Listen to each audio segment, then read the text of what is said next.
Actually, I think I'm a bit too big. There we go. That should be fine. Tweedle.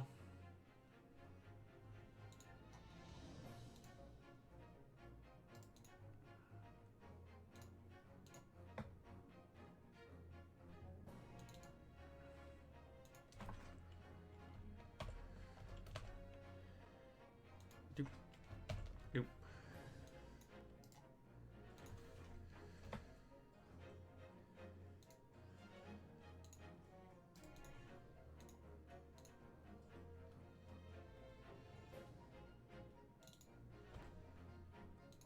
Being a bit more involved with this one.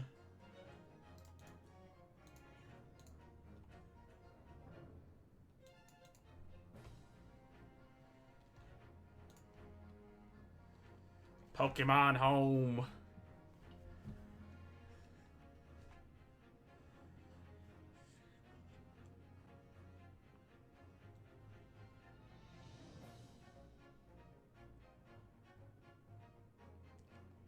How do you mess up that badly? Like, seriously.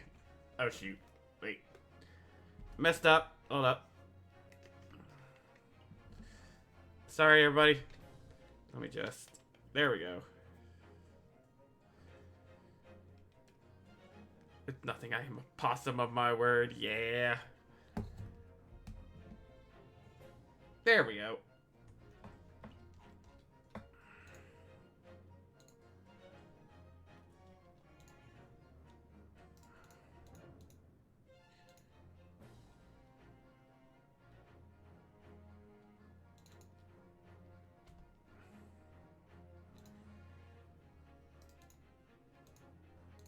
And...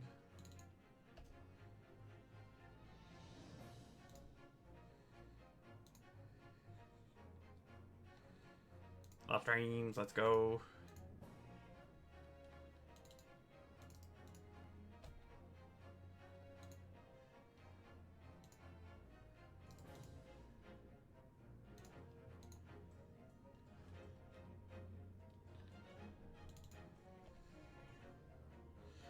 God, I got a lot of places to put these two.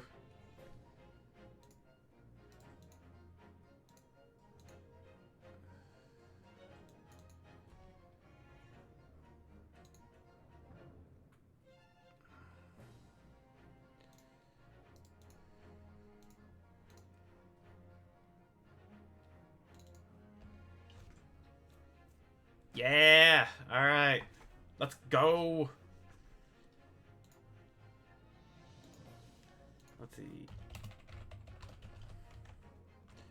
Alright, yeah. Welcome back to the Great Ace Attorney Chronicles.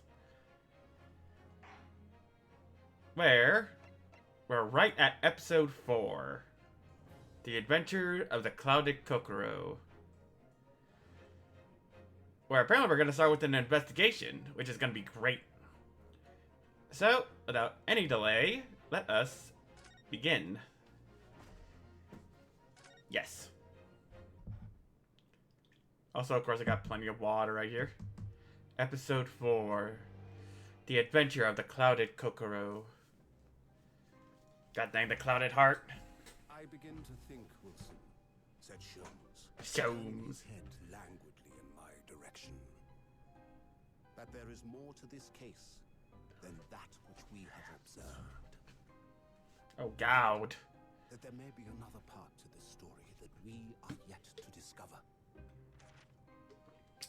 eyes wandered, following the steam rising from his cup of herbal tea. Herbal tea. Leading him to the distant memory of that snowy evening.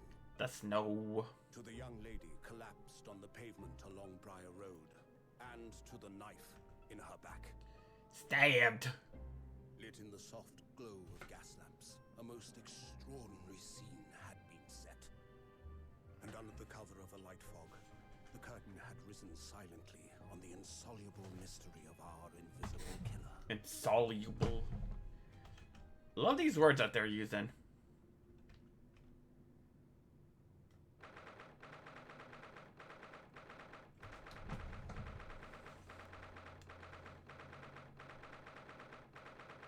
Yeah. Did you sleep last night, Mr. Naruhodo? No, not at all. It was an enormous hotel, wasn't it? The rooms were so luxurious. I felt like we were staying in a palace.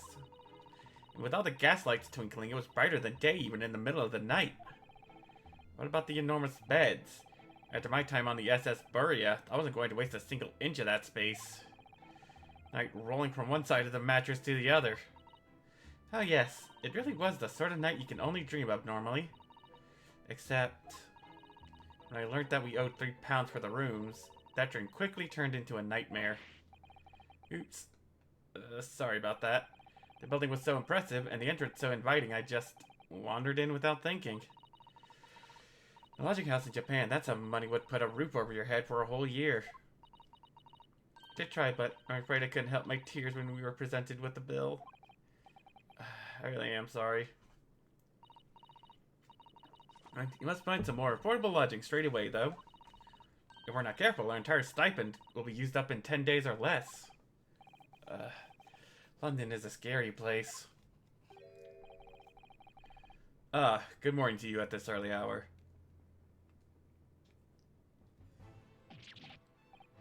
Yes, well...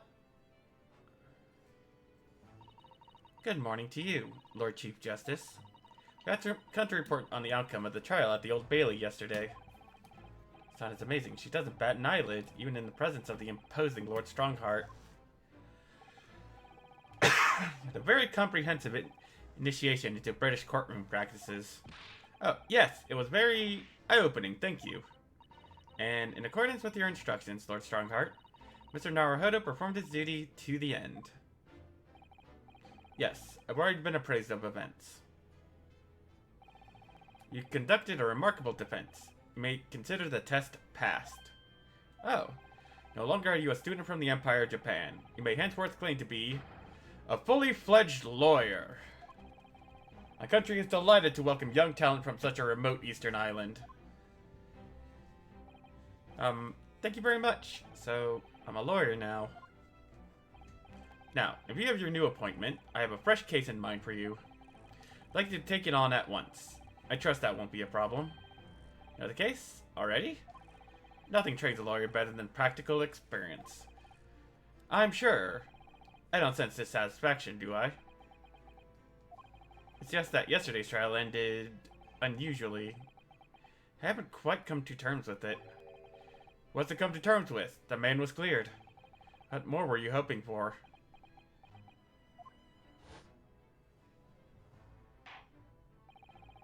The culpability of the defendant has not at the present time been established by this court.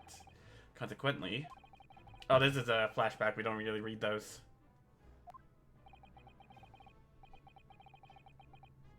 So it has.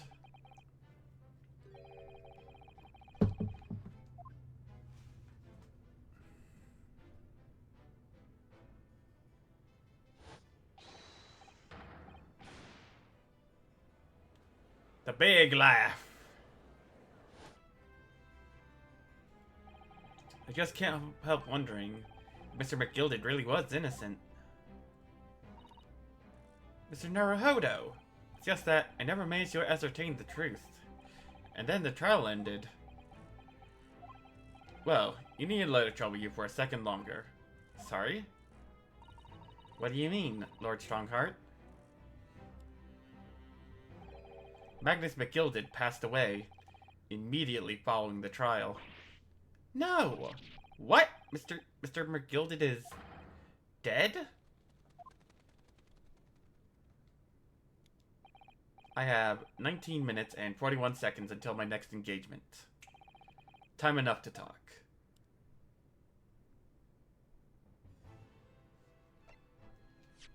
Definitely saving.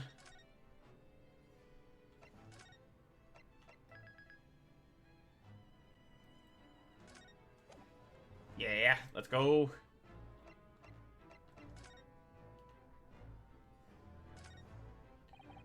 Just look at all the naughty books packed together on these shelves. They go from floor to ceiling. And they're all books that you couldn't hope to come by in Japan. It's like a dream. Yes, a very bad dream. They're not all about British law either. There are books about the judicial system of other Western nations. France, Germany, Spain, Holland. What about Russia? Why do you ask? I was wondering about asking the Lord Chief Justice how you say wardrobe in Russian. What do you think? I think perhaps it's a thought best abandoned. Look at these menacing metal giants facing each other across the room. I believe they're... yes, they're suits of armor. Oh, right. I thought maybe they were like the lion dogs we have in Japan guarding shrine gates. No, not at all. In fact, in Europe, suits of armor like these are always possessed by evil spirits, you know? And they roam around in the middle of the night. Really? Is there nothing you don't know, Miss Susato? This book tells me everything I need to know about everything. If you're ever unsure, just ask. Where did she get that incredible tome? This must be the Lord Chief Justice's desk. I believe it's made of marble.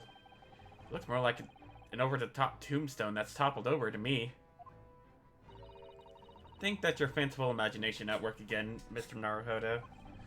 Feels like everything that's normally made of wood and paper at home. Made of bricks and stone here. I know. That's why this place feels so overbearing, I'm sure.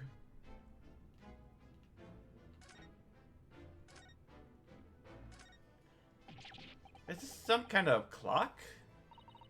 Actually, I think we might be inside some sort of giant clock. Those gears are larger than any you'd find on a steam locomotive, even. It's eerie. Do you think clocks are some sort of hobby of his? Well, boys do enjoy fiddling around with machines, don't they? Clocks that size. I'm certain you wouldn't call him a boy. Still, think a little noise the cogs make considering how large they are. There's actually something quite soothing about their precise rhythm.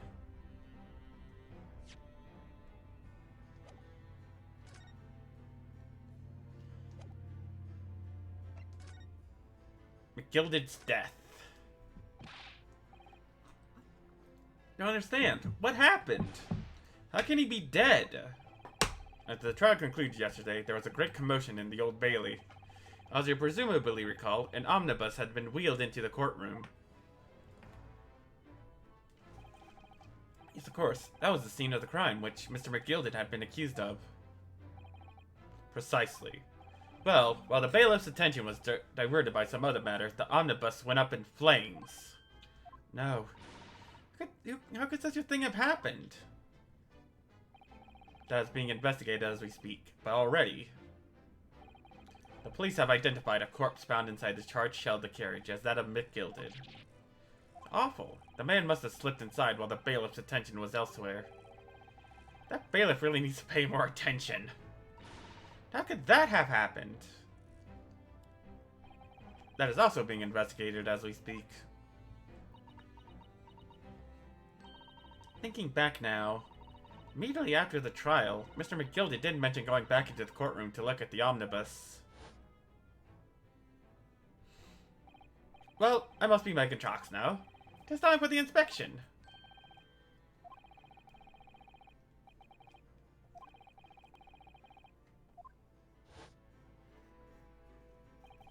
An inspection of the omnibus? Not to my knowledge. I don't believe Scotland Yard had any intention of re-examining the carriage. But then who was Mr. McGilded talking about? Never mind that now. The Yard is making a thorough investigation. The matter is no longer any concern of yours. Leave it to the police. Poor Mr. McGilded.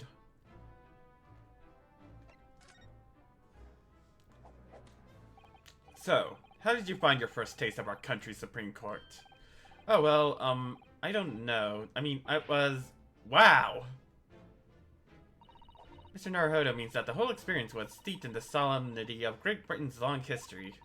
It's really a world apart from our own judicial system in Japan, which is only a few short decades old. Well, Susato-san has such a way with words. And you seem to have a way of failing to find the right ones. The judicial system here is the most advanced in the world. Learn all you can.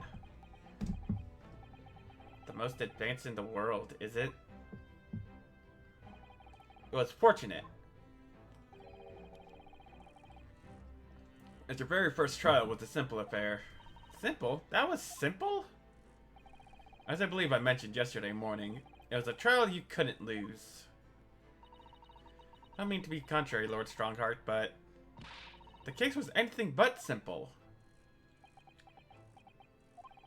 The circumstances of the case were so incriminating, I was stunned when I first heard them. In fact, I'm still finding it hard to believe that we managed to get a favorable verdict. Heh heh heh. Is something funny? No, my apologies.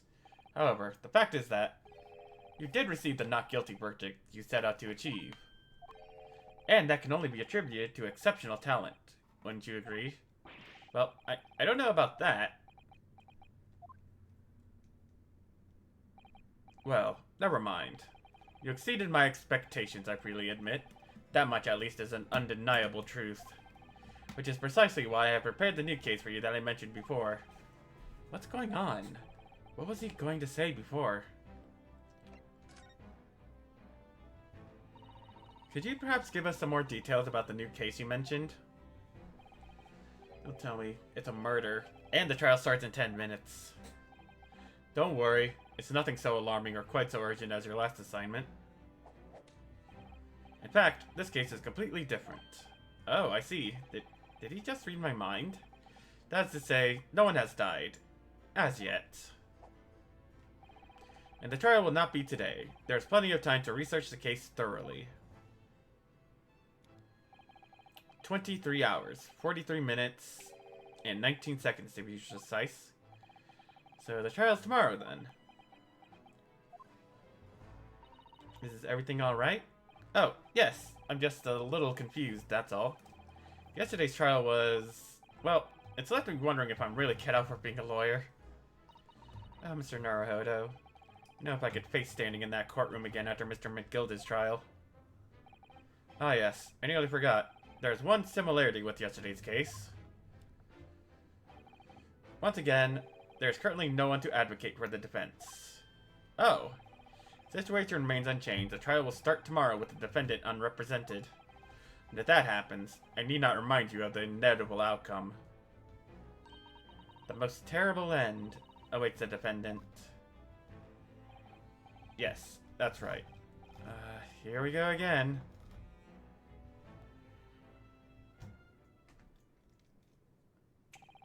Your time is up. You will have to excuse me.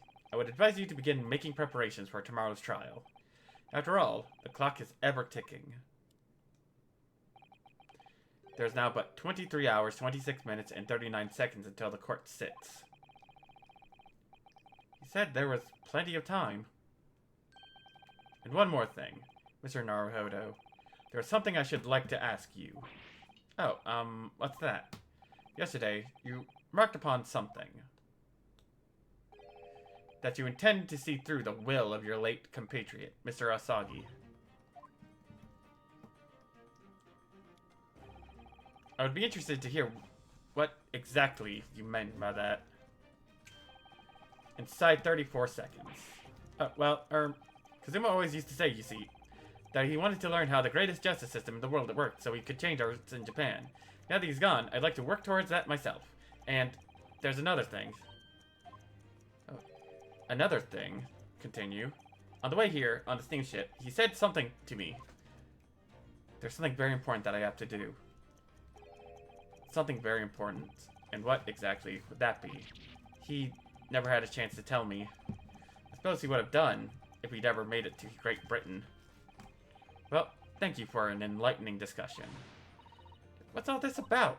Mr. Asagi never once mentioned anything of the sort to me. I urge you both to focus your attention on the matter at hand.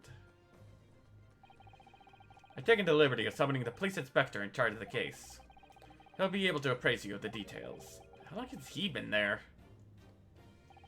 So, I wish you the best of luck, and bid you farewell. Does he have a thing of chips with him? I think he does.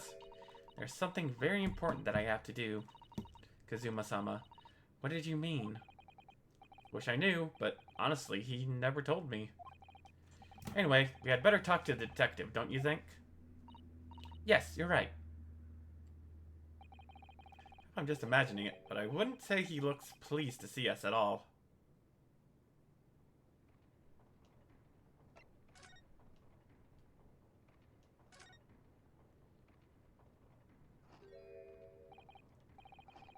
Eating them chips like an ice cream cone. What do you think? Ah! Lovely weather, isn't it? What's the weather got to do with anything? Listen to me, you young Japanese upstart. Some frippery about the weather doesn't get every English gent eating out of your hands, you know? But Sada-san told me it was foolproof. Busy man, a very busy man. There's a crime scene to investigate, but I'm here having to give the likes of you a talking to. Ever so sorry. Can you imagine what the other officers there will be saying? Haven't seen Gregson anywhere, have you? No, he's too busy with the bigwigs these days. Not because of some bumpkin who's here on a jump from a country I've never heard of. Hear that ripping sound? That's my reputation at the yard going to tatters. Need to rip us apart as well. I don't believe you've been introduced. This is Mr. Ryunosuke Naruhodo, a defense lawyer. Eh? It's a pleasure to make your acquaintance. I'm Mr. Naruhodo's judicial assistant. Eh? It's lovely weather we're having today, isn't it?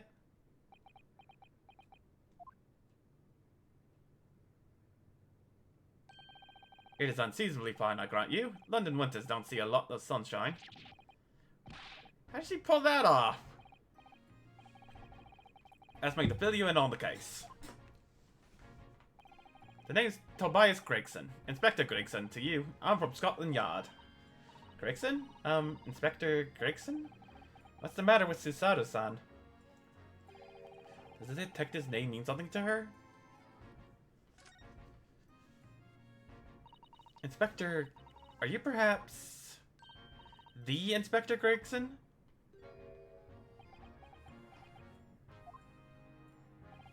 You're acting like you know this man, Miss Susato, but he's a London detective.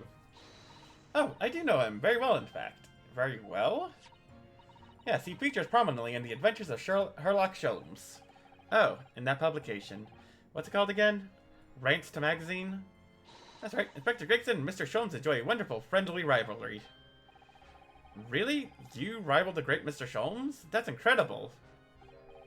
Oh, well, I don't know about that. Mr. Sholmes isn't a professional like myself, of course, but he does come up with the goods from time to time. Sholmes is equally complimentary about you, Inspector, isn't he? You've earned his highest praise. Gregson is the pick of a bad lot of all the Scotland Yarders. Those were his own words. That's his highest praise? Well, Mr. Sholmes isn't particularly known for giving compliments, you see. That he is not, and thanks to that magazine, my name's known all over London town now. That's great, isn't it? I have to admit that to start with. I was a little, well, flattered by all the attention. I wanted to shake my hand, and my reputation at the yard went through the roof. Well, that's wonderful. No, it is not! There's nothing more sinister than the man on the street. People are always looking at me now. They're whispering rumors at me under their breath, I'm sure. Rumors? Are you quite sure? He's changed since he started appearing in those stories. The fame's gone to his head. Stuff like that. Gosh, do you really think people are saying such mean-spirited things about you? Like I said, they whisper, so I can't catch exactly what they're saying. But I know what folks are like. I'm sure that's what they're saying. As sure as eggs is eggs. I get the feeling this detective could be very hard work. Oh dear. Perhaps the sudden rise to fame does change people.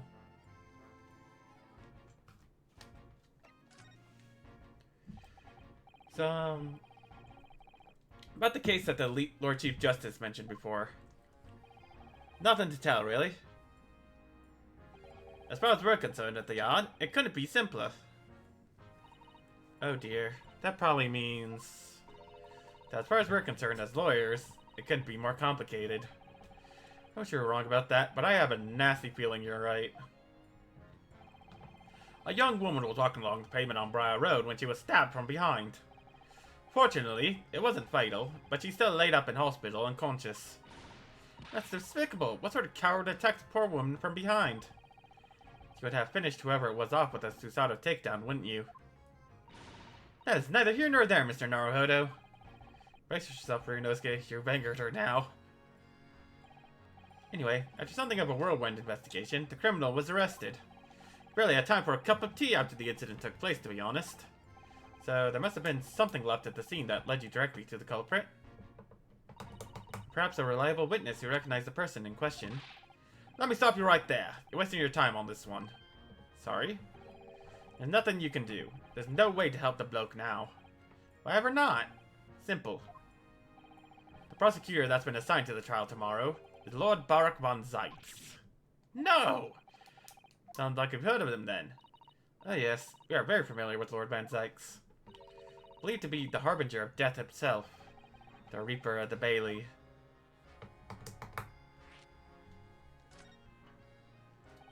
Lord Barak von Zeitz, who we faced in court only yesterday. Mr. McGilda told us about him before the trial, didn't he? When Van Zeitz stands for the prosecution, they call the accused his sacrificial lambs. And in every single trial in which he's been the prosecutor, the accused has been damned. This Reaper of the Bailey nickname. I suppose he's earned that because every defendant he advocates against is found guilty, is that it? Well, if that's the case, we should inform you, Inspector, that in yesterday's trial against Lord Van Zeitz, Mr. Naruhodo secured a verdict of not guilty. And what of it? Oh, well, I think... that means that even against the Reaper of the Bailey, it's not impossible to save the defendant. No, you really don't have a clue, do you? What do you mean? What happened to that bloke in the end, eh? He's dead. Magnus McGilda became a cropper in that omnibus when it went up in flames. So you can't really say you saved the defendant, can you? But what are you saying? Look, if Van Zeitz could get the dirt to stick on everyone, he'd be a miracle worker. That's not how it goes. He doesn't work miracles. He works magic. Black magic. I'd have a good long think about that if I were you. Are you really supposed to believe that?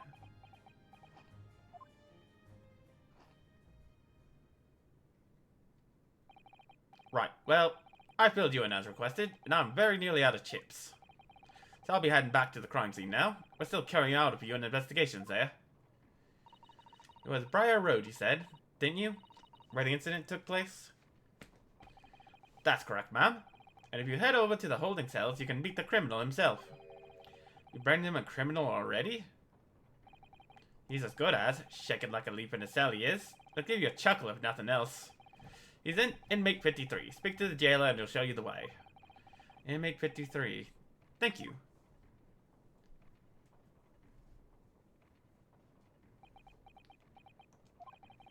So there's no helping anyone against the Reaper of the Bailey, they say.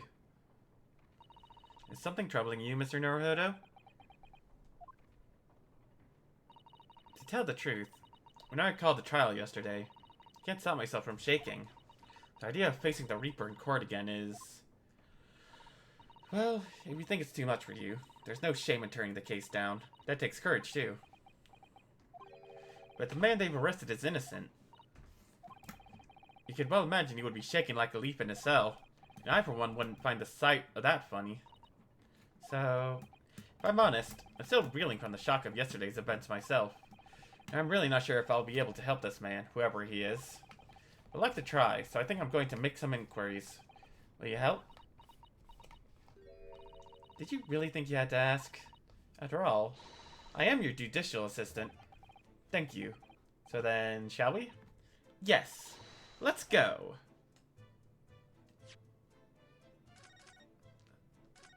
Always save.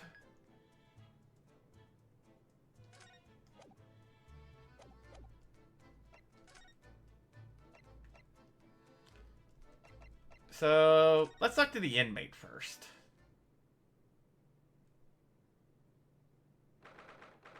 Dang, nowhere near as nice.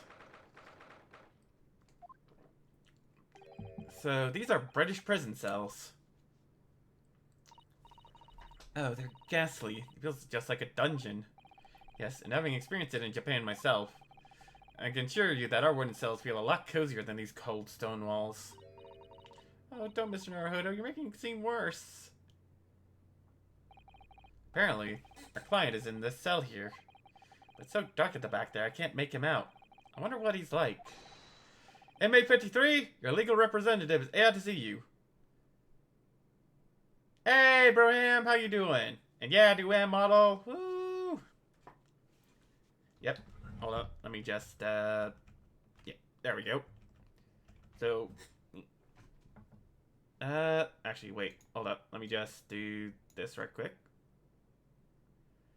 Yep. Just a quick look around. Let's see. Oh, there we go. Yeah, now you can see Oliver. Woo! The Howery's a bit simple, but that's all I need. Hold up.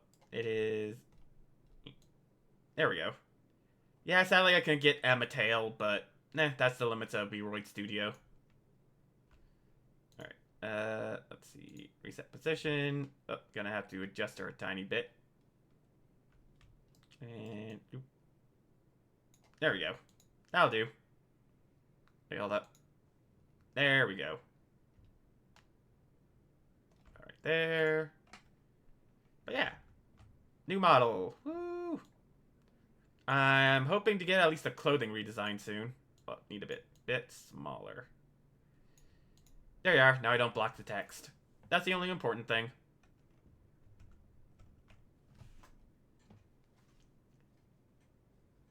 Hey there, Jabroni 2. How you doing today? At first I thought you had pants and that you just had your legs spread really far apart before I saw the skirt. Nah, Em wears a skirt. I mean, she also has shorts on underneath, but yeah, she wears a skirt. Stop hiding at the back of the cell and show your face at once. Am I a cat yet with no name? Call me by number. It's utterly unbelievably and justly unreasonable. I refuse to answer. Good. This is James D. Oh, hey, how you doing? Glad to see you here. Sorry, Hand of Doom is tomorrow for that one. But yeah, good to see you here. Hope you're enjoying the stream so far. Currently going through the 4th episode of... Alright, no problem. Yeah, episode 4 of the Great Ace Attorney Adventures. So far, we've solved, like, at least 3 murders. And now a potential murder. Video game person. Woo! Yep. James D is one of the video game people. Because, as I said, part from the DreadXP Discord, which they are part of the, I believe, marketing?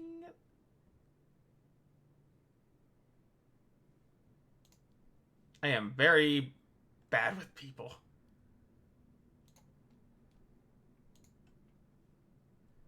Just a fan? Okay, no problem. But yeah, glad you're here. Hope you're enjoying. Mr. Naruhodo, what? What do you think is going on here? Oh, that's cool. Always have repeats to make their own games. But it wasn't just your things, was I? That tirade of complaints was in Japanese. Oh. Yeah. Always good to have the video game people here. I'm a video game. Shh, quiet. They're all around, hiding. I know they are. They're watching, listening. Even now, I can sense it. This man is haunted. Is this man's name gonna be Poe or something? So, can I ask you who it... There you are! You've come to curse me, haven't you? Don't try to hide it. You're a ghost. A ghost? You go beep boop. No, that's a robot. Everyone knows that video game people whiz and whir. And smoke if they don't get their required energy. Only on the weekends.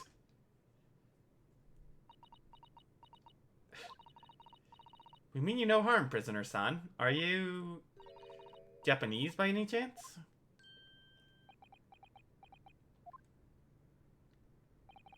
This is beyond my wildest dreams.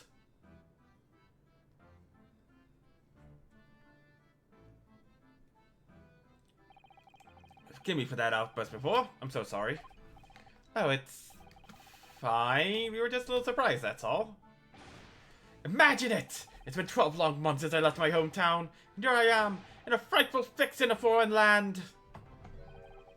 So hearing the sweet, sentimental tones of a compatriot's voice here in this damp, dark hellhole was a most monumentally moving moment. Okay, I like this man's. I used to be Chinese, Shenmue. Shenmue is one of those games I could probably not really play. Mainly because of all the time management kind of stuff. Always seems like an interesting game, but it's not my cup of tea. Lord Strongardt assigned to us turned out to be a fellow Japanese. Ah, what compassion my fellow countrymen show. To dispatch a first-class lawyer all the way from Japan to defend a mere foreign student. Noble, nurturing, never-failing Nippon! A first-class lawyer? Oh dear, I think there's been something of a misunderstanding here. I wonder, would you be so kind as to tell us what's happened? Why you've been detained as a suspect, for example? Yes, yes, again, I will! Shan't stay sullen and silent! I like this man's wordplay. What do you mean? But he seems happy. Yes, he does. I just hope he actually has a good reason to be... Thank you for your cooperation. I'm a lawyer, as you said. My name is Ryunosuke Naruhodo. And I am Naruhodo-san's judicial assistant, Susato Mikodaba. I am a visiting student sent here by our government. Notably, nutritiously named Natsume. Soseki Natsume.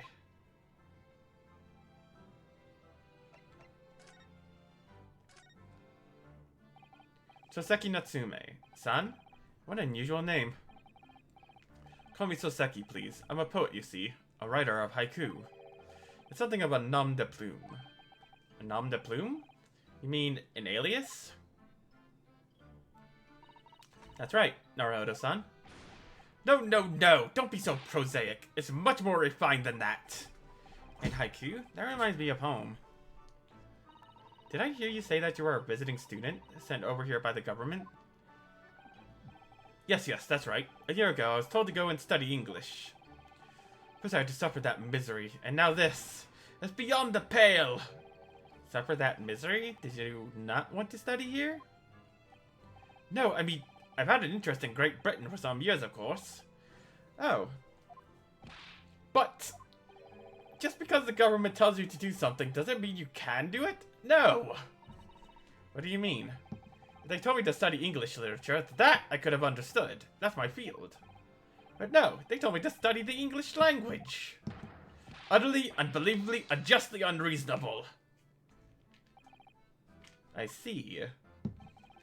Only the other day, I was told to send a report about my first year here. I tendered a blank piece of paper. Wise words on white washi.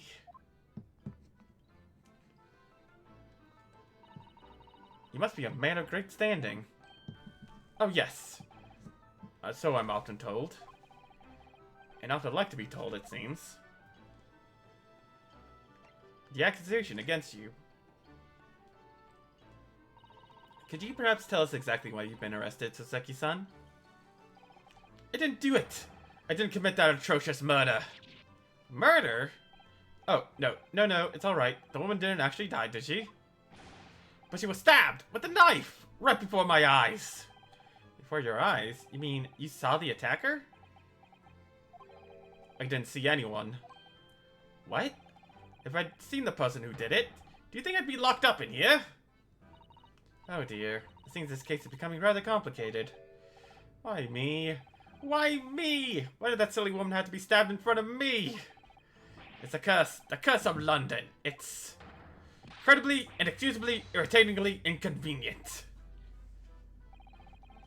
So Saki-san was there at the scene, but he didn't see the attacker. Finally, though, we find out more about the case.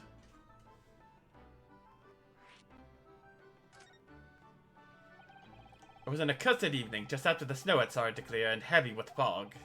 I went to the bookshop to buy some books, and I was on my way back to my accursed lodgings. Sure, the bookshop wasn't accursed too. Now the bookshop's a safe area, everybody knows that. If you're in a library or bookshop, you're, of course, supposed to be safe. There's totally no creepy people there. I was walking along the accursed pavement. I could make out the sole silhouette of another ahead of me. Everyone knows that libraries are safe in horror games. A woman, wearing a green overcoat she was, and just as I went to overtake her, she suddenly let out a little scream and collapsed onto the cold, hard slabs of stone at my feet. How terrible! I called out to the woman, but she didn't move. It was like a ghostly, ghoulish, grim graveyard. I like how this man moves. Slight exaggeration there, perhaps. I was terrified. I had to get away from there. I ran as fast as my legs would carry me back to my accursed lodgings. That's not good. They'll say it was shameful, I know, to run away like that. Tell me, Soseki-san, was the victim an acquaintance of yours? Don't be ridiculous! Do you think I know any of these fair-haired English? And a young woman at that. I'm defiant, shy, timid, unsure. I can't talk to people. I see. A young woman unknown to Soseki-san. The time it happened. Who else did you see nearby? Did anybody pass you? Regrettably, apart from myself and the woman, I didn't see a soul. No one? Oh, great.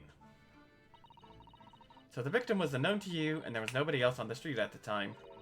That creates something of a conundrum, doesn't it? A conundrum.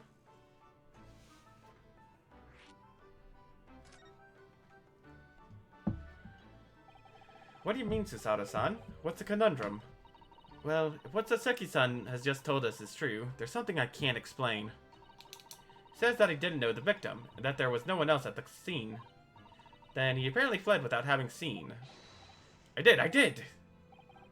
But if that's the case, surely this man has to be the culprit. Ah, you... What did you just say? Nothing. I didn't say anything. Oops, perhaps I thought that a little loudly. Actually, that's not what was troubling me. What I was thinking was, how did Soseki-san actually come to be arrested? Sorry? He didn't touch the victim, and there was nobody at the scene to see him. So how did the police ever discover that he was there in the first place? Oh yes, she's right. It was him. That accursed great detective. He led the police to me. Of all the bad luck. Accursed great detective? Could it be? I should never forget that man's name as long as I live. With his haughty laugh and his self-proclaimed greatness. Brash, big-headed, busybody, begone! May you be cursed until the end of your days, Herlock Sholmes. I knew it. Mr. Sholmes? Herlock Sholmes. Well, I didn't expect to hear that name from this man's lips, that's for sure. It was the morning after that nightmare unfolded on the pavement before me. I was gnawing on a sliver of hard cheese when some men suddenly burst in through the door. They started shouting at me. This is the police. Put the weapon down. Yes, it was a thin sliver, and yes, it was hard. But I wasn't eating a weapon. Disgusting dietary discrimination devils. You clearly had a trying morning yesterday. There he was, in the middle of all the policemen, grinning like a Cheshire cat. That Herlock Sholmes. It's actually just Herlock Sholmes. He's English. I've since found out that he's a famous name in detection here in London. Yes, the great detective is really very well known. And his overly sharp mind managed to deduce my whereabouts, apparently. He thinks I'm the knife-wielding madman. Me? This weak-stooped kitten of a man? Great deduction process led him to his conclusion this time. Do you mean to say that Mr. Sholmes' deduction was the only reason the police arrested you? That would be really most unreasonable. Well, the thing is, I was starting to panic when they barged their way in. Of course you were. That's only natural. I was terrified and trembling, and they kept throwing question after question at me in impossible English. Fiendish foreign film flammery! Or flimflammery, sorry. Well, we are in England. You can't really blame them for questioning you in English. Good point, good point. But my mind went blank. I knew I had to answer, but I didn't know what to say. I just kept doing things like, yes I do, and I'm fine. Next thing I knew, I was in manacles, and before I knew it, I was thrown in here. Oh dear, I'm afraid that's hardly surprising. Fine? He's not fine now.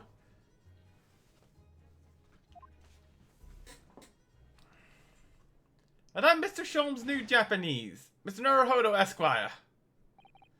Oh, you can just call me Naruhodo. And when we're speaking English, a simple mister is more than enough. Oh yes, alright, yes. They've really got to me. This country is poisoning my mind. But please, I beg you to defend me in court tomorrow. You can tell them what really happened. You'll do it, won't you?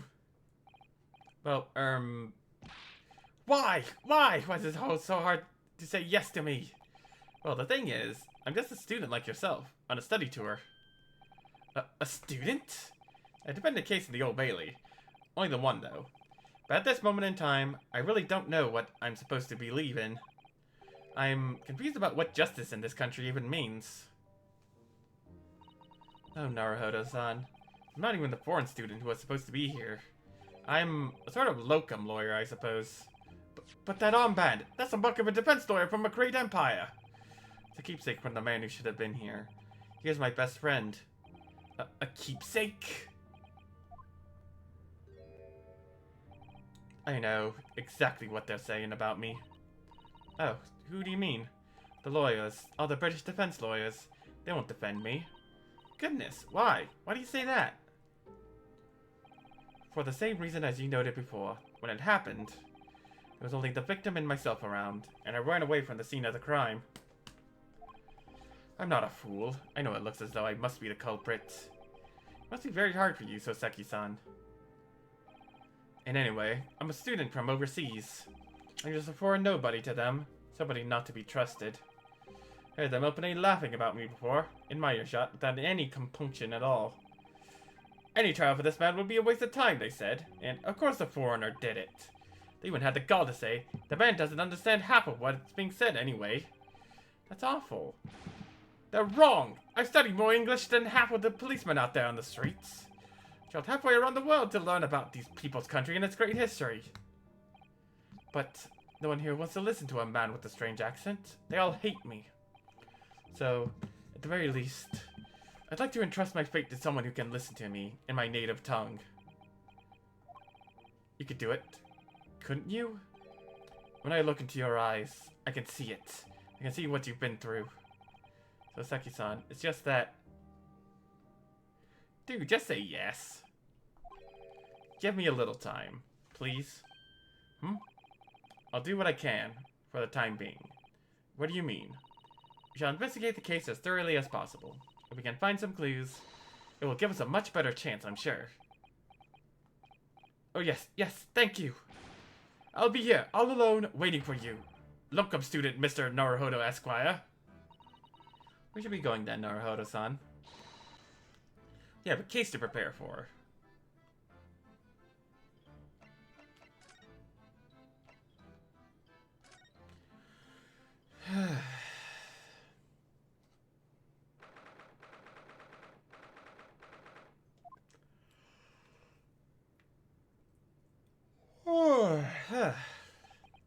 So this is where it happened. Briar Road. Ah, look, Mr. Naruhodo. Look at that regulation metal helm. It's unmistakable. The men of Scotland Yard are here. They're investigating as we speak. That is their job, you know. Mr. Naruhodo, to see one with my own eyes. They're often depicted in the adventures of Sherlock Holmes, but I never dreamt I'd ever come this close. To a real Bobby's helmet. What? The helmet?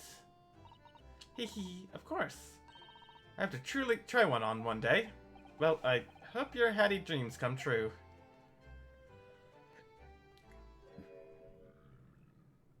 Excuse me, sorry. What's the Japanese delegation doing here? Oh, Inspector Gregson. This isn't on the tourist trail, as I'm fairly sure you're well aware. Yes, of course. We're here to investigate. So you've been to the holding cells then? What do you make of the criminal? He's not a criminal, as you put it, Inspector. He's a suspect. Huh. We'll see about that. You Japanese like to stick together, I suppose. Well, do what you will. It doesn't bother me. The bloke's in court tomorrow, whatever happens. And the verdict's a foregone conclusion. The stone cold air rejection. This time of year is full of stone cold air. That makes it worse somehow.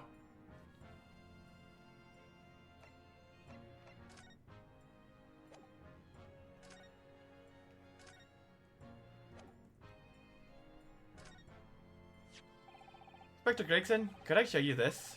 Am I supposed to know what it is? I've never seen that insignia before. It's worn by defense lawyers in the Empire of Japan as a symbol of their profession. In other words, it's a worthless trinket here in Great Britain. Oh no, it's very important to me. It shows my spirit. An English gentleman keeps things like his spirit very much to himself, I'll have you know. Oh. Don't give up, Mr. Naruhodo. It's too late. He's crushed my spirit already. Damn. Snowman!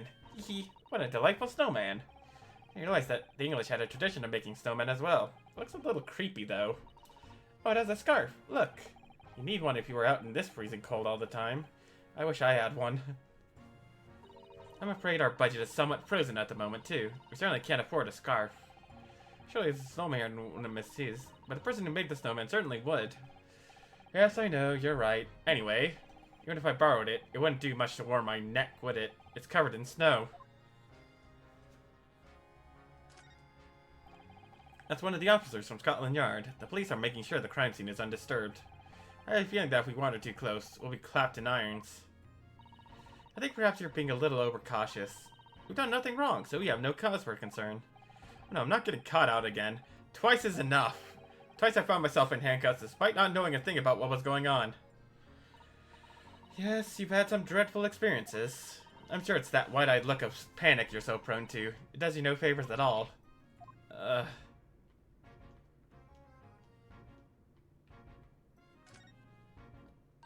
Oh, that's a Scotland Yard carriage. They use vehicles like that to rush through the crime scenes and cart away criminals. You're rather informed, aren't you? It's long been a dream of mine to ride on one of those through the London streets. Well, just pick up a stone and throw it through one of the windows then. But that would mean being arrested in order to ride it. Wouldn't it? Still, if it's the only way, help me find a good stone. No, I wasn't serious.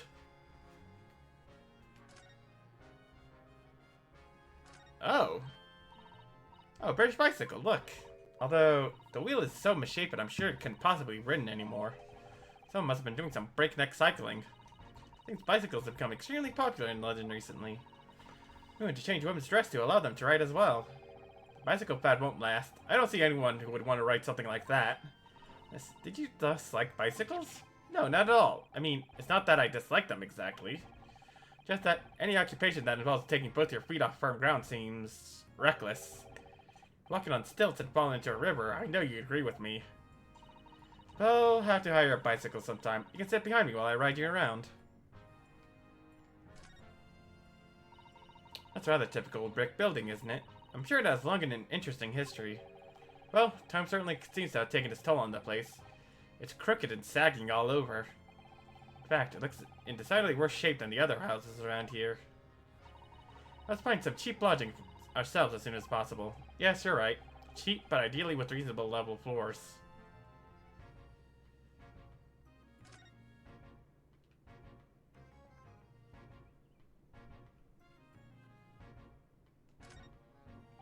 This patch of pavement must be where the incident occurred. Yes, it's a very wide open space, isn't it? That's true. I can't see anywhere an attacker could have been hiding. Oi, what are you foreigners doing here? Ah! Oh, we, just investigating the scene, officer. Spying with that mustache fella from Japan, are you? Inspiring? Come here to destroy evidence, have you? Get out of here before I give you an Aiden. Go on. You shoot us away like rats. Yes, we should give him a wide berth, I think. Disappointing experience.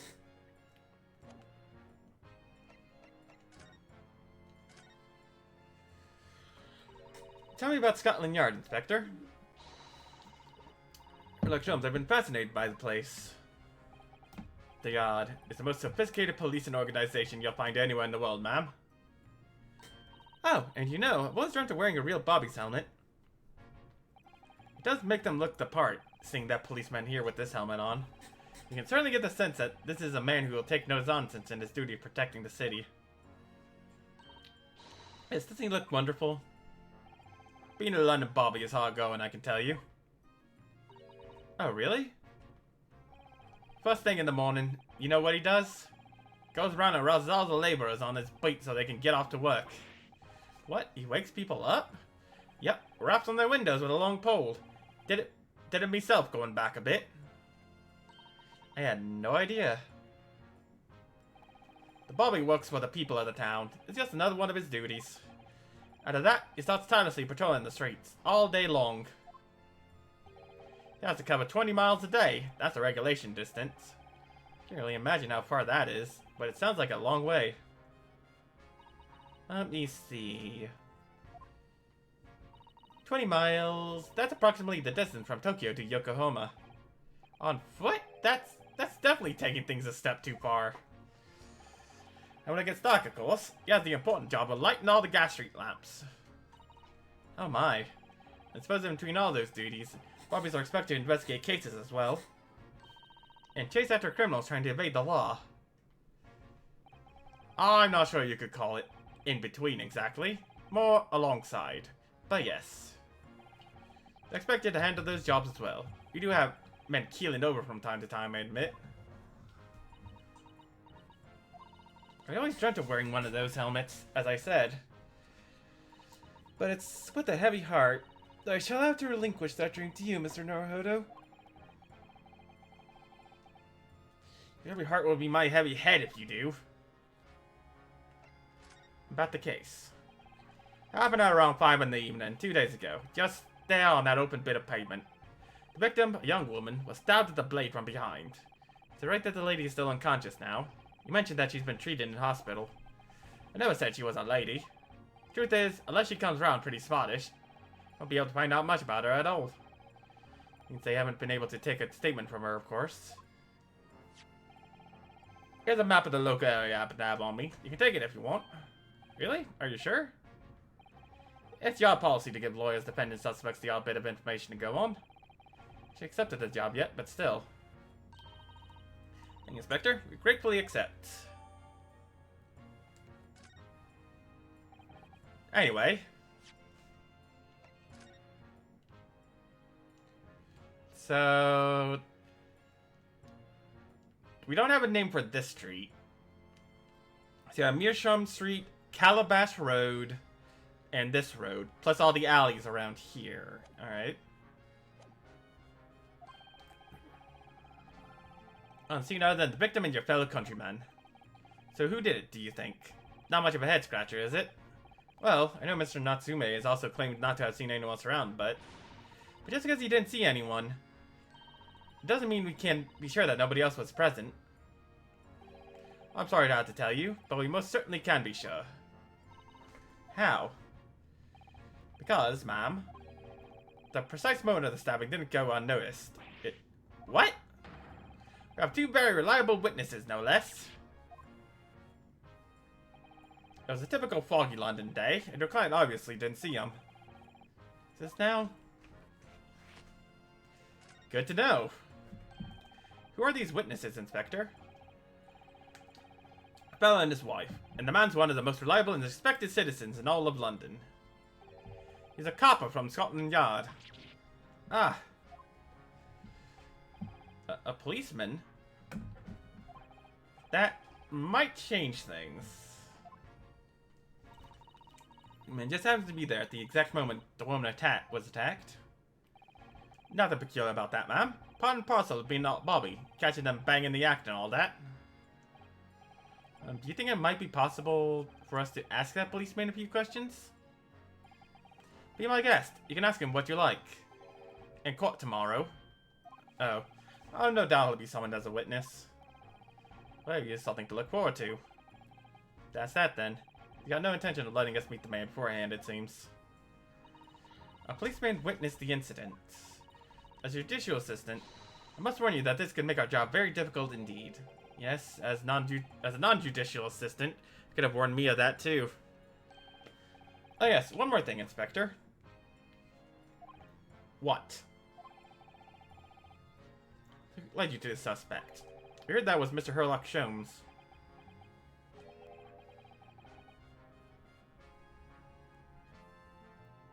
What are you bringing him up for? Was it something I said? The color was drained from his cheeks.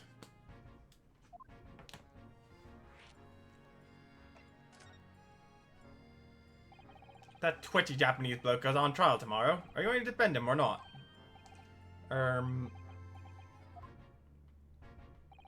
Makes no difference to me, but I will just say this. No London lawyer worth his salt would touch that case with a barge pole. The prosecution is being handled by the Reaper of the Bailey, you mean? There's no way to save the man now. It's a waste of time trying. It is all a bit strange, though. Sorry? The Reaper. He hasn't appeared in court once for a good few years now. Yes, we did hear something to that effect. And the only people he usually bothers with are the real scum. The master criminals. The violent ones. Master criminals? The violent ones? That's right. He handpicked his victims. Only deals with those guaranteed to go to the gallows for their sins. But Mr. Natsume wouldn't hang for what he's accused of, surely. That's just my point, Sunshine. Yes, the young woman was stabbed, but it didn't kill her. You couldn't even say the intent was there. So this isn't the sort of case I'd be expected the Reaper to want to sink his teeth into, for want of a better phrase. Well, it's not exactly a minor infraction, is it? No, there's got to be more to it. Some reason he's taken an interest. Really? What sort of reason, Inspector? You think I can tell what's going on inside the head of that Lord of Darkness? You have to ask him yourself at tomorrow's trial. Had to face the Reaper again? The Lord of Darkness, as he put it.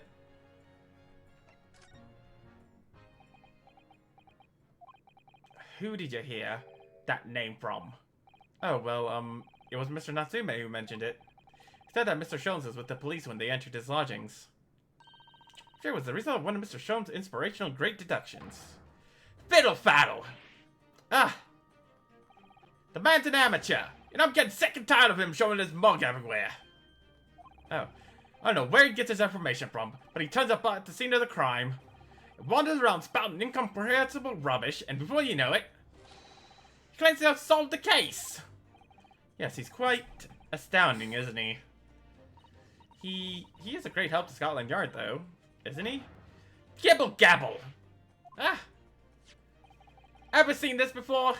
Oh, yes. That's Rance Magazine. Wonderful publication in which the adventures of Sherlock Sholmes appears. Yes, well, that wonderful publication, as you put it, sees fit to include several of the Yard's detectives in its stories. And the so-called great detective makes a mockery of all of us. If you ask anyone at the Yard, it's a misadventure to be included in any Sherlock Sholmes tale at all. Well, I suppose there is an element to that. We work our socks off, every one of us, only to be fronted by the public thanks to our obnoxious detective. The man's as dangerous to us at Scotland Yard as he is to all our criminals. That can't really be true, can it, Inspector? Clearly the great detective and the police have a complex relationship. Well, I don't think we're going to get any more useful information out of the detective. Mr. Naruhodo, can I make a suggestion? Oh, yes, what is it? Well, it seems to me that we must speak with him about this. By him, do you mean Mr. Sholmes? Yes, Mr. Sherlock Sholmes, exactly. Look at those shining eyes. You can't wait, can you? Well, Mr. Natsume did blame Mr. Sholmes for all of his, didn't he? Yes, he did. He really did. which makes him an involved party in the case. Are you just going to ignore that? I hope not. I assure you, it's not simply my selfish desire to meet with Mr. Sholmes again. The trouble is, I have no idea of the man's address, even. It's Baker Street! How do you know that? It's in the stories, of course. 221B Baker Street, the most famous address in the world. Oh, I see. Well, there's nothing to stop us from going, I suppose. Better try to find our way there before Susada-san can get any more excited and unpredictable. Hurrah! I'll summon a carriage! So we're to have a reunion already. With the great detective, Mr. Herlock Sholmes.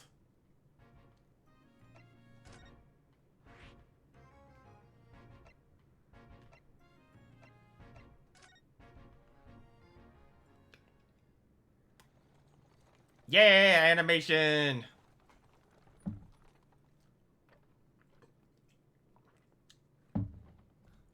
Damn, not even gonna... Oh, there we go. Yeah. Thank you very much. It's just up there overlooking the street. Good day. Good day. Thanks again.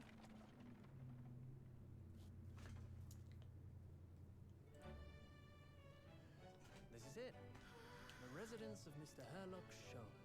Herlock Sholmes.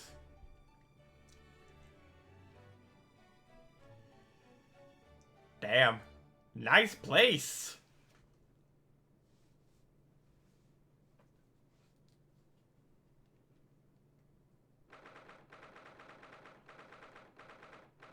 And just as eccentric as I'd imagined. This is where the great detective makes his living. It feels surreal to be here somehow.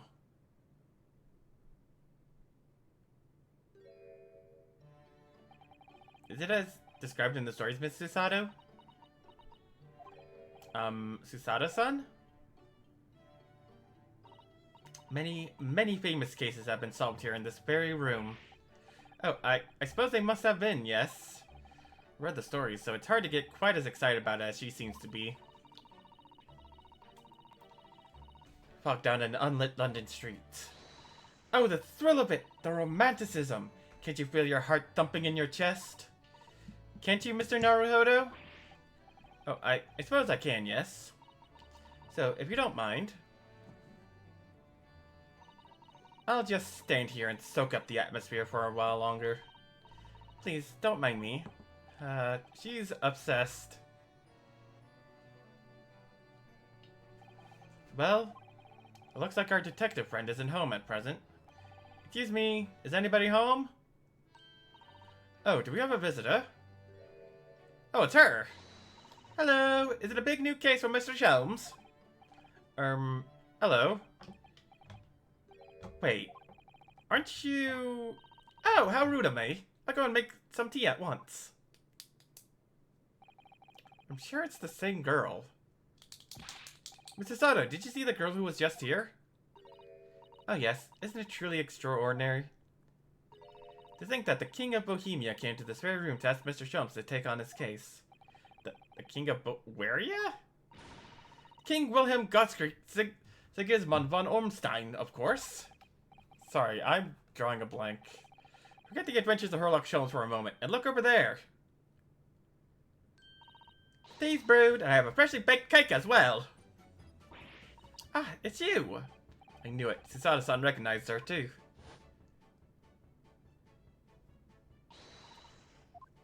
Flashback.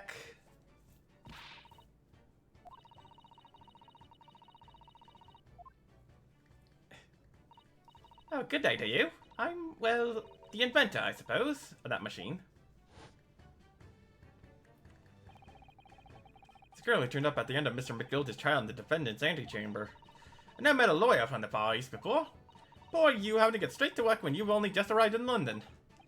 Oh yes, it was challenging. Well, try this tea. It's my special blend, you know. Thank you. Is tea supposed to look that color? Oh my, what a fragrant yet mellow flavor. Hooray! It's a winner! I tried blending different leaves designed to alleviate fatigue, you see. You must be exhausted after a long voyage here, and you have another ticklish trial tomorrow. Oh, and you're to defend a Japanese man. I do wish you lots and lots of luck. Mr. Sholmes tell you about us by any chance? Oh, you know Hurley, do you? Hurley? Mr. Sholmes to you, surely. Mr. Sholmes was a fellow passenger on the boat that brought us to Great Britain, you see. Was he really? Well, I had no idea. I'm afraid Hurley's out on an errand again today, even though he's just returned from overseas. Wait a minute. We met this girl for the first time ever yesterday after the trial, and only briefly at that. How on earth does she know so much about us? Did she deduce all those things, do you think? Perhaps more to the point. Why is she here in Mr. Sholmes' suite? Oh, silly me, I haven't introduced myself, have I? I like her bow hair. It's a great pleasure to meet you both. My name is Iris Wilson. You know what? Slight side thing. I've always imagined, like, Emiko getting, like, a ponytail or, like, a braid or something like that. I don't know. Maybe down the line I'll, you know, do a poll or something like, hey, Emiko needs a new hairstyle. What do you think would be good? I also had to ask, Yang. Hold up, I had to reset position. Hope you enjoyed the speed jiggle. But yeah, like, I don't know. Kind of mix things up, you know? Or, you know, maybe bring back the bow. Emiko had like a bow right next to her right ear, I believe. Or was it left? Either or. It was like a little pink bow. I liked it. I've lived here together with Hurley. Ah, Iris, is it? What a lovely name. Why are there so many characters named Iris? What's the matter? No, wait, this can't be. Did you say that your name is Wilson? What's the matter with Susato-san? Why is she so flustered all of a sudden? Yes, that's right. And what are your names? Oh, I'm Ryunosuke Naruhodo, a lawyer from Japan. Oh, sorry. I'm Mr. Naruhodo's judicial assistant, Susato Mikotoba. It's wonderful to meet you. Lovely, Suisei and Runo. Oh, Susie and Runo. Got it. Or maybe like buns. Like just have like those two top buns that you see on some characters. Well, I guess that kind of get in the way in the ears. Maybe behind? I'm sorry, I'm going on a tangent. I just love... Like, this is kind of a weird sentence, but I love my character. I love... Is that narcissistic? Is that a crony thing to say? Like, I love me? Like, I don't have a Dakimura or a mirror of myself. Well, I don't have a Dakimura of myself yet. Let's say that. That'd be fun to have. That's a joke. I would rather have a plushie. Susie? And Runo? There's more to this girl than meets the eye. I have so many questions for her, I don't know where to start. Yes, and so do I.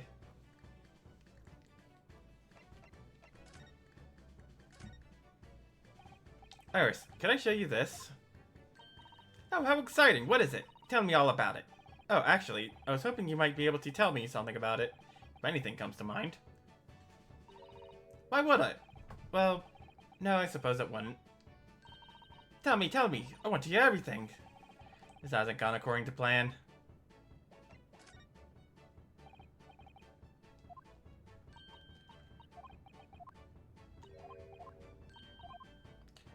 I always love the little idle animations these characters have. It was you that we ran into yesterday, wasn't it? At the Old Bailey?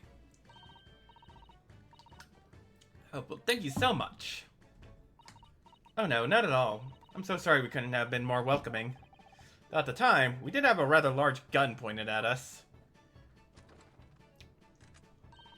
Like this? Go. Ah, thinking back now. You left with Miss Lestrade in tow, didn't you? Oh yes, that awkward witness, Gina Lestrade. Oh, Ginny? Yeah, she's a professional pickpocket. So he found out. It was very naughty of her to pinch my invention like that. Are you referring to that trial-disrupting, gun-like contraption? Exactly, so I followed her, you see, to get it back. Perhaps I should think about fitting a self-destruct mechanism in my inventions. This girl is dangerous. Anyway, I brought Ginny back here after that, so she could apologize to my trusty technician. Sorry, your technician? Hurley, of course, silly. Hurley? Yes, Herlock. Herlock Sholmes. We live here together. I had no idea the great detective had such an interesting young daughter. Daughter? Not likely. What? I wouldn't call him Hurley if he was my father, would I? Well then, what is your relationship with Mr. Sholmes? Well, I expect you've found out that lodgings of any kind in London are very expensive. So the decision is to share the cost with a partner, a roommate. Your roommates? And they were roommates. No! That is wrong phrasing for this one. I hope you don't mind me asking, Iris, but how old are you? 10 at last this year. Well, what of your mother and father? Oh no, they're not around. Oh, I see. I know what the story is there. Oh yes, there's something I must ask you. Of course. Go ahead, Susie. I'm a very great fan of the adventures of Herlock Sholmes and... Oh, you have a copy of Rance magazine! Yes, I read every issue. It's delivered all the way to Japan on a ship. Oh, this is so exciting. My stories are being read on the other side of the world. My stories? That's right. Hurley is always solving such amazing cases, you see? And he tells me all about them. They really are quite fascinating. It would be a shame if I was the only one who ever heard them, don't you think? Goodness. Last night, he was telling me all about a new case he just solved on a steamship traveling from a faraway land. I was just in the middle of typing out the manuscript for the next issue before you came. So you are the author? Yes, I'll let you in on a secret if you like. I'm going to call this latest adventure The Speckled Band. The Speckled Band? That's certainly very familiar. Of course, I always change one or two details in the stories, here and there. This time, I had the idea of making a venomous snake be the cause of all the trouble. Oh, that was Mr. Sholmes' first thought as well, actually. Yes, and of course I know that a snake might not be a credible fit for the facts of the case exactly, but... It's a story. Some poetic license is justified to make it more thrilling, I think. Don't you? So, do you mean to say... Are the stories about Mr. Sholmes that are published in the Rance magazine... all written by me? Yes, on my wonderful and very modern typewriter. But all the stories I've ever read are written by a doctor of medicine? Written by a doctor of medicine, Dr. John H. Wilson. That sounds getting more and more worked up. Ah, yes. That's me. I mean, my name really is Wilson. But what about the doctor of medicine part? That's all true, too. I am a doctor of medicine. No, at 10 years old? At 10 years old. Well, that's quite incredible. But... Dr. Wilson is an English gentleman. Ah, yes. I did alter the setting slightly, for the stories to be more compelling. Oh. Well, it sounds a little strange, doesn't it? A great detective with a 10-year-old girl in tow. I suppose it does, yes. Poor Susato-san. She looks like her whole world has just fallen apart. I mean, Herlock Sholmes also doesn't have a cane. About before. Yes? What's on your mind, Bruno? Do tell me. How did you know that I was a lawyer, and we just arrived in London, I mean? Yes. Oh, and that we have a difficult trial tomorrow. How did you know all that? Oh, that's what you mean. Please, tell us how you did it. Explain every detail. Of course, I'd be delighted. Although, there's really no mystery. Now, let's begin. Iris Wilson is proud to present... Her Logic and Reasoning Spectacular. First of all, I knew already that you were a lawyer, Runo. After all, I met you yesterday at the Old Bailey in the Independence Antechamber. She also said that we'd only just arrived in London. How did you know that? I observed the passport and travel ticket protruding from your breast pocket. Oh, so I was reasonably confident that you must have only just arrived in the country. And on top of that, you accepted a case against that particular prosecutor, telling me you were unaware of London's court affairs. The Reaper of the Bailey. I walked right into that one, didn't I? Then I noticed the red ink stamp on the back of Susie's hand. You were given that when you visited the local prison to meet with the suspect, weren't you? Earlier today. They use those stamps to keep a close eye on comings and goings, you see. I didn't realize. And a red stamp is only used for people visiting foreign inmates. So, that told me that, even though you had only yesterday concluded the trial of Magnus McGilded, two of you had already had cause to visit a foreign inmate at a local prison. However, neither of you was wearing a particularly sad expression on your face, clear that the prisoner was unlikely to be a friend or a relative. That led me to believe that you must have accepted a new case. I see. How could you have known that the trial is tomorrow? Well, having barely been home a few hours yesterday, Hurley solved yet another case. Obviously amused him, he told me that he caught a Japanese man who was bawling and trembling. Well, clearly that must have been Mr. Natsume. Now, Runa has that fancy Japanese sword. I think your outfit is called a kimono, isn't it, Susie?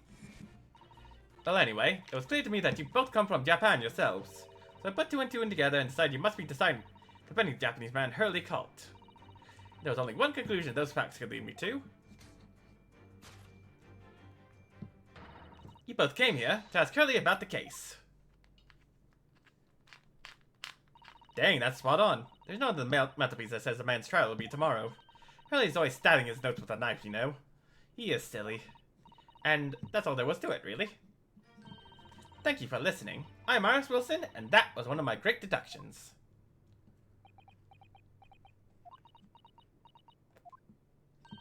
Well, was it a winner? Were my deductions correct?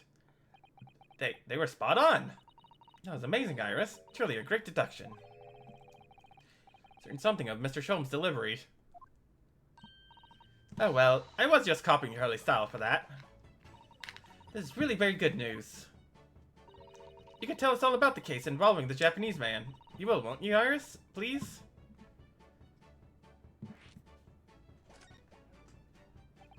So yesterday, Mr. Sholmes apprehended a Japanese man, you were saying. Yes. Hurley had just arrived back in London after a sea voyage. The police were waiting for him at the railway station to take him directly to the crime scene. Ah, the great detective is a popular man, it seems. Town. There were witnesses who had seen a short, shifty-looking, stooped man running away from the scene. Short, shifty-looking, stooped man? Mr. Natsume, beyond any doubt. Sasaki-san said that he didn't see anybody else on the street at all. Seeing there were witnesses after all. Hurley used his great detective powers to summon the man's address. There's a lodging room very nearby. He went directly there with the police. And what did they find? A short, shifty-looking, stooped man shivering in fear. Mr. Sholmes' great deduction certainly hit the mark that time. He's a great detective. Still, that means the incident occurred only 2 days ago. Surely tomorrow is too soon for the trial, isn't it? Definitely. We have no time to investigate properly. London is rife with crime. Oh. It's best, but they can't stay on top of it, apparently. Oh dear. I didn't realize the situation was so dire. That's why they can't afford to spend too much time investigating cases and trying the criminals in court. Staff and money are both short. Crimes are usually pinned on the first suspicious person. That's terrible. I suppose it's harsh reality of the workings of the greatest justice system. I suppose it is, but in that case, I don't hold out much hope for Sasaki-san.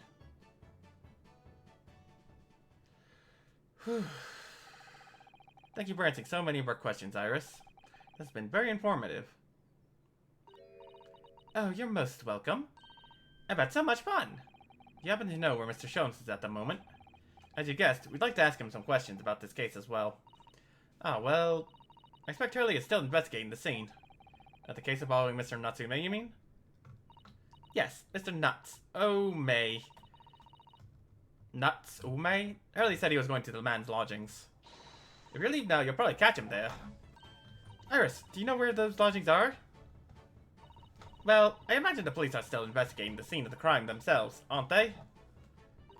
Did you happen to come across a detective by the name of Gregson when you were there? Yes, we know Inspector Gregson. Ah, goody. In that case, give Gregsy this from me, would you? If you do that, I'm sure he'll tell you what you want to know. What is this? A 5-shilling piece and a postcard, it seems.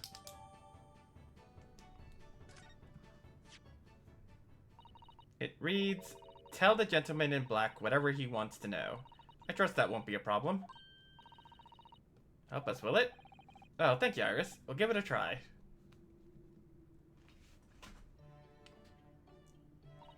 Good luck, then. I'm going to return to writing my manuscript, The Speckled Band.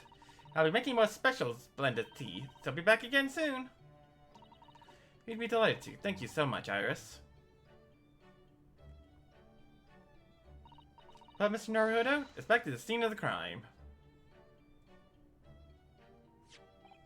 So, somewhat dubious that they would exert any influence over the main Scotland Yard at all, we headed back to the scene with Iris's curious note and one of the world's heaviest silver coins in hand.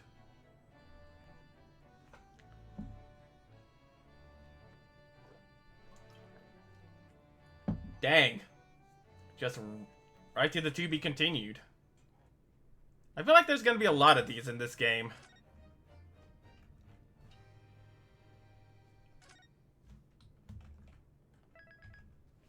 Let me check something right quick.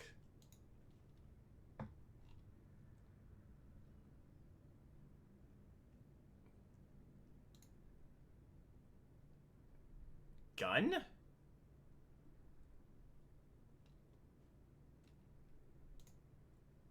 What the heck is gun?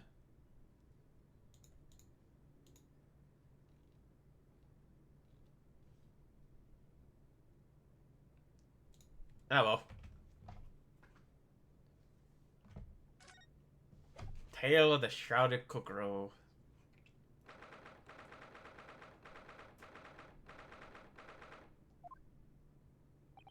It looks like as though the police are still here, carrying on with their investigation.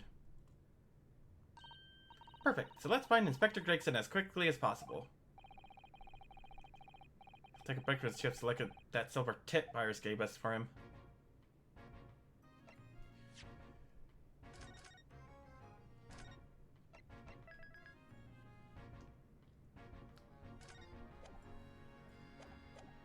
Alright, everyone. I need to go do something right quick, so an extremely quick ad break. Add stream mark. Oh, I think I actually have to, like, is it under settings? Nope. Add stream marker.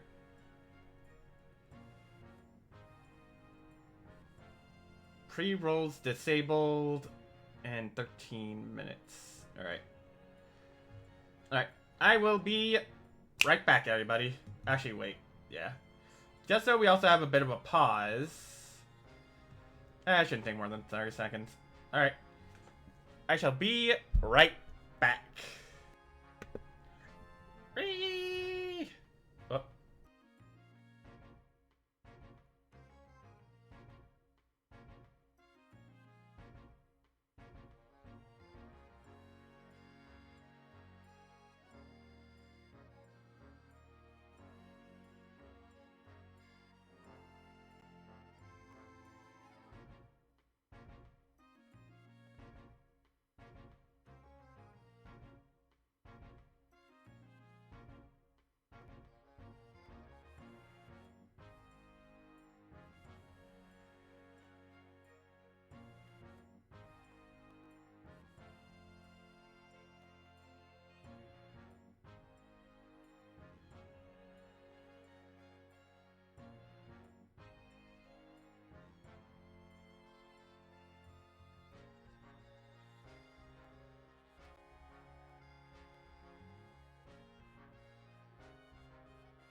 Alright, so hopefully I timed that fairly well.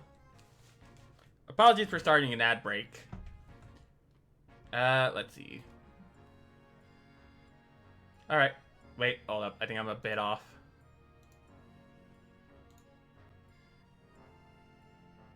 Alright, we're good. Yep, there we go.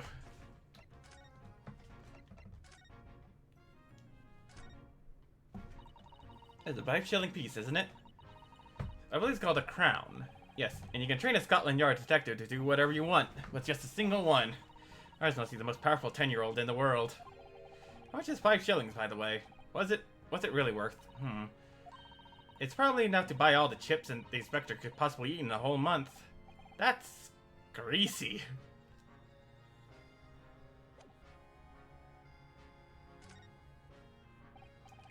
Inspector Gregson, do you have a moment? I'm sorry to say I don't. I'm a very busy man. Much too busy to talk to a pair of foreign godabouts, that's for sure. We have these for you. A present from Miss Iris Wilson. What? For me? From her ladyship? Her ladyship? Give that there, at once. Come on, hand it over. That's for me. Like, don't wait for me to give it to you, will you? What was that coin exactly? It's a silver crown, obviously, but it's a lot more than that. It's, well, it's an appearance fee, that's what it is. An appearance fee? Oh, I see. You mean... That's right. For the adventures of Sherlock Holmes.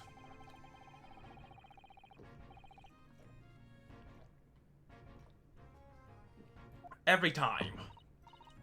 Yes, of course. I know all about your exploits, Inspector. I read them avidly. Her using my name without my say-so does make me the butt of a lot of unpleasant jokes, but still. I'm sorry, Inspector. That must be difficult for you. Never you mind that. So, what do you want to know then, eh? Sorry? Tell the gentleman in black whatever he wants to know. I trust that won't be a problem, it says. Well, obviously it's not a problem. Go on, fire away. What do you want to know? I wouldn't mind, Inspector. We'd very much like to know the address of Mr. Natsume's lodgings. Ah, the little knife-wielding, mustache Japanese fellow. He lives in a right old hovel. It's just over there. Look. On the first floor of that house on the corner, where that wreck of a bicycle's propped up. That is nearby indeed. Remember rightly, the landlord is a Mr. John Garadeb. Right, well, if you see her again, you make sure you give her ladyship my regards, you hear? I mean it. You tell her that Gregson sends his very best wishes. Don't worry, Inspector. We will. Goodbye for now, then. Long live her ladyship. Yeah. Long live Iris. Yes, so then, shall we go and see what we can find in Mr. Natsume's lodgings? Definitely.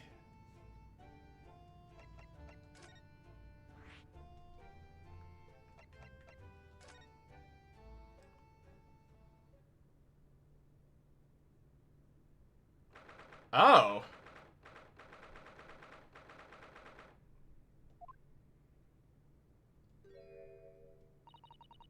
May I help you?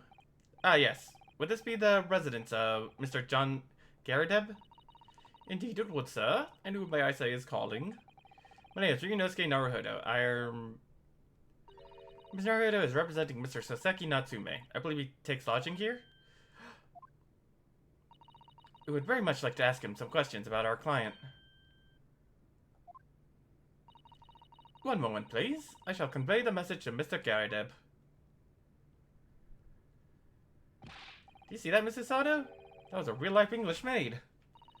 I know. As I understand it, anyone outstanding in English society employs a number of household staff. The first time I've ever seen one in the flesh. Oh, this day keeps getting better. Doesn't it? We need only to meet a butler, and the experience will be complete. Well, I'm not sure if I'd go that far, but I understand the sentiment. Thank you for waiting. Mr. Garadeb will see you now. This way. Man looks like a moon!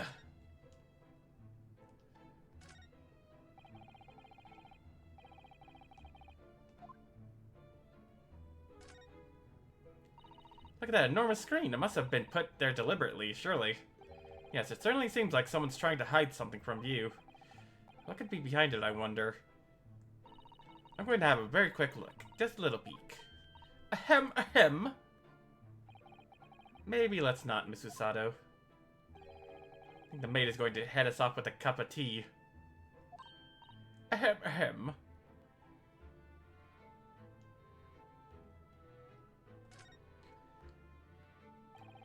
My portrait of Mr. Garadeb is glaring at me, I swear. Have you noticed that all the little frames contain photographic prints of Mr. Garrideb as well?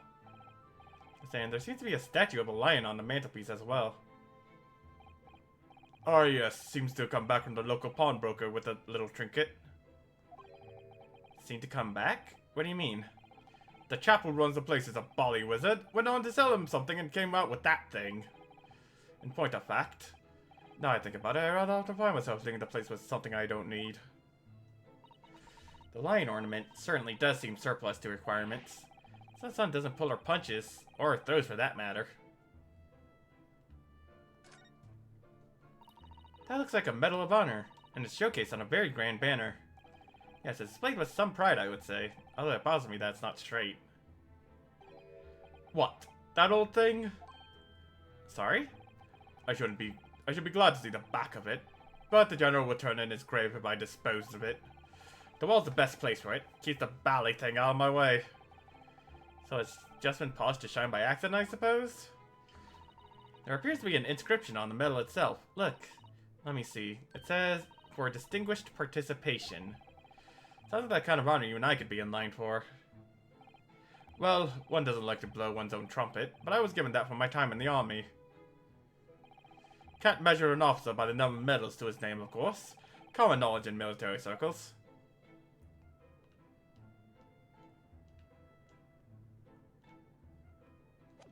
We'll explore later, if we need to. Good day to you. John Garrideb at your service. Bed Aragnaj.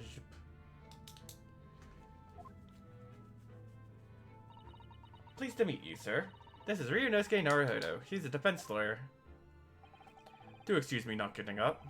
Took a shot to the knee a few years back in the Battle of Maiwon, don't you know? Earned a medal for my pains, but had to withdraw from service. Headed over the ranks to the up-and-comings. So he's a retired soldier. It's a hell of a job getting up and downstairs now, I can tell you. Don't get out much, as you can imagine. Yes, it's quite a climb up here to the second floor, isn't it? I was panting at the top of the stairs. You really must take more exercise, Mr. Naruhodo. Do you think so? Well, Mr. Garrideb, no doubt you were very courageous to earn yourself a medal. Oh, it was nothing. The medal's just a folderol, really. Wouldn't like to offend the general, though, so I grudgingly displayed it on the wall. Why don't you fetch it down, Joan? Let these good people see it properly. Joan, fetch that! Ah! Dash it all, woman! Be careful! Oh, dear me, I beg your pardon, sir. Oh, you jolly near took the skin off my hands. Let me be more careful, sir.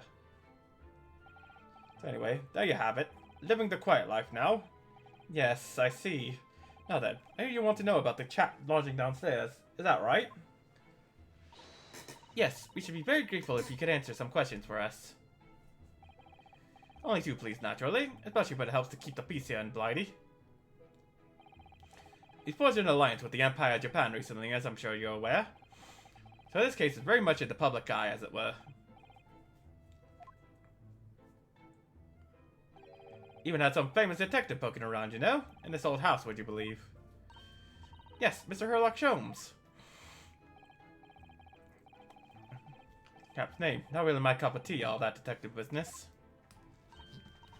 Oh, but you have a copy of Rance magazine over here, so... Eh? Oh, no, Anyway, the chap's investigating the foreigner's room as we speak. So he's in Saseki-san's room. It's a bally nuisance is what it is. The whole neighborhood's twitching its curtains now. I don't like all this fuss. It's jolly unsettling. About Mr. Natsumi then, Mr. Garrideb. Please do tell us. Ah yes, the Japanese chap. Only been lodging here for a week. Oh, just 1 week? So you moved in very recently then. I have two lodges most of the time. One on the ground floor and one just below us. The first floor room became available a week ago, you see, Devin. Ah! Dash it all, Joan! Do be careful! Oh, we're sorry, sir. If you want to know my opinion, I thought he was a shady sort from the moment I set eyes on him. Oh? Why? seemed to have a most nervous disposition, always shaking and looking over his shoulder. The man had shady written across his sweat-soaked brow, if you ask me. I said to myself, Joan, that man is trouble. Sooner or later he's going to do something untoward. And I'm rarely wrong about anything. I won't be calling this maid as a witness, that's for sure. Is there anything else that struck you as suspicious about the man at all? Yes, oh yes, indeed there was. And she's dying to tell us.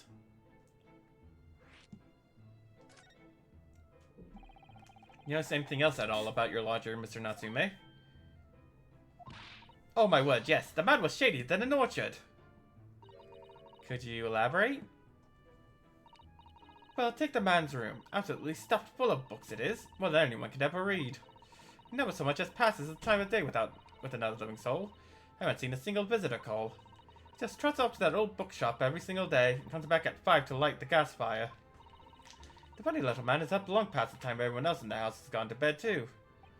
Oh, I see. A gentleman on the ground floor goes to bed at around 9 each night. But I've never known that Japanese fellow to retire any earlier than 2 in the morning.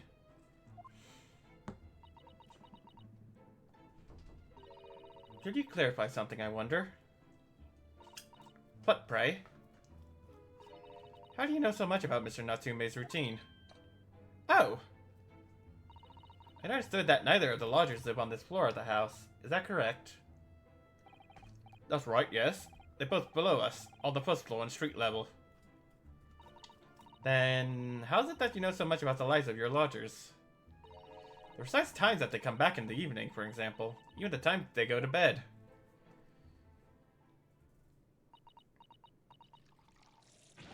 Ah!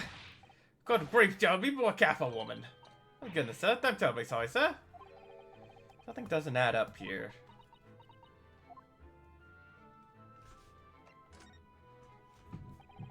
Seems that the incident took place at around 5 in the evening. Did you happen to look out the window at around that time? The window? Yes, you notice that the window over there looks out over Briar Road. This incident took place on the pavement just on the far side of the street. Was there anyone suspicious loitering nearby? 5 o'clock is dinner time in the Garadeb household, so I'm afraid I don't remember seeing anything. How about you, Joan? No, sir. It would have been dusk outside already at that hour. And with the fog as well, I should think it would have been quite impossible to see the other side of the road. Oh, I see. Did you notice anything else out of the ordinary then? Such as? Anything at all? Even if it seems unrelated. Well, yes, was there something then? Well, nothing particularly significant, but around that sort of time in here, there... The love of God, Joe, watch what you're doing! What have I done? I'm awfully sorry, sir. Of course, sir. If I may, Mr. Narrow Hollow. Oh, yes? An exceedingly good memory, and as far as I remember, nothing of any significance took place here at that hour. Nothing at all. Oh, really, Mr. Garadeb? Though you were talking before, it sounded rather like there might have been. Oh, well, as I was saying, it was just a trifling matter, really. Nothing of... Ah! Joe dash it all, what's the matter with you, woman? Begging your pardon, sir. Nothing happened. Yes, quite. Nothing happened. You sat down to quite an uneventful meal. Joan? That's right, Mr. Garadeb. What is the matter with these two? Sounds like something happened here in this room on the evening of the incident. But what? I wish I knew.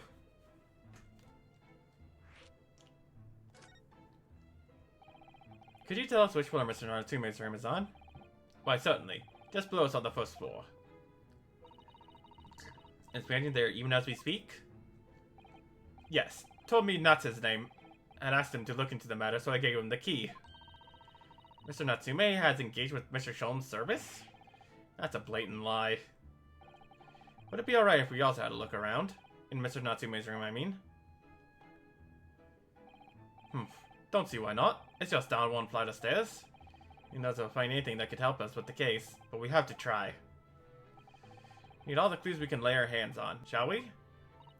Yes, and while we're there, we can speak with Mr. Sholmes again. Perhaps he'll be able to tell us more.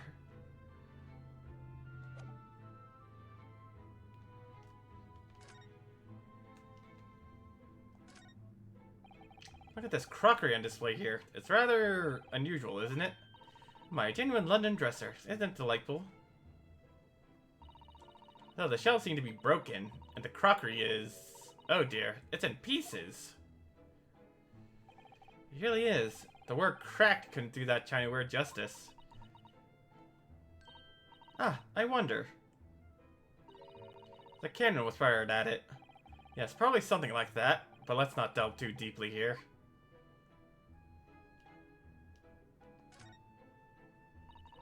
This whole cannon order looks a little out of place here, wouldn't you say?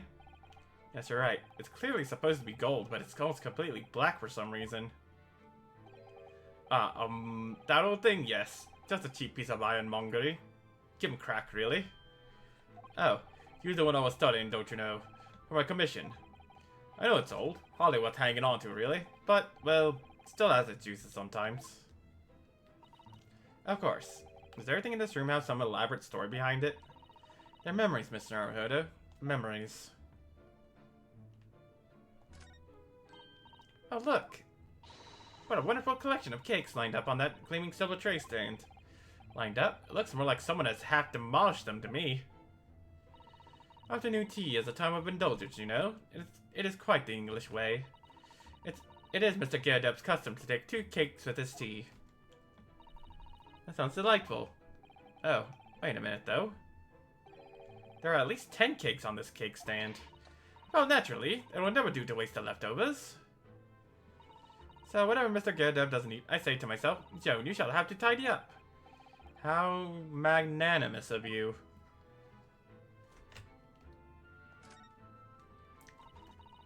So over Briar Road, where the young woman was attacked. Oh yes, I can make out the policemen on the far side of the road investigating the crime scene. This is rather murky, isn't it? You can't see very clearly. Does this thing open at all, I wonder? I shouldn't underestimate the bitterness of a London winter, sir. Sorry? As soon as you open that window, the tea will freeze in the pot. No Londoner would go opening windows at dusk in the middle of winter, I assure you. Very unlikely that these two would have seen anything of the incident then.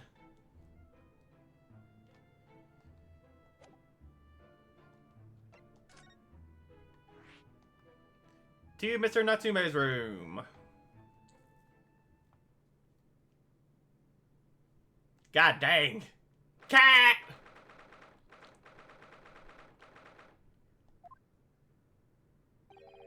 What? Just look at this place. And smell it. It's so musty in here. So it's the mountains of old books that are responsible for that. I don't think I've ever seen so many books in all my life. No, me neither. It's so dark in here, too. Is that the window over there? Well, it was the window, I think, yes. Once upon a time. For some reason, it's been closed up with bricks and mortar. So this is where Mr. Natsume lives. By the way, I haven't spotted Mr. Sholmes anywhere, have you? No, that's true, but according to what Mr. Garredub told us, the great detective should be around here somewhere, investigating. Never doubt where he'll be.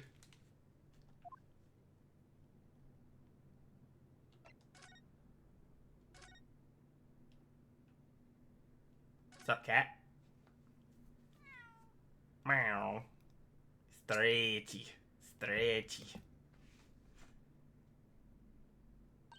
Oh my, what an adorable little cat. Perhaps he's looking after all the books while his master is away. He disappeared into that pile of books as quick as a flash. It was a tricolor Mike, wasn't it? Do you even have that sort of cat here in Great Britain? Mr. Natsume brought the little creature with him from Japan. That's made me feel homesick now. Oh yeah, I guess calicos are mainly like a Japanese breed.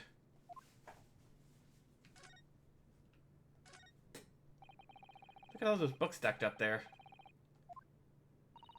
They're all works of English literature, and they all smell so musty. This volume of books to hand, you'd never be short of reading material, would you? No, what a dreamy idea. Bad dream, maybe, for me at least. Mind you, I don't imagine the books that's at the bottom of the pile now will ever be read again. So reading it is an experience that comes but once in a lifetime. Just as the tea ceremony teaches us. Turn down the path of tea ceremony philosophy. The window? I think so. It was a window at one time, after all. Although all that remains is a frame around some bricks now. So really it's just a wall then, isn't it? Why would anyone deliberately brick it up like that? I'm afraid I have no idea. Ah! Perhaps Mr. Natsume painted the brick design on in a fit of whimsy.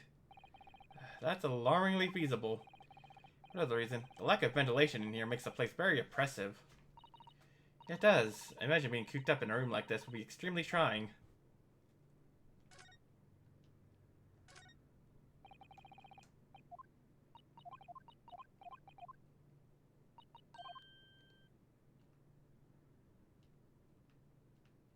Let's see. Oh, there's nothing about the bag?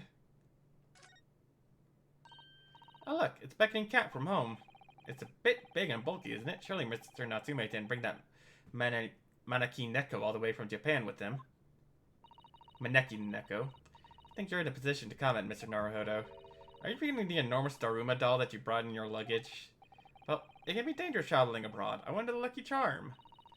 Well, I imagine Mr. Natsume wanted the same. And this cat is sure to beckon good luck to him. Not doing a very good job so far, is it? You mustn't say such things. And then say a word. Alright, such a giveaway. Let's see.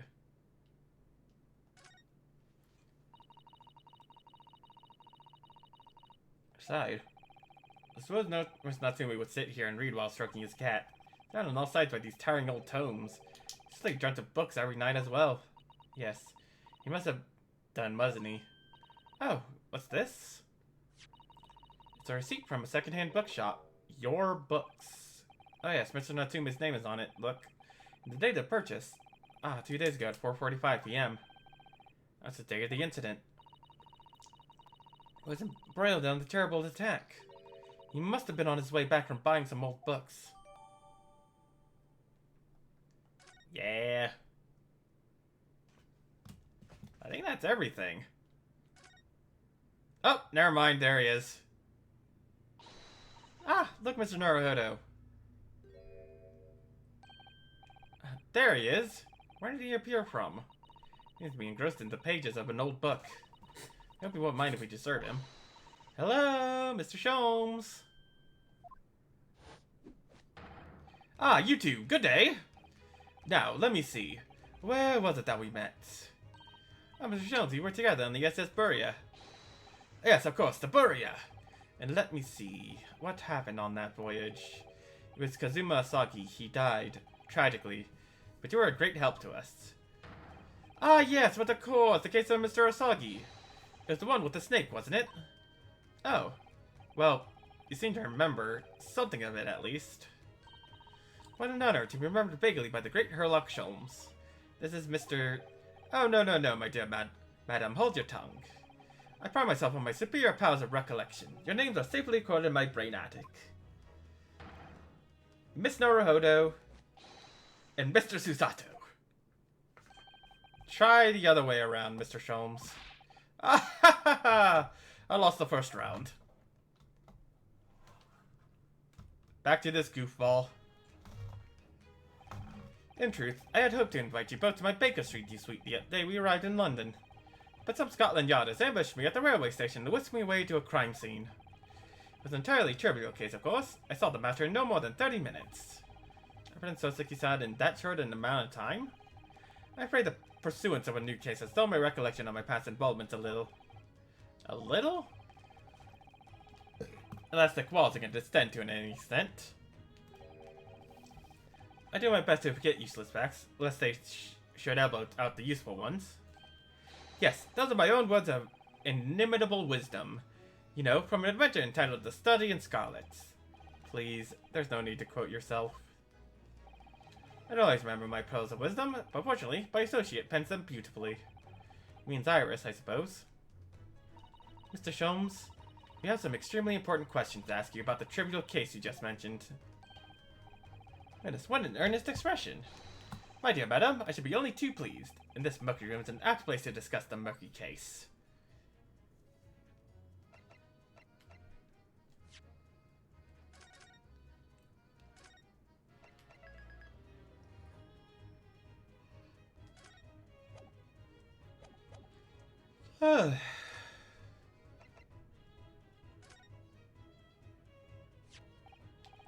The receipt from the books about stupid Japanese friend purchased. Covered that yesterday morning. A marvelous find, wouldn't you agree? Oh, yes, the works of a truly great detective. What a scatterbrained individual he must be to have left it behind. Curiously, there was no mention of this publication in the receipt. Odd when you consider how fascinating it is. You mean not everyone in London buys Rance magazine every time they visit a shop? Yes, odd indeed. Mr. Sholmes, I expertly slipped that into the conversation. I'm glad you agree. Dr. Sholmes can be great works of literature too, my dear fellow. God, I am tripping over words. I'm so sorry. You know this to be the lodging of a Japanese foreign student by the name of Soseki Natsume. It seems that you assisted in his arrest, Mr. Sholmes. For the stabbing of a young woman outside here on Briar Road. Natsume. Yes, I believe it was a name rather along those lines. Denies it. Was it really justifiable to arrest him so little? I'm sorry, Miss Susato, but I have not the slightest idea what you mean. What? I can't believe he was looking Susato-san squarely in the eye while feigning ignorance. I assure you, I'm not really feigning ignorance. A pair of you are under some misapprehension. Oh? How? I assure you I have no recollection of accusing your astute compatriot of the crime. That doesn't make sense. The detective of Scotland Yard made the following request of me, and I quote verbatim. We need you to ascertain the identity and whereabouts of a man seen fleeing the crime scene. A man seen fleeing. There were a number of books scattered on the pavement of the scene. From the book plates, I was quickly able to determine the bookshop from which they had been purchased. On speaking with the proprietor, I was immediately led to this address. Elementary, wouldn't you say? I think there's a receipt somewhere around here somewhere from the establishment in question. You mean it's a culprit then? That I could not tell you. Well, it was aggravating my faculties, hence why I returned here. However, this place is such a trove of fascinating books, I found myself quite lost in bibliophily. Do not be deceived into believing that I am a man of leisure. No, no, no. Oh dear.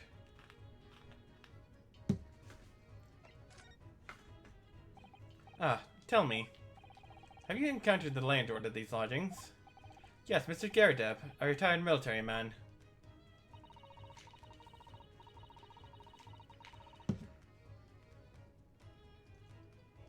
Oh god. Missed my nap, and now I'm paying for it with yawns.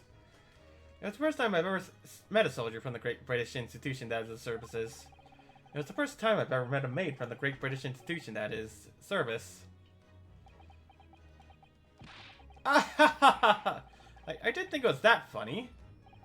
I do apologize. As you may well be aware, many households in London employ a maid. Yes, I read as much in my Great Britain primer.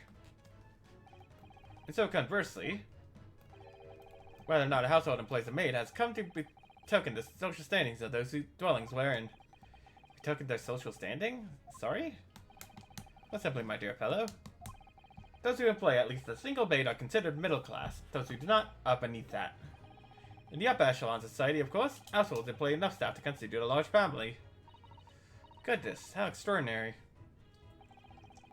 Appreciate, for those on the precarious boundary between middle and lower classes, being able to afford just one maid is of the first importance. I had no idea. And for precisely that reason, I find great stimulation in the situation upstairs. Specifically, in the retired army veteran, Mr. John Garadeb. Oh? Affable as he is, the fellow is hiding something. In terms on the circumstances of this case, I am as yet unable to ascertain. I'm thoroughly lost on what he means to say.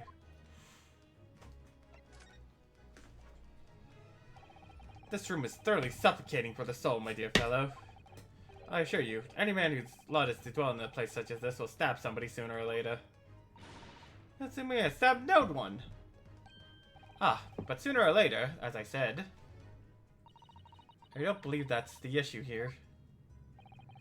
About this dark little room, Mr. Sholmes. Why is there no longer a window? Do you have any idea? No window? Well, I mean, I can clearly see that there is a window, of sorts. It's been completely blocked with bricks. Ah, I see. Answer that question is quite simple. Window tax. Window tax? What is that? Surely, not a tax on windows. Precisely that. Oh my goodness. Until relatively recently, a tax was levied on households in this country by the number of their windows. Those of lesser means, having inherited a sizable and costly family home perhaps, rapidly closed windows up. On the rich opened windows here, there and everywhere. In an effort to curry favor with those in power, by punishing them with large sums of tax money. How awful and unjust, forcing people to live in rooms devoid of light. Indeed, disease was rife as a result. So, some 40 years ago, or thereabouts, the window tax was abolished. But its legacy remains, as you can see, in squalid lodgings such as these, for example. I suppose Mr. Natsume slipped for living here in London is a very generous. It would appear so. I've done a little digging, and discovered that these lodgings were offered at an extraordinarily low price. Because the room is so awful, I should think. That's correct. However, I don't believe that the low rent is explained by the shabby nature of the accommodations. Oh? Still, that is of little relevance here. A matter not worthy of further attention. Sure, I'm curious now.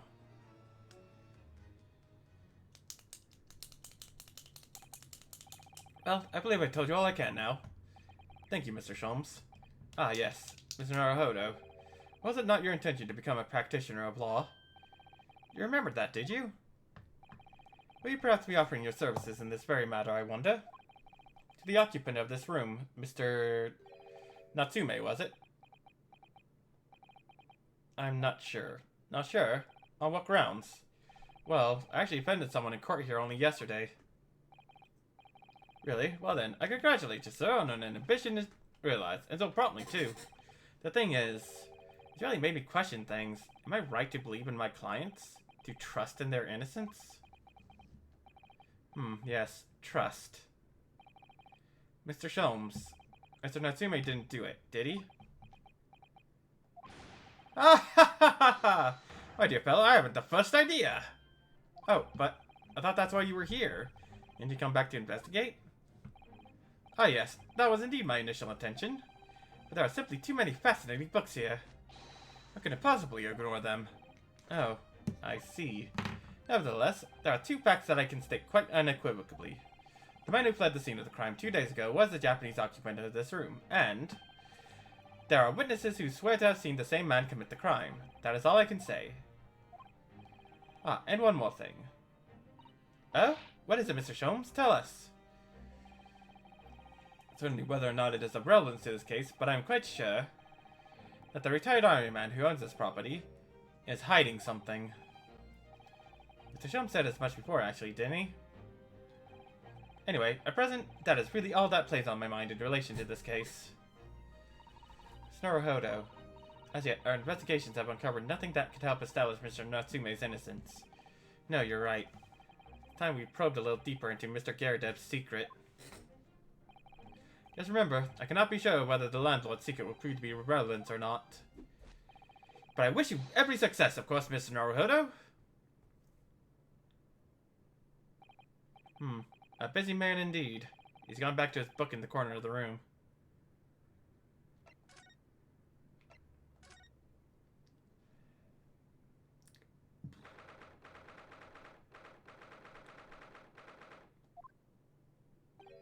Ah, you pair again.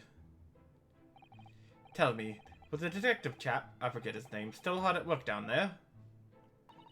Mr. Herlock Sholmes? Ah yes, rings a vague bell. All that detective business isn't really my thing, I'm afraid. Well, Mr. Sholmes is in his element down there. Jolly good show. Another cup of tea, if you please, Joan. Now then, why don't you tell me what... Ah! Well, the update time, woman, will you watch what you're barely well doing? Wait, hold up. I shall be serving dinner shortly, sir. Hmm? Ah, yes, of course. Frightfully rude of me, but I'm afraid I shall have to ask you to take your leave, if you'd be so kind. Oh, yes, of course. We are deeply grateful for all your assistance. Not at all, not at all. Don't get much chance to talk with a young foreigners like yourselves. It's been a pleasure. Best of luck and all that. Perhaps you could see yourselves out. According to Mr. Sholmes, Mr. Garrideb is hiding something. No other avenues of investigation seem open to us at the moment. Perhaps we should do some digging.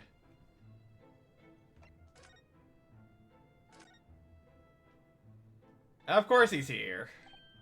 Ah, what's he doing over there? Mr. Sholmes? Aha! We meet again, my dear fellows! Good gracious, when did you sneak in here? Herlock Sholmes, sir. At your service. What? Hold up. Whatever were you doing over by the window? I am given to watching the evening sky as the sun sets, madam. It's sadly cheerful as the room downstairs undoubtedly is. It lacks an aperture for such observation. So I took the liberty of borrowing a small corner of the space by the window up here. Humph, well... Dying to one's window at dusk is the prudent thing to do in London, I'm gathering. Ah, and one other thing, Mr. Naruhodo. Oh, me? Thought perhaps you might be in need of a certain great detective's great mind. Wait, he's not talking about... Is he? I didn't expect to be going through that again so soon. Yeah, do you mean Mr. Sholmes?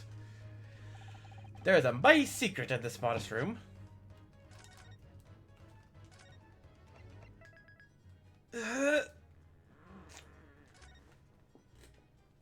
No one paid for it, or used their little bubbles to do it, but big stretchy.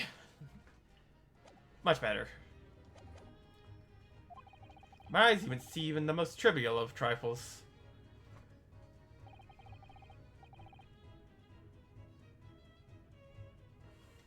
I take it you're prepared, Mr. Naruhodo. I think so. There's just time enough for one of my greatly admired great deductions. So let's conclude the matter before dark.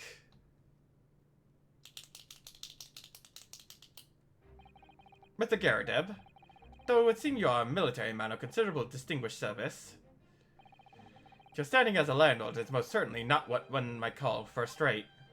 I'm afraid, sir, that it is all too clear to me. There are two conclusions I have been able to draw by careful observation of your living arrangements. I beg your pardon? The first is that even as we speak, you are concealing the presence of a ferocious beast in your care. Hey?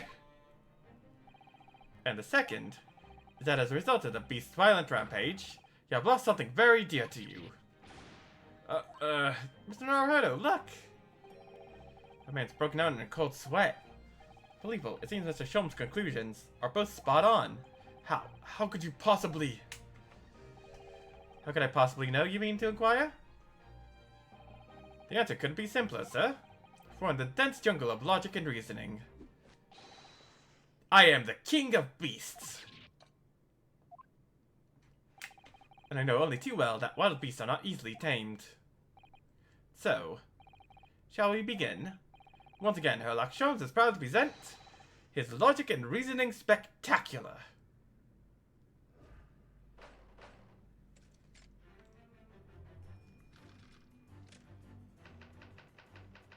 Nature of the Beast. Yeah! So they shouldn't take a great detective to see. The fearsome beast has been on the rampage of late within these four walls. Thus we are faced with the question, what form might this beast take? Ah, for a man with a military breeding, your eyes are uncommonly candid. Your further glance, Mr. Garrett, leads us directly to the answer. The true nature of the beast that has run rampant here is revealed by that lion statue. Yes, though an army man, you appear unimposing at best. In fact, that has fueled your admiration for the mighty lion, the king of beasts. What is this piffle, I ask you? In the end, your admiration became so great, in fact, that you had a living, breathing specimen shipped from India, which you tried to keep in this very house. What? Oh shit. Yet living with such a wild beast proved more difficult than you had imagined. Chilling traces of a wild rampage are still very much in evidence. Well, yet as we look around, the beast in question fails to present itself. Look at this angry creature how it disappeared to. Madam? Me? You not consider me unchivalrous, but it is to me with one glance in your direction. It is? Your dress pocket gives us a handsome clue as to the beast's current whereabouts. Treating what it is a handbill advertising a circus show. Ah. Yes, you sought to dispose of this terrifying lion, Mr. Garrideb, at Batty's Circus, a traveling show currently sojourning in a nearby park. I have observed the tents. You sold the savage lion, sir, to the circus troupe. I most certainly did not. I believe I have made my point. The fearsome beast which ran amok in this room was an Indian lion. And a simple visit to the circus now will reveal the lion prancing jubilantly through a ring of fire.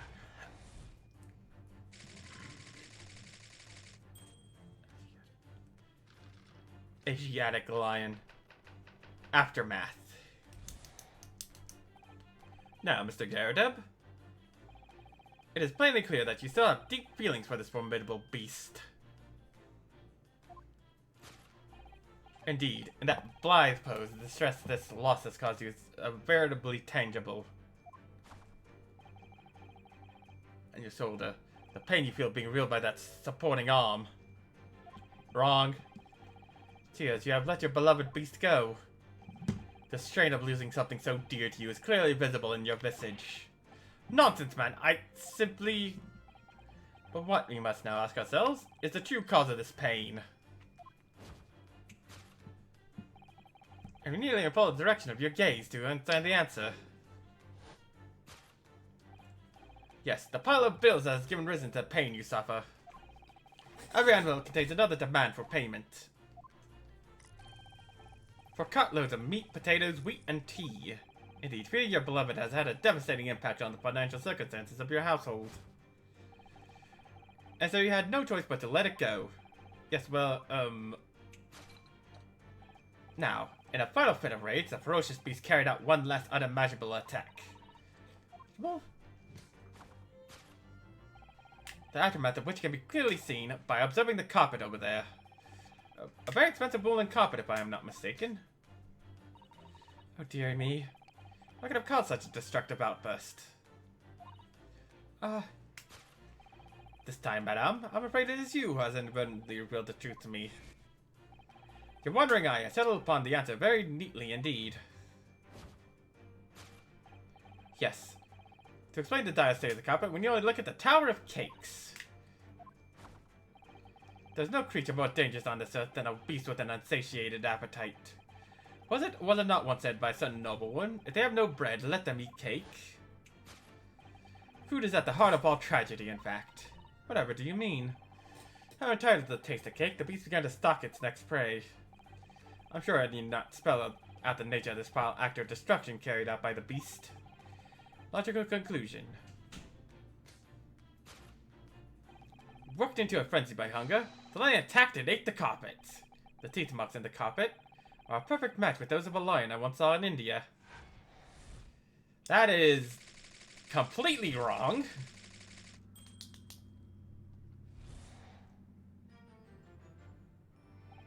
Thus concludes Herlock Sholmes' great deduction of this beastly puzzle. Oh. Ah! What is the matter with you, Joe? You're pouring scalding hot tea all over me. Oh, I'm sorry, Mr. Garrideb. I'm afraid I didn't notice. My deductions can be startling, Shaw. It stands to reason that you're a cupper on the Thoba. Indeed, my revelations can make people spill tears at times, too. Oh. Mr. Sholmes? Sorry to butt in, again, but can I make an observation? Why, certainly, Mr. Naruhodo. What is it? Again. Well, your deduction just now... Do you really think a lion could have fit inside a room of this size? Indeed, it is the only explanation for the facts. The terrifying truth all too often lies beyond the realms of common sense. Be an idea to consider what lies inside the realm of common sense as well. But if an uncaged lion had run amok in this very room, surely Mr. Garrett and his maid would have been hurt, or worse. Ah, that's where you are stuck. That the former military man held his own against the beast using that large cannon. I said that they sold the lion to the circus. And what about the food? Beaten potatoes are one thing. But I don't believe I have ever heard of a lion that drinks tea. Ah, my dear Mr. Sato, it occurs to me with some regularity that irrespective of race and breeding, whenever anyone lands on Great British soil, they are infused with the highly appropriate taste for afternoon tea. Oh, what a glorious notion. Well then, Mr. Naruhodo, it's your turn to shine again. I had a feeling that was coming. Slight massage, that's all Mr. Sholmes' deductions need. You can do it. Excellent. I've been waiting for my trusty partner in deduction to step forward, Mr. Naruhodo. We don't even know yet whether or not this is going to help with Mr. Natsume's case. Still, knowing the truth is always worthwhile, whatever the motivation. At least, that's what I want to believe. Let us start again. From the beginning. Of Herlock Sholmes, logic and reasoning spectacular.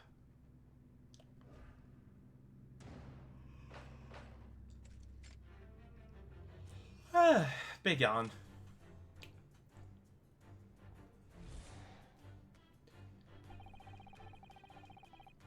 Alright, so we've already been through this at the very least. So I wonder what the first course correction is going to be the lion.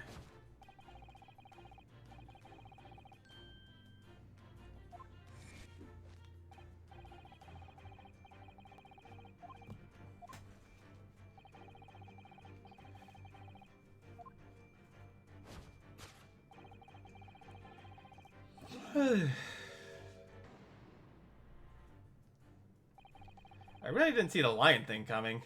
No, but if you consider Mr. Garrett's reaction, it rather seems as though some beast did indeed run amok here in this room. Yeah, something of a very fierce nature. That could have been a lion transported from India. So what was it then? We must offer Mr. Garrett's gaze.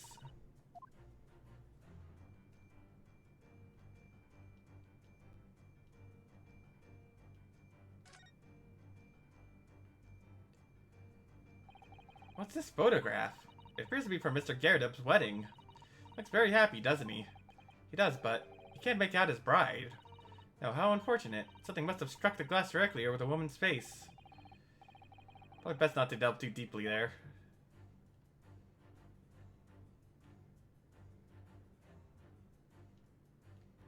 Take that! Yeah! The true nature of the beast that has run rampant here is revealed by that newlywed bride. Precisely, Mr. Naruhodo. No other explanation could possibly fit. Yes, this spring print pictures your wife, Mr. Garrett. And while we lament the fact that her face is obscured, you can still make out her mighty arms, and note the considerable horsepower they must contain.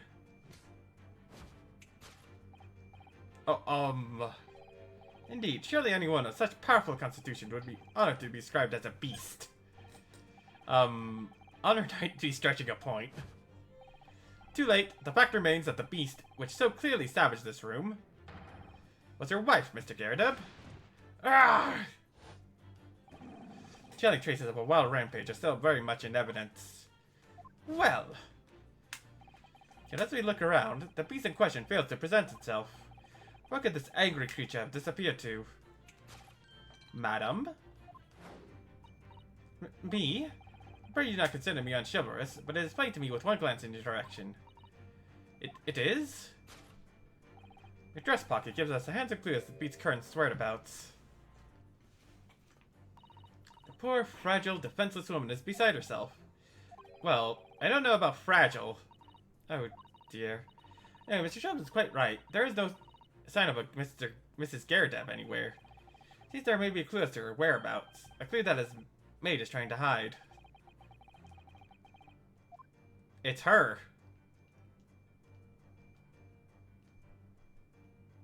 Take that!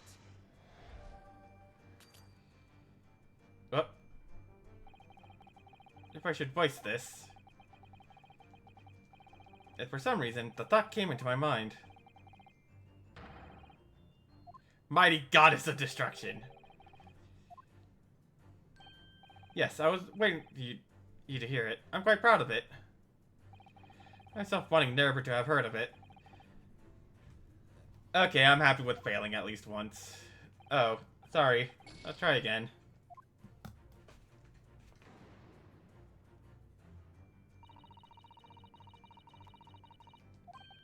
Yes, Mr. Garrideb's wife. Oh, wait.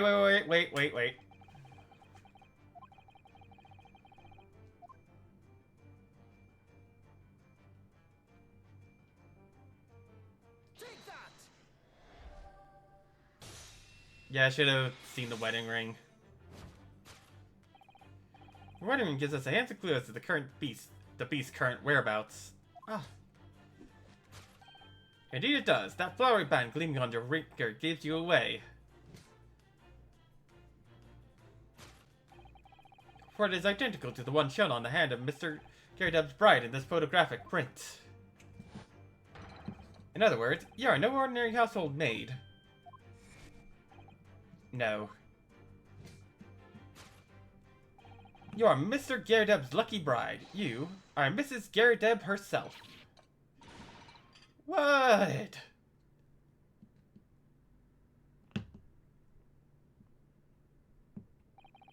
Well, jolly fine detecting, sir. As you rightly surmised, this is the wife, yes, my Joan. Rather let herself go, you might say, but she was a bally corker-back. Ah! It would appear that you don't live in the most comfortable of circumstances. After all, you are a retired army man, yet you are in the business of renting out rooms. Tsk. I would assume, therefore, you have insufficient means to employ a maid. Would that be correct? It's not right, I tell you. I was second lieutenant of the 3rd Regiment. Man has his pride, don't you know? By golly, it's a sorry thing when a chap can't even afford to have a single maid in his employ. Yes, here in London one is rather judged. Also, it cannot be considered worthy of society if it employs no staff at all. Though in my considered opinion, such concerns about appearances are a folly. You mean Mr. Garrideb has his wife work as his maid? Precisely. Am I right, Mr. Garrideb? Only in company, obviously. But listen here. This must remain a secret. Tip-top secret, please.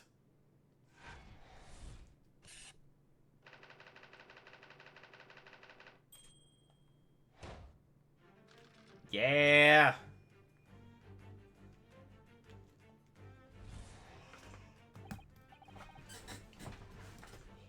No, Mr. Garrideb. I still have deep feelings for this formidable beast. Indeed, in that blithe pose, the distress this loss has caused you is veritably tangible. Your hand weighs heavy on your shoulders. You feel being revealed by that supporting arm. Still calling Mr. Garrideb's wife a beast. Yes, as a woman, that feels rather uncomfortable. Husband as we speak. In other words, he hasn't lost his beloved at all, has he? Oh, how true. So perhaps that supporting arm that seems to be propping up his head has some other significance then. Pain is tangible, though. What could that pose of his really signify? Take that! Slat cheek!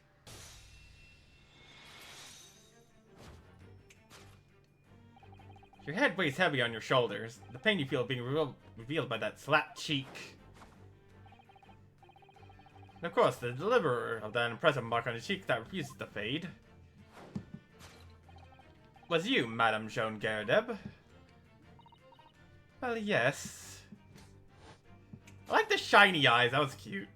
You've been desperate to hide the slap mark on your cheek, sir. Ah!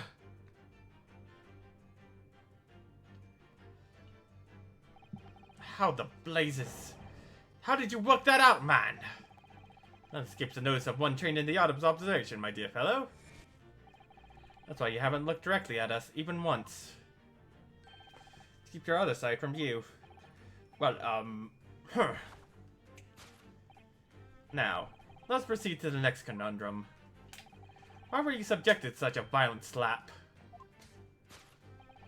In other words, you must ask yourselves what caused Madame Garrideb to fly into a rage. We need only follow the direction of your gaze to find the answer. Yes, it is a pile of bills that give us rise. Nope. Didn't Mr. Sholmes say that the bills were all for lion fodder? Yes, but now we have established that the lion never existed.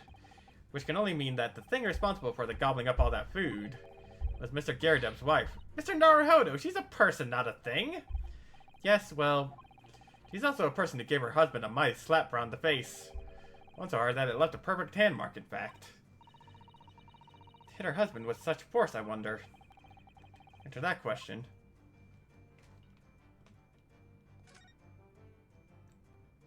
Oh, I think I see what it is. Here, look, Mr. Garrideb is clearly an avid reader. Oh, wait a minute. I don't think this is a bookmark. Oh no, so it isn't. It's a note written in a woman's hand. James, I love you. Yours, Mary. Look next to the signature here. Lip marks made with lipstick! Oh, what a passionate and romantic gesture. Not getting any ideas, Susato-san. Oh dear, I'm sorry. Mark is actually a love note then.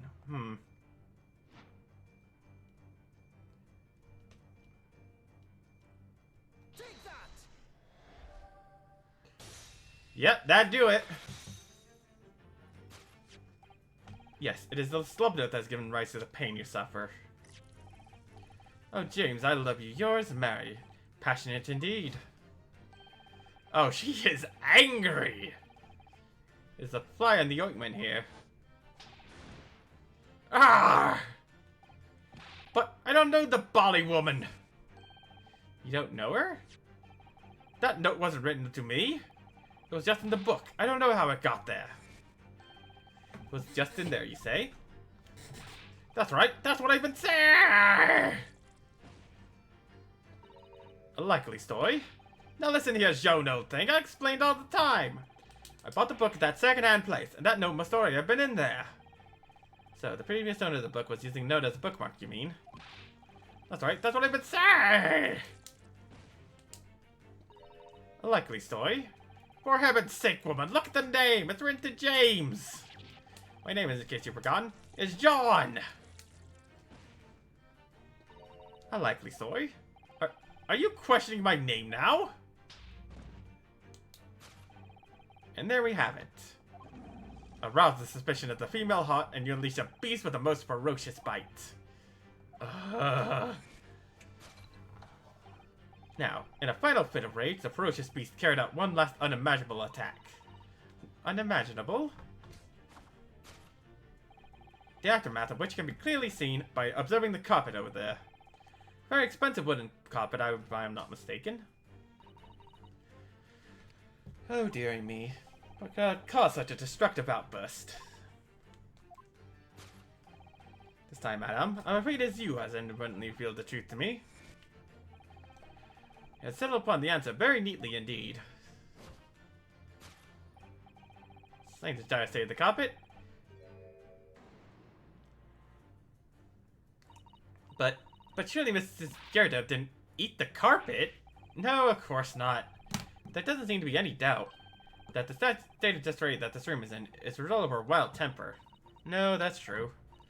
So this is the last part of Mr. Sholmes' deduction that we need to fix. Upon Mrs. Garrideb's gaze, now tell us the real answer.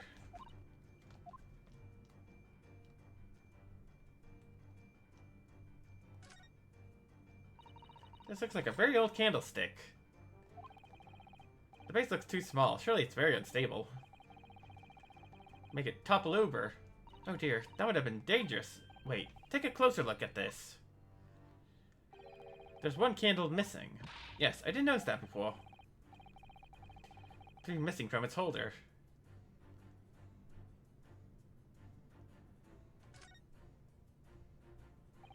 The carpet here has been ripped to shreds.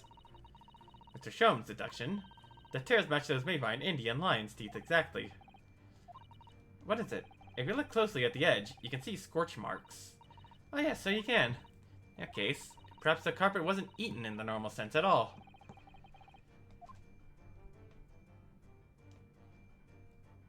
Take that! The candlestick!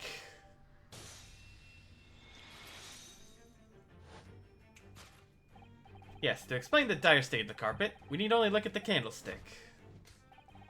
Most illuminating, my dear fellow, and of course, the only possible way out of this logical labyrinth.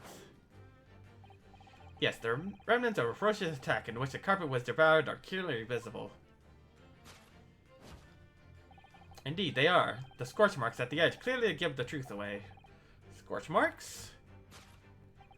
It would appear that this room was the scene of a little marital altercation. Mrs. Garrett's mighty arm muscles left an impression not only on her husband's face, but on the entire room. The force of her strike caused the candle to fall from the holder. And in seconds, the carpet was alight, and the whole corner of the room in flames. Yes, But the most ferocious beast in this world is neither a violent lion nor a vengeful woman, but fire. And in this room, that ferocious beast bared its claws and ran amok. Eloquently put, my dear fellow. So you see, there's but one conclusion here.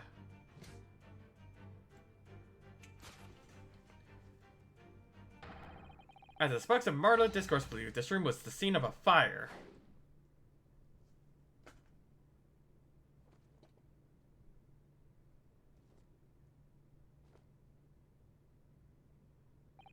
Mr. Sholmes, sir, I salute you!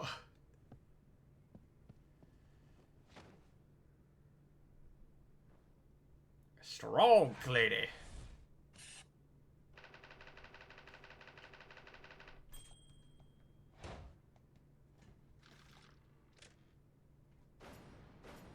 Yeah! We did the thing!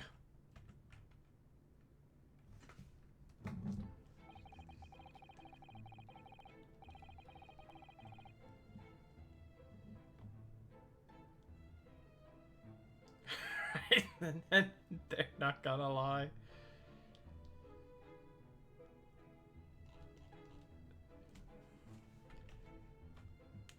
It's these dashed long winter nights, you know. Nothing to do but read in front of the fire. Luckily, there's a jolly good second-hand bookshop just around the corner. Buy all my old novels there. In the pages of one particular novel, you discovered some rather illicit material, for which your wife admonished you harshly, it seems. Don't know about admonished. Demolished might be rather closer to the mark. And beast is most certainly not described. Here we go again. The carpet? Was that destroyed by fire when a candle fell on the floor? Hard to say it was. Happened in the blink of an eye, you know? The whole place filled with smoke. Couldn't see a bally thing. It's caught between the old stick's rage and the raging flames. You paint a torrid picture, sir. One that would have been most entertaining. That's sympathy for you. Didn't take long for the fire to spread, of course. The bally furniture started going up as well. We had to hide the mess behind that screen for the time being. Over here, Mr. Garredev. Well, you have nothing more to hide now, if you'll allow me.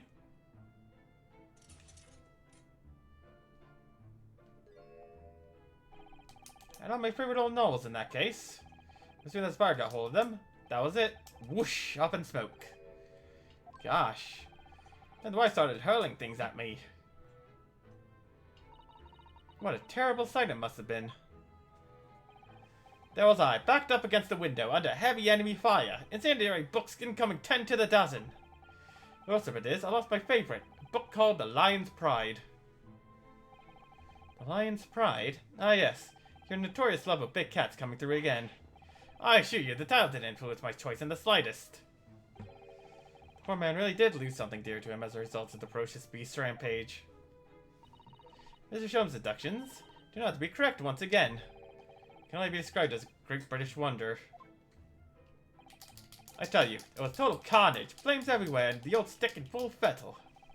Out of interest, what time of day was that? Not sure I can remember. It was 2 days ago now. Let's see, around 5 o'clock, I think. So at exactly the same time as a terrifying incident that was unfolding outside your window on the street below. Even more terrifying on the inside, I can assure you. The whole Blighty could have been flattened outside my window at the moment, and I wouldn't have noticed that dashing thing. Oh, really?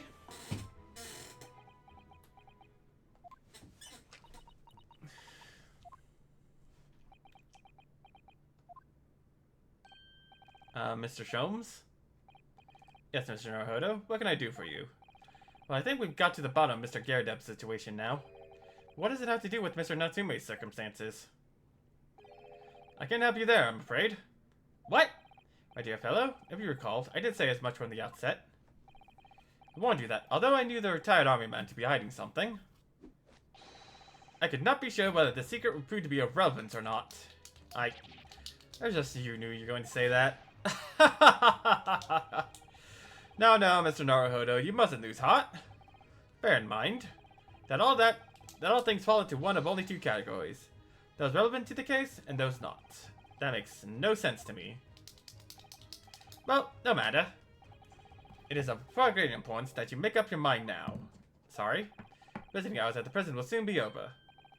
Oh no, is it that time already? To accept Mr. Natsume's case, we have official paperwork to attend to. So that's it. No more time to think. Perhaps you'd like to betake ourselves to bidding us farewell now? We must prepare supper for Mr. Garredeb. Oh yes, I'm so sorry. Thank you both very much for your time. So Seki-san will be waiting for us, and I'm going to have to give him an answer.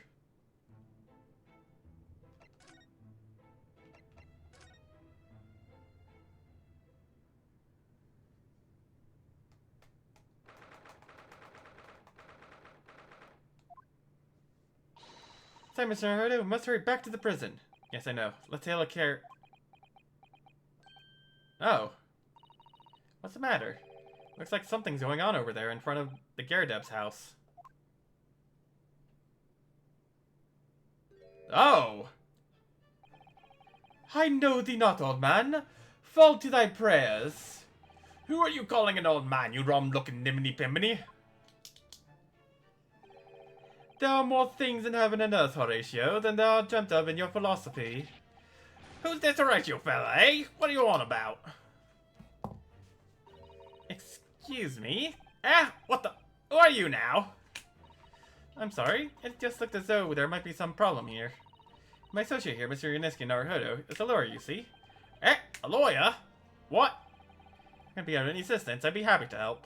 I'm from Japan, but I have studied English law. Fine, I'll be on my way for today, but you mark my words. This ain't over yet! Get thee to a nunnery? Do I look like a bloomin' nun to you?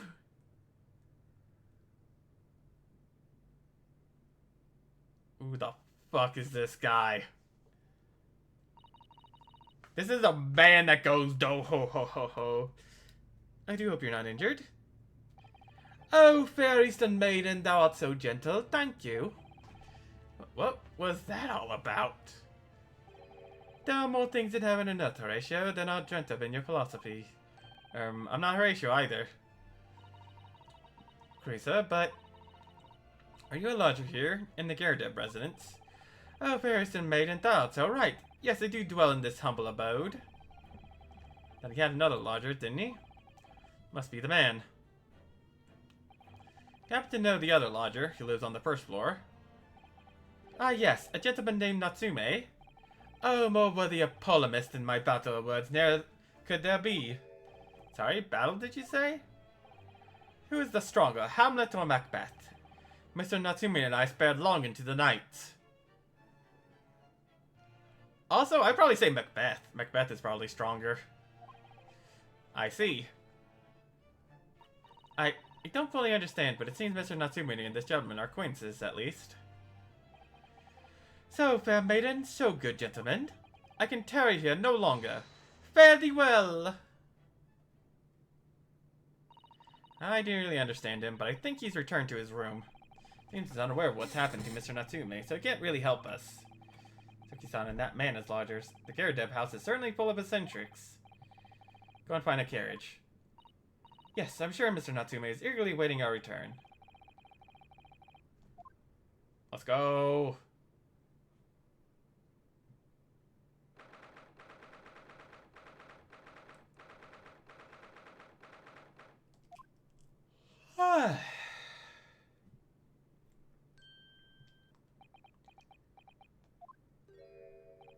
Oh, it's you! You're here! You came! Locum student Mr. Naruhodo Esquire. I can't believe you came back! I'm so touched! We are sorry to have kept you waiting, Mr. Natsume. Oh no, think not of it. Relax! If I were a cat, I would purr with pleasure at the company of such fine compatriots. Noble, nurturing, never-failing Nipponese! Oh no, let's not get carried away. Oh, I quite agree. There's nothing more reassuring than the familiarity of one's native land. On the other hand, it is through friendship transcending international borders that one truly appreciates the fact. Such is my belief, at least. It's you! The miserable, rotten spy, Herlock Sholmes. Sholmes, what are you doing here? I have no intention of doing anything, per se. Save observing, of course. What are we doing, Mr. Sholmes? Well, I've encountered some curious reading material in that Gloomiful room. Having unmasked the secret identity of that eccentric pair, I decided I should drop in on the way home. See how a divested friend is faring. Gloomful room? At least your accommodation here offers a window, my dear fellow. In that sense, it is the superior option. Anyway, I must commend you on your taste in books. My day has been a delight, and cost not a penny. Ah, you! How dare you, Herlock Sholmes!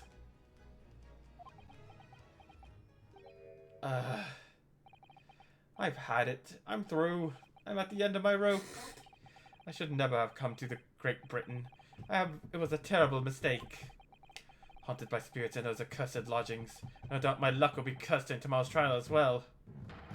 My whole life is bedamned! What are you thinking, Mr. Naruhodo? He mentioned that once before, didn't he? That his lodgings were cursed, I mean? And there is much more truth in Mr. Mustache's words. What? Cursed is a wholly appropriate description, I would say. For the man's lodgings, and indeed, for tomorrow's trial. What's that supposed to mean? Is this man gonna erupt in ghosts?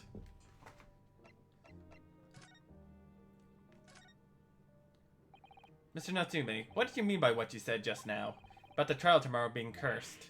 Oh no, why? Why are you looking so grave? You're making me nervous. You're just getting carried away, that's all. I didn't mean anything by it. Oh, I see. That's really agitated him. You don't mean the trial is cursed somehow?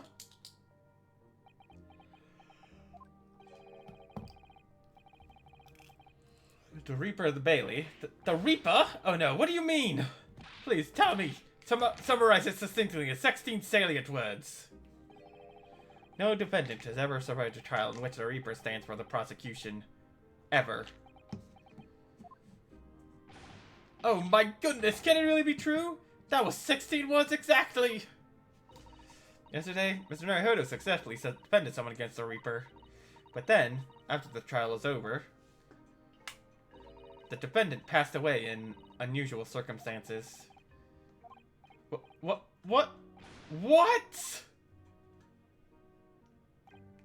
I'm impressed, Mr. Sato. You have an eye for detail. Actually, the Lord Chief Justice told us. Mr. Sholmes. Surely it can't be that, having failed to have the accused convicted, Lord Van Zykes killed the man himself. Oh no, he couldn't have, surely. You have some wonderful notions. Sorry? The man isn't a mass murderer. He's a court prosecutor, my dear fellow. Oh, yes. Why, of course he is. Of course he is? Then why are you trying to scare me? It could be said, however, that the real truth about the man is even more terrifying than your hypothesis. What on earth do you mean by that?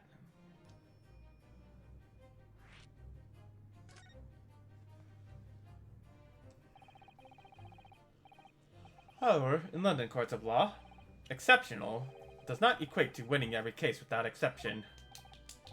That's good! Seki-san looks like he's going to cry tears of joy. As you are no doubt aware, in a British criminal trial, there is both a judge and a jury. The judge officiates based on the letter of the law, while the jury offers public opinion and common sense. It is an excellent system, whereby the defendant's guilt is considered from several points of view. However, public opinion in particular is somewhat easily manipulated. Right. Criminals and corrupt lawyers, for that matter, can use it to their advantage. By any means at their disposal. Contriving evidence, calling imposters as witnesses, and so on. With such underhand means, those who would want to are able to sway the jury. This means that even in the light of irrefutable evidence, the prosecution can fail. It means the wrong verdict can be passed. And sadly is, from time to time, my dear madame, it is simply the reality of the situation. And that's alright. However, those indicted by Lord Van Zykes cannot escape justice. Their fate is sealed. Though the education may see them leave the courtroom with their freedom, within months, they all disappear. It is most striking. Disappear, but how? Ah, by all manner of misfortune, sir. Perhaps they are trampled under a passing carriage. Perhaps they fall into the Thames and drown. Perhaps they are suddenly overcome by a raging fever. Or perhaps attacked by highwaymen. Oh, no, no, no. All examples of the reality of events here in London, I'm afraid, Mr. Naruhodo.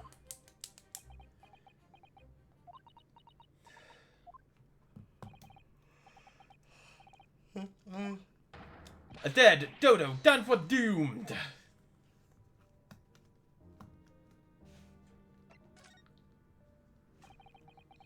You said accursed lodging before. You were referring to your room at Mr. Gyarados' house, I assume. You mean to say you believe the place is cursed? It's been a year now since I came to Great Britain. I've only been in London a week before I started to notice strange feelings in myself. That didn't take long then. Everywhere I looked, there were foreign faces staring at me, laughing behind my back. I was sure people were talking to me. I thought I'd become nervous about going outside. They were always staring at me, all the time, from dawn till dusk. So I shut myself away in my room, but even that didn't help. The fear wouldn't go away. It's very lonely having been away from you all. Hello for such a long time. I've had to move a number of times, most recently to that room on the Briar Road a week ago now.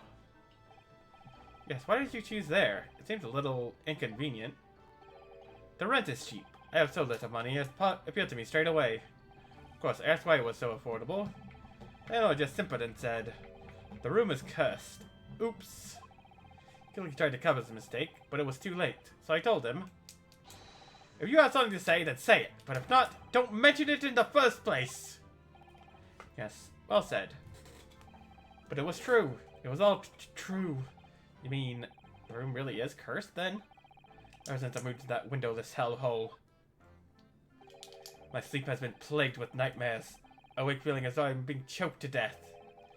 My waking hours, people are stabbed in front of me as I walk down the street.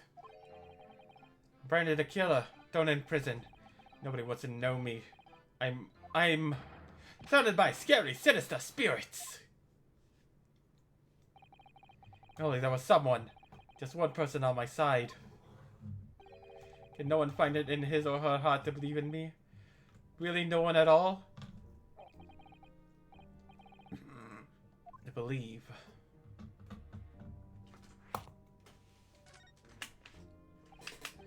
Mr. Sholmes? Ah, me, Mr. Naruhodo? Pray, what can I do for you? It's about the case on the SS Buria, if you recall. The Buria. The Buria. Ah, that case. The one with the snake? Well, yes. At that time, I was the suspect. But you believed in me and listened to my side of the story. And you helped us to investigate. I did I? Interesting. What I want to know is, why? Why did you believe in me? I say yes. You mean... because you were a grimly dressed, shady Eastern fellow found with the victim in a locked room? Well, if you like, yes. I'm a little surprised that the answer requires explanation, my dear fellow. It's quite simple, really. You said, I didn't do it. But I could have been lying. Sure, you must have had your doubts. You must have suspected me a little. I think perhaps you have misunderstood. I neither recall believing in you, nor in that which you were telling me. What? You see, the only thing I believe in are those I choose to believe in. What do you mean, Mr. Sholmes?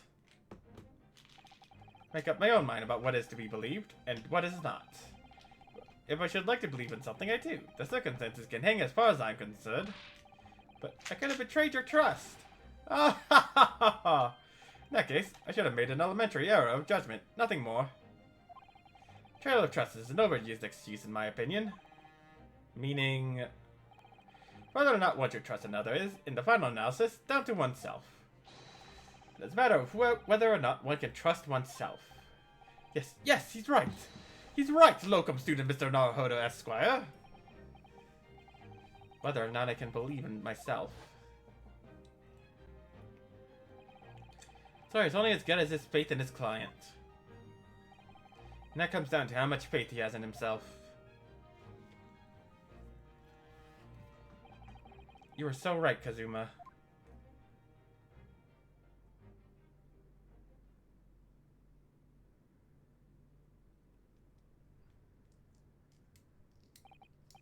Well, my dear fellows, it's time we were leaving, I believe. Already? Visiting hours are over. The guard will be here shortly to escort us out. There's a restaurant near here that serves excellent trout. Would you care to join me? Oh dear, there's never enough time, is there?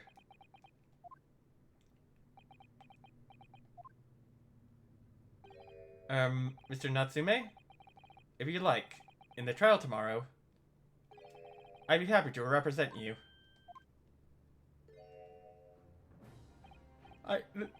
Locum student Mr. Naruhodo Esquire.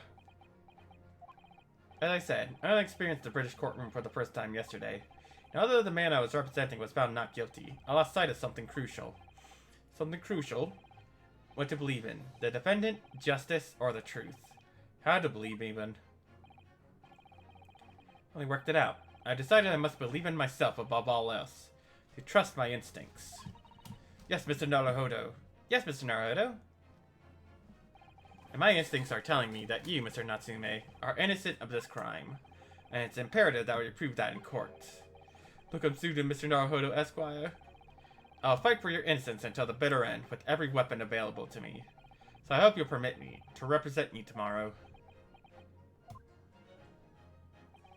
As I said when we first met, I'd like to entrust my fate to someone who will listen to me in my native tongue. Of course, Mr. Natsume. It would be fair to say, Mr. Naruhodo, that your mind was, in many ways, made up from the outset. The events of today to fully realize it. Yes, I think you're right about that. It's been a roundabout journey, but I got there in the end. Rawr! Sato? Yes? Would you be willing to stand by my side tomorrow and help me in court? Absolutely. As I said this morning, you may consider me your personal judicial assistant.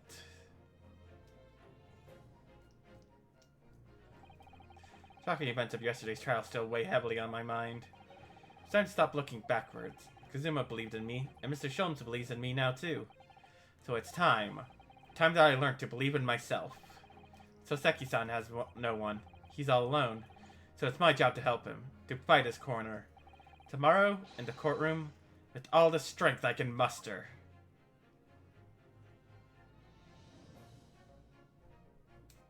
To be continued. Hell yeah.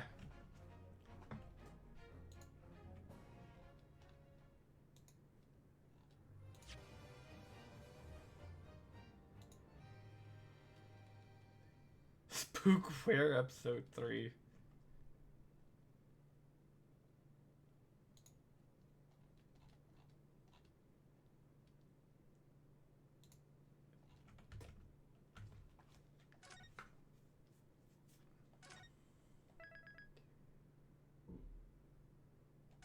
Alright, before I begin, I am going to grab something nice and quick.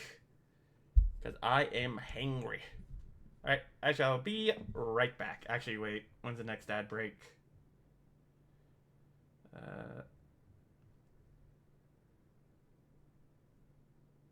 Yeah, let's run it now. Alright, I shall be right back.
Alright, sorry. I'm back. I'm back. Shoot, my hair's in the way. Hurry! My hair is too long. Like, no, seriously, IRL, my hair is way too long. I need to take care of my hair more, I'm gonna be honest. Like, it is way too long. Oh god, there's still some in my face. Or is it loose? Yeah, okay, it was a loose hair. Okay, we good. Alright, apologies, everybody. But everybody knows how that is, right? Yeah. Wait, hold on. Yeah. Alright, let's continue. Sorry.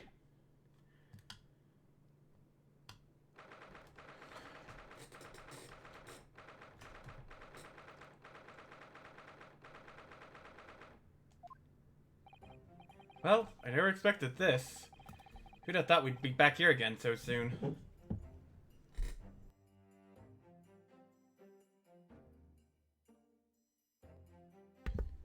Also, apologies for doing the ad breaks, but I feel like that's better than you know, being gone and having just blank space.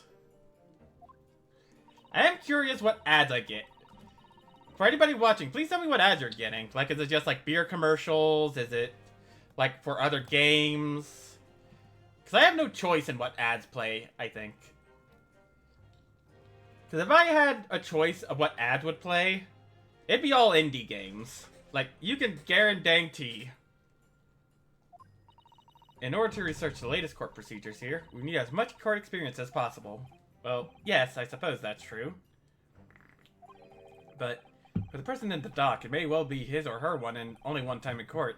And it could be life-changing. In case treating it as research may seem a little crass. Oh, when you put it like that, you're quite right. Good morning! Oh, good morning. Ah, Mr. Natsume, good morning. Oh dear, are you alright? Your eyes are terribly bloodshot. The early bird catches the worm, as they say here in Britain. Oh wow, they are bloodshot. Yes, I heard that expression. Well, you don't want to catch a worm. I tried desperately not to wake up early, but I was so worried I couldn't catch a wink. And now I'm absolutely exhausted as a result. Do all literary people take things so literally? Thank you for putting your faith in us today, Mr. Natsume. I wish I had 9 lives. My whole future hangs to the balance. I'm too terrified to tremble. Really? Because I can feel tremors in the floor. I can't do this. I can't take it. Although, welcome student Mr. Naruhodo Esquire. Yes? Got a glimpse of the public gallery as I walked by the courtroom. Looks like the opening night of the opera. There were so many people. Dear, my case was such a notorious affair here in London. Neither did I. Me, Miss Susato? I'm sorry, Ms. Naruhodo, but I have no idea. Then, is it? Don't hide the truth from me! It's because of the Reaper, isn't it? Lord Van Zykes? Is that right, Mr. Susato? I purchased as many different newspapers as I could find this morning, and yes, Lord Van Zykes is on the front page of every one. I knew it! The prosecutor was dubbed the Reaper of the Bailey. He stopped appearing in court, it seems. It's been several years now, in fact, until the day before yesterday. Yes, Inspector Gregson told us something similar, didn't he? 2 days ago marked Lord Van Zykes' return to the courtroom after a very long hiatus.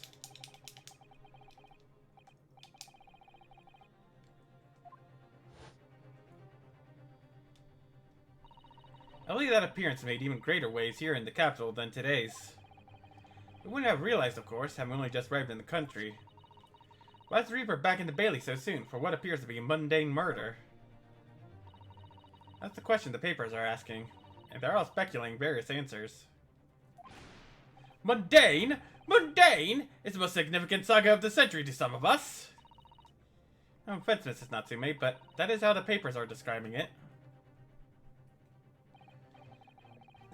Look at that it could spark an international incident. Obviously, the reappearance of this infamous prosecutor has caught people's attentions. There's another blatant similarity with the trial of 2 days ago. Mr. Naruhodo Esquire. It's you. Me? Well, I suppose that's true. Stands against this legendary prosecutor. It can only mean that you're friends with the Reaper! Please, I don't rub shoulders with Deathbringers. Right, that there's really only one other explanation. Can only be another example, Mr. Naruhodo, of your uncommon bad luck. Thanks for that. Oh, this is just my luck. Or must I be represented by a man with such frail fortune? By the least lucky lawyer alive! Well, let's not forget. That was you, Mr. Natsume, who asked me to represent you. Yes, it's true that I'm just a student, new to London, with little in the way of experience or skills, or luck. But I promise you this. I'll fight your corner until the bitter end, and I will believe in you, Mr. Natsume. Oh, benevolent locum student Mr. Naruhodo Esquire. You're not alone here with us, Mr. Natsume. Whatever happens, we will always be on your side. Oh, benevolent non-locum assistant Miss Kotoba Esquires. I am in your debt forever. I shall never forget this great kindness as long as I live. Mr. Natsume, counsel for the defense. The court session is about to begin. Kindly make your way into the courtroom at once.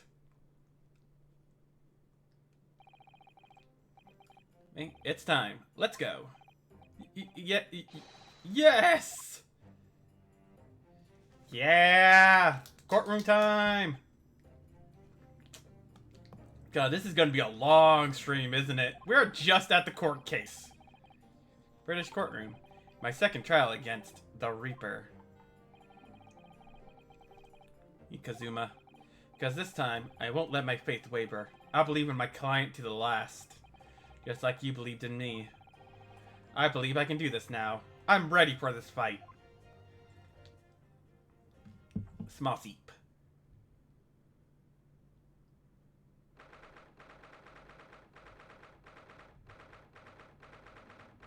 We got this, Pog. Oh, it is new people. Okay, cool. In the name of Her Majesty the Queen, I hereby declare this court to be in session. Now call upon the counsels for the prosecution and defense to declare their willingness to proceed. The prosecution is fully prepared, my lord. The defense is ready, my lord. The Nipponese are a truly fascinating breed. Sorry, what? Lord Strongheart has told me all about you. That you are a student who arrived in London but 2 days ago. A mere amateur. Do you have a point? Being a compatriot, you feel compelled to try to help the accused, I suppose. Typical Nipponese arrogance. Why is this man racist? Forgive me, but I do not believe arrogance is an appropriate description. Susada-san. After all, at our previous encounter, the defendant was found to be innocent.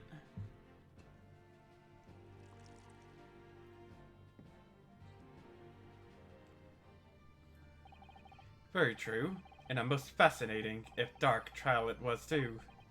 The tragic conclusion came later, of course. Here's the acquitted, and his unfortunate, violent end.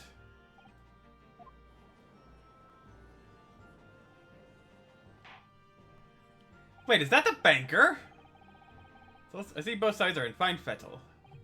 Now, ladies and gentlemen of the jury, are you ready to carry out your duties here in court as impartial members of the public? Darn your luck, but I believe in fair play for everyone. Well, I must warn you, I'm rather more ruthless than I appear. Oh, tell me this lady gets, like, wild hair, please. Oh well, not me. What you see is what you get. I'm a peace-loving fellow. I'm afraid to say, I think it's quite possible that Mustache Boner did the deed. What the? This is a tainted jury! Come on, what are we waiting for? No doubt he did it anyway. Sorry. Didn't quite catch that. Very well, let us proceed. The opening statement, if you please, Lord Van Zykes. Very recently, Great Britain signed an alliance with a rising power in the Far East. The accused in the dock today is a student from that same land, a certain Mr. Soseki Natsume. And while our country has extended this foreign student the warmest of welcomes, regrettably, a kindness has not been returned. In fact, this student is accused of a most sinister act. Of plunging a knife into the back of an innocent woman who was doing nothing but walking down the street. A knife crime, I'll tell you from bitter experience. Those are the worst. Bloody oath they are. Just look at that shallow complexion and short stature. He's one of those dreadful Japanese. Come on, let's get this over with me. Now everyone, 1, 2, 3. Sorry, didn't quite catch that. Trial didn't even start. But I forget that this courtesy is smashing my hollow chalice here in this great chamber. Allow me to call the first witness to the stand. Very well. Bailiff, lead the inspector in, please. What's up, Inspector? You look like a thumb. Your name and occupation, please. Yes, sir. Tobias Gregson, Detective Inspector at Scotland Yard. Could you please summarize the events of the case for the court, Inspector? The victim is thought to be a young woman in her 20s by the name of Olive Green. Beg your pardon, Inspector? Thought to be? Yes, having been stabbed in the back by her attacker's knife, the victim fell unconscious. Did now, and she's been comatose ever since. What? So you don't even know who she is for sure? Comatose. I see. But her life is not in danger.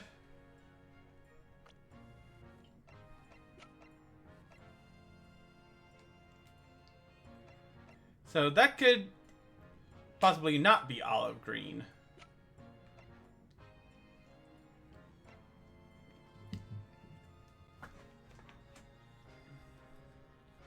She's in attendance today as a member of the jury. Yeah, that doesn't seem right. Fortunately for the stunt student, the charge will not be murder. Pray, elaborate on the details, Inspector. Sir, if I could ask everyone to look at this street map. As I mentioned, the incident took place 3 days ago, at around 5 in the afternoon. It happened on the pavement running alongside Briar Road, a wide thoroughfare for horse-drawn vehicles. It had not long since stopped snowing as the victim, Miss Green, was walking down the street. Out of the blue, she was approached from behind by the accused and stabbed in the back.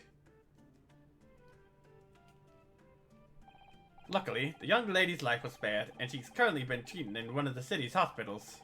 But being unconscious as she is, we were unable to take a statement from her, of course. This is a case file with everything we know about the victim so far. Thank you, Inspector. The court will accept the documents as evidence, if you please. What of the weapon that was used?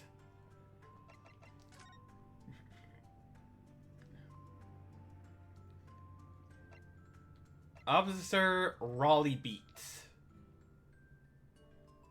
Other details are unknown, apart from the single stab wound from the large knife. No other signs of injury were observed.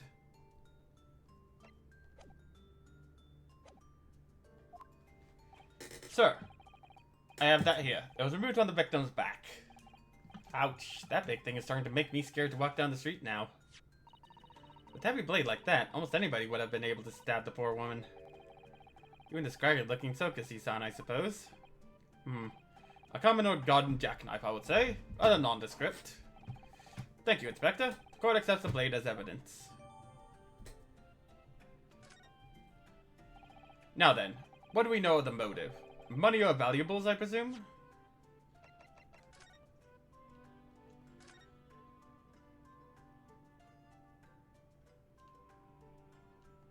Oh, the tip's missing. Oh, look here, Mr. Naruhodo. Just at the tip. A small piece of the blade appears to be missing. You're right. Well spotted, Mr. Sato. I wonder what could have happened to it. Yes. You don't think it could still be lodged in the victim, do you? Oh dear, I do hope not. That sounds terribly painful. Let's see, anything else about it?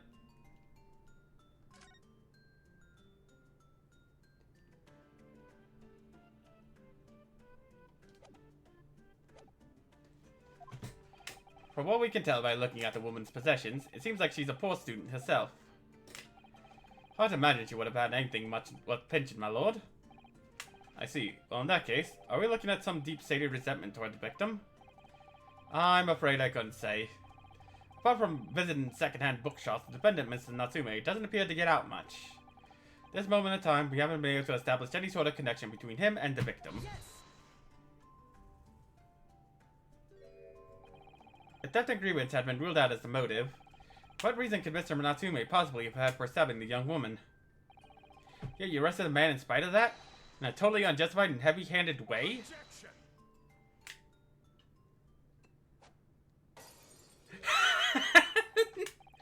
Pray forgive the discourtesy of flinging a freshly uncorked bottle into the public gallery.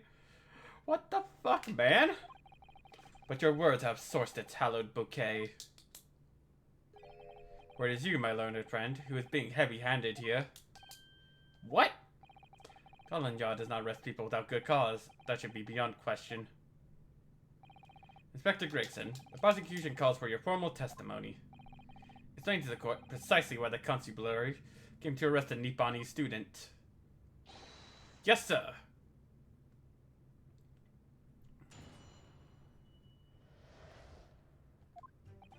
As I said, it was 5 o'clock in the afternoon when the incident occurred, and there was an unusually light fog. Visibility was reasonably good, and there was no one else about but the victim and the accused. The victim was stabbed from behind and subsequently collapsed on the pavement. The accused ran off, scattering his belongings all over the floor. Those being a number of old books he just bought. He was on his way home from a bookshop, it seems. Just a matter of working out who the books belonged to, and he found a bloke to arrest him. Old books, you say? Yes, my lord. I have a photograph here of the scene of the crime, taken immediately after the incident. Oh yes, I can certainly see the books to which you are referring.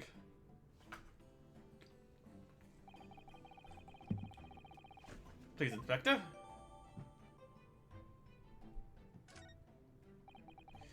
These are a spineless breed, too cowardly to admit defeat.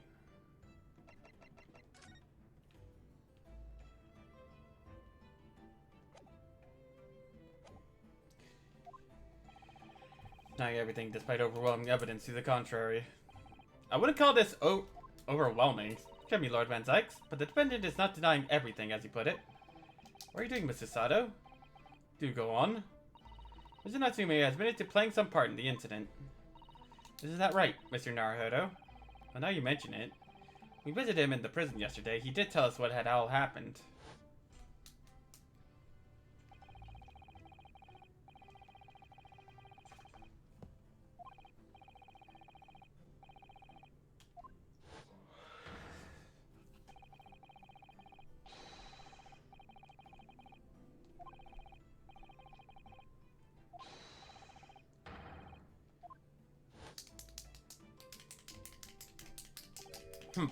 A green overcoat?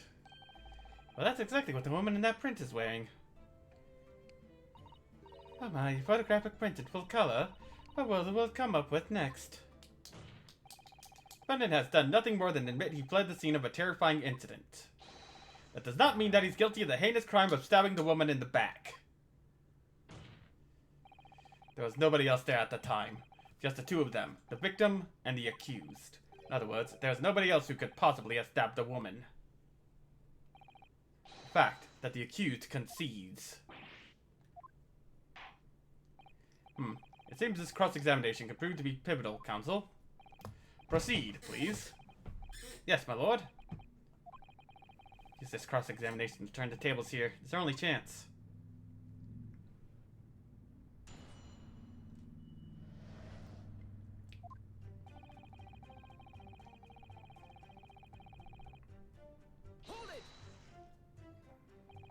Light fog, you say? Well, like for London, you could see the opposite side of the street for once. Not much farther, though. That's light, is it? Around these parts, yes. Not something I'd expect a Japanese fellow like yourself to know, of course. And it's famous for its fog. In my country, people usually imagine that gives the city a rather beautiful appearance. How quaint. Yes, well, it's not something us Londoners tend to romanticize, I expect you can appreciate. I see. This time of year, the fog causes a large number of accidents, especially when it's heavy. Sometimes you can't even see your own hand at the end of your arm. Indeed, the other day, I was very nearly trampled by horses before I could see the carriage they were pulling. To start a sign, then I should definitely remember to stop, look, and listen. For on the day that concerns us, the fog was somewhat lighter than usual. In fact, no doubt, lamented by the accused.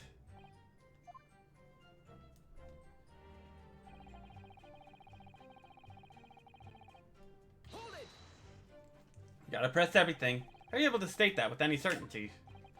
Quite simply, my learned friend. Because that is what the witnesses to this crime have told us. Mr. Gregson mentioned the witnesses yesterday, didn't he? Scotland Yard. That is correct, ma'am. Then we must hear their testimony. Prosecution will, of course, call them to the stand, should it be necessary. At 5 o'clock in the afternoon, in the middle of winter, it would have been dark already. How light the fog might have been, no one could have seen. I'm unaware of the situation on your tiny island in the east. But here in the capital city of Great Britain, all main roads are illuminated at night by gas streetlights. There would have been ample light by which to witness their crime. Quite. Here in London, the first time in history, mankind has completely conquered the darkness. They hear those witnesses' statements. Following this cross-examination, we'll be able to. It seems the counsel for the defense is taking stock. Continue with the testimony, Inspector.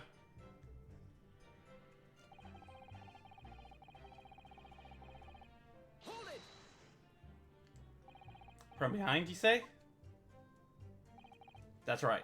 As you can see from this print.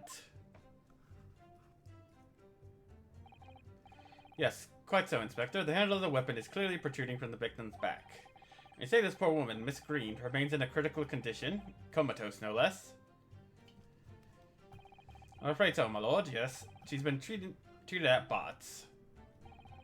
I was hopeful that she'd come round before the trial started so I could take a statement, but it wasn't to be. Yes, that is indeed a pity. It would have been most illuminating to hear the victim's own account of events. Luck is on your client's side, it seems. My client has been exceedingly unlucky. Your force of tone is seriously undermined by those disturbingly wide eyes, I'm afraid.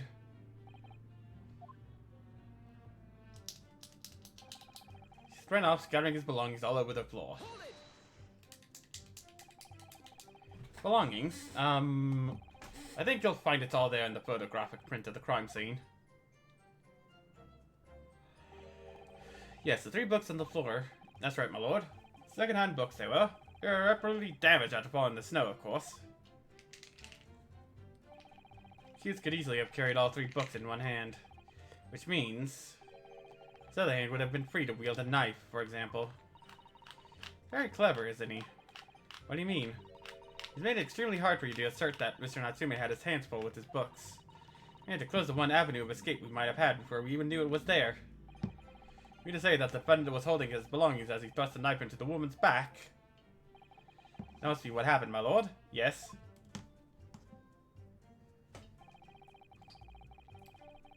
He's on his way home from a bookshop, it seems. But apparently visits a second-hand bookshop on a daily basis. Yes, so I understand. A shop full of old English literature. I commend the accused on the lofty subject matter of his scholarly attention.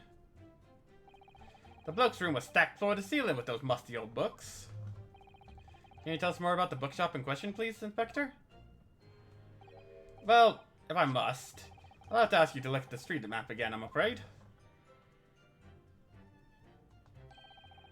The other second-hand bookshop to the accused lodging is this place here, Bourbon Books. It's a place on the corner of Briar Road and Meerschaum Street. As it happens, the accused is currently living in lodgings on the other side of Briar Road, at the opposite end. Which means it doesn't take a genius to work out the route he would have taken home. Something like this.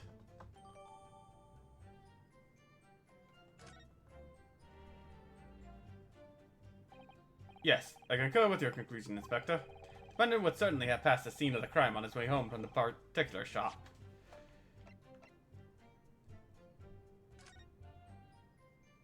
Wait, you didn't go to Bourbon Books, though.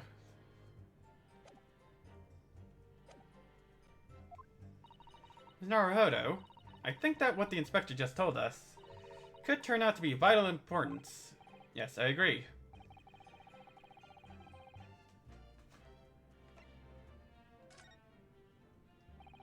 Inspector Gregson, may I ask you a favor? What? Would you kindly add the name of the bookshop to your formal testimony, please? I believe it may be of vital importance. Maybe? Oh, well, you know. I mean, yes, it could be a very important clue. Very well. Not that I can see it being of any great significance. But please revise your testimony accordingly, Inspector. Can the man be any more sardonic?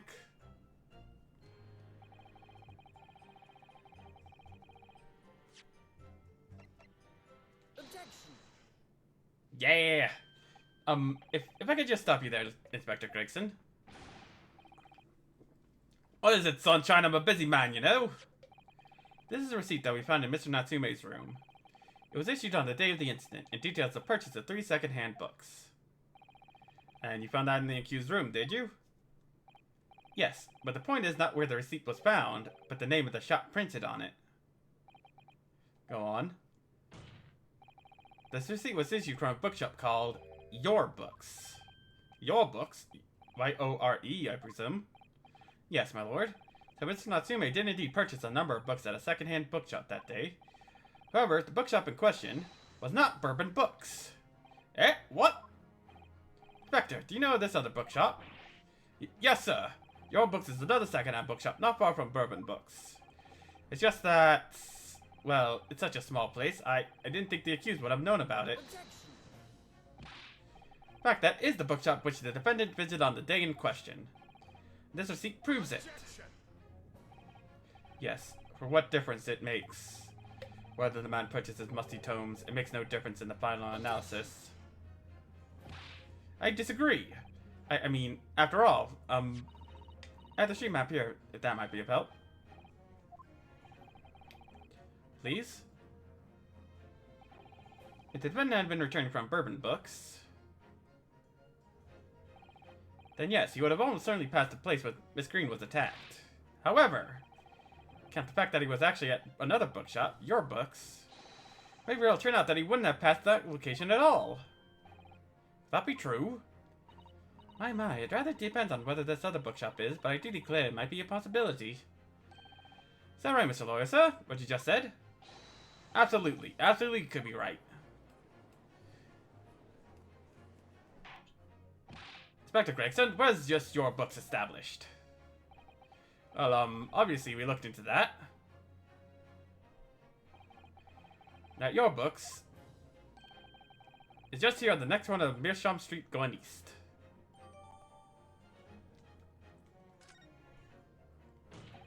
And there you have it. As you can clearly see now. Oh. So there's at least 2 ways. My learned Nipponese friend is obviously in training to be a clown the way he regales us with such witticisms. What do you mean? That's a good point. To your future career in the circus. You put that glass down now, or I'll put it down for you. Didn't think I needed to spell it out, but here we go. Here's what's coming home from Your Books instead of Bourbon Books. There's no doubt he still would have passed the place where the victim was stabbed.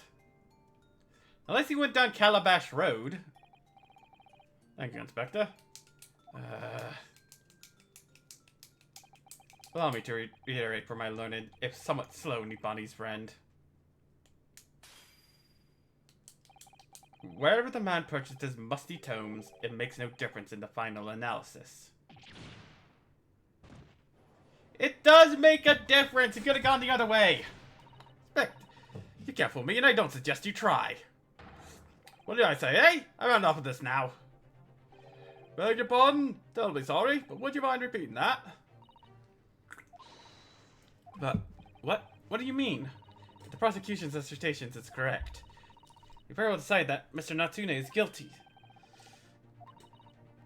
You must consider the assertion just put forward by the prosecution very, very carefully. But the assertion just made by the prosecution is fundamentally flawed. Explain yourself, counsel. Yes, my lord. You can see what I mean on this map.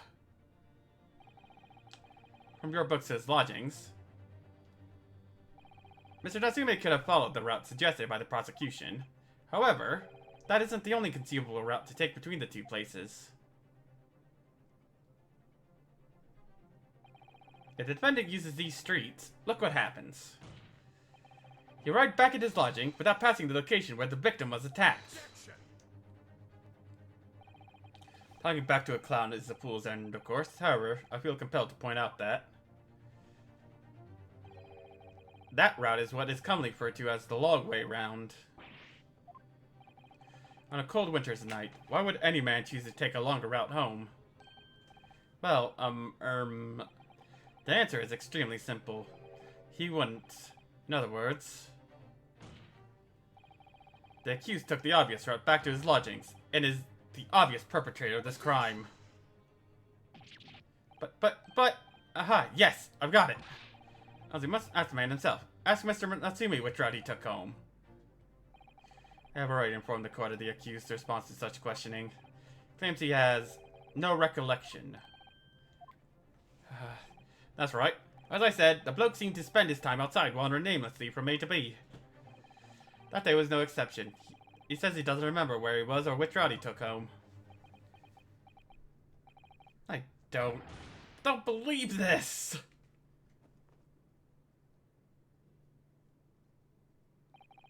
I thank you, my learned friend, and suggest that we do not waste any more of the court's time by aimlessly around this subject. God, why am I messing up my words? Pray, what say you, insightful jurors? But even if that is the case, the defense still...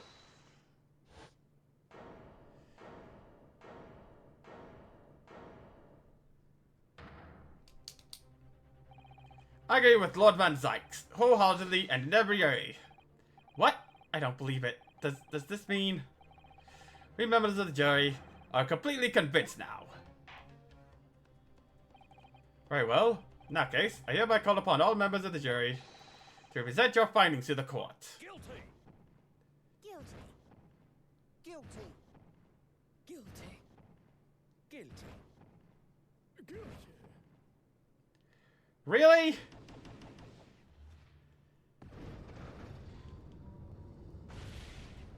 We haven't even gotten to the main part of the case! Yeah, the jury's findings is unanimous.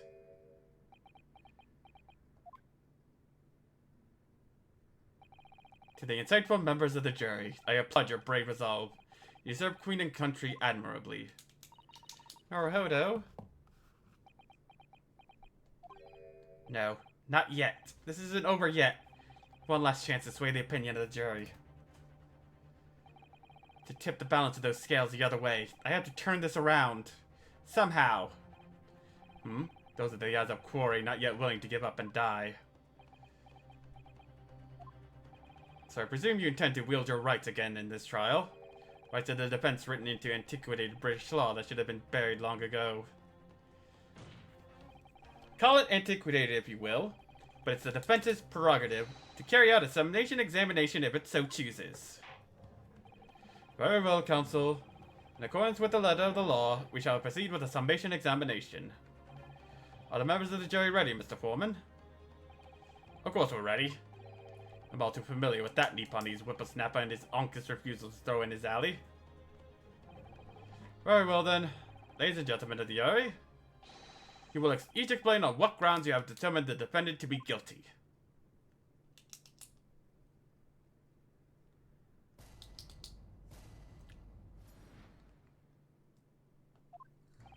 For pity's sake, that little Nipponese already admitted it himself, didn't he? If he said that a woman in green collapsed before his eyes, why, it can only have been the victim. The man wouldn't have gone around the house on his way back from the bookshop, not in winter. So the poor woman was attacked from behind, was she? How dreadful.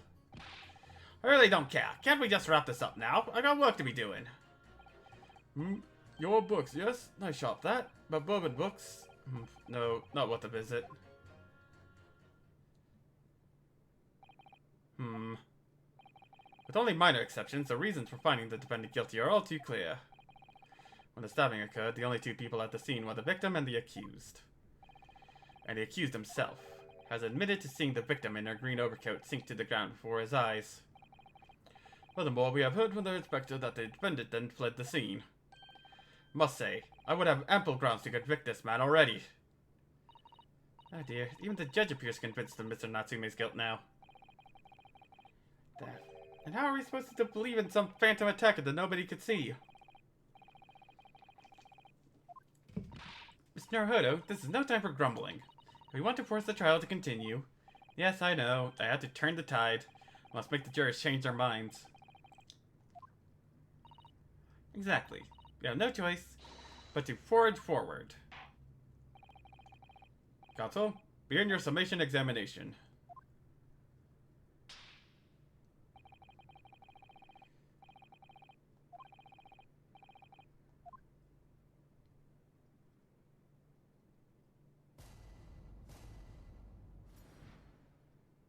Let's go.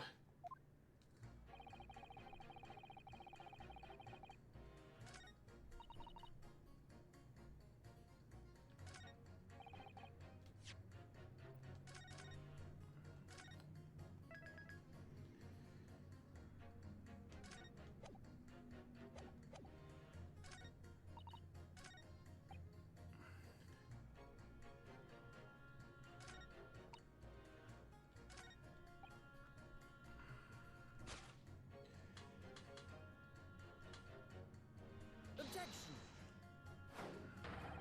These two clearly contradict each other. I'm sorry, but as woman of the jury, I have to object. That's complete nonsense. I'm a banker, don't forget. An educated man. And there's no contradiction as far as I can see.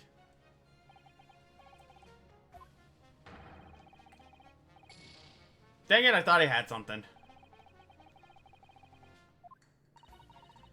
Listen carefully to every juror, Mr. Naruhodo.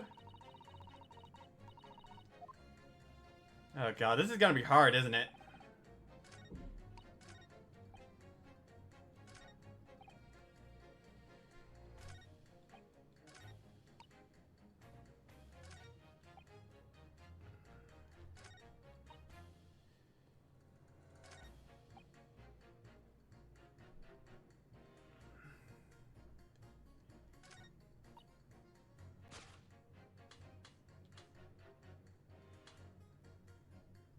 Objection. Hold it! God dang it. What am I doing wrong?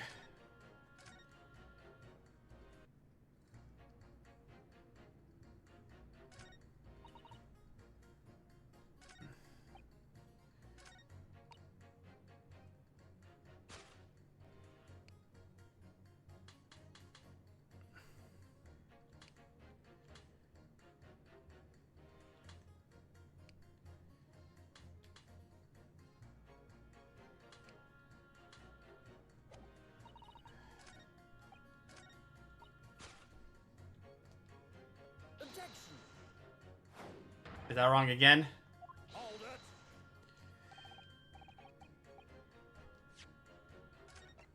God dang it. Do I need to get the guide? I don't want to get the guide. I'm gonna have to get the guide, aren't I? Free. Promise not to do this too many times.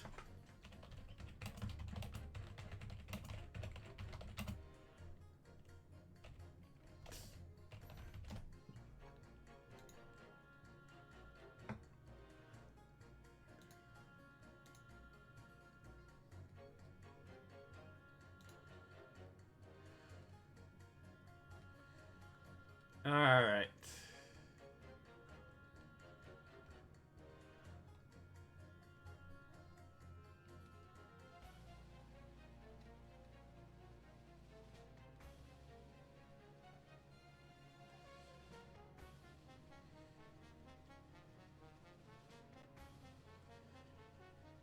Wait, I can press?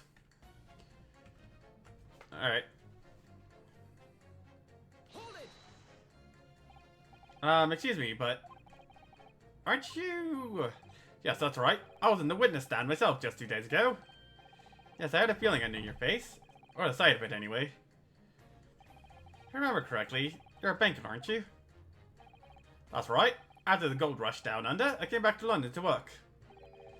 And it was all going swimmingly until you started fossicking around. Bruce Fairplay was a man of repute. Sorry? Don't think I've forgotten how you treated me like the other day. You had me and that young hatter pegged as criminals. You know, water under the bridge. Now there's all sorts of rumors buzzing around. And the police have been badgering me non-stop. Turn back the clock.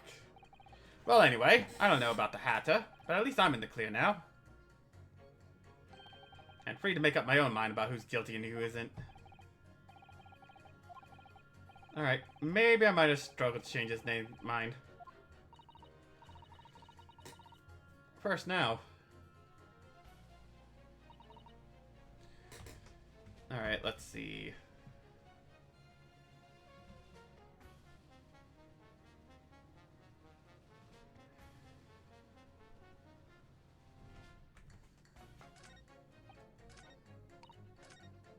Oh yeah. A man's life is on the line here, sir. This will take as long as it takes. Don't get clever with me now, son. My life's on the line too, and so is my family's. The likes of you wouldn't understand, but a laborer like me can't afford to take time off. And neither do the wife and kids. Oh, I see. That must be very hard. I go to the union every morning to find out what needs doing. If you're late and the work's taken, it's tough. This time of year, there's water and gas supply pipes busting left, right, and center. They're after cheap labor to get the roads dug up to fix it. It's a hard slog from dawn to dusk, it is. So, you were out digging up the roads on the day of the incident as well, were you? That's right. In fact, if I remember rightly, it was just round the corner from where it all happened. By the old bookshop it was. What? That's right, Meerschaum Street it was. That's alright, there are only 3 named streets. Juror number 5, I need you to add that information to your formal statement, please. What's the point in that? Can't we just get to this business over with now? Please, sir. It's important. Fine, I'll do it then.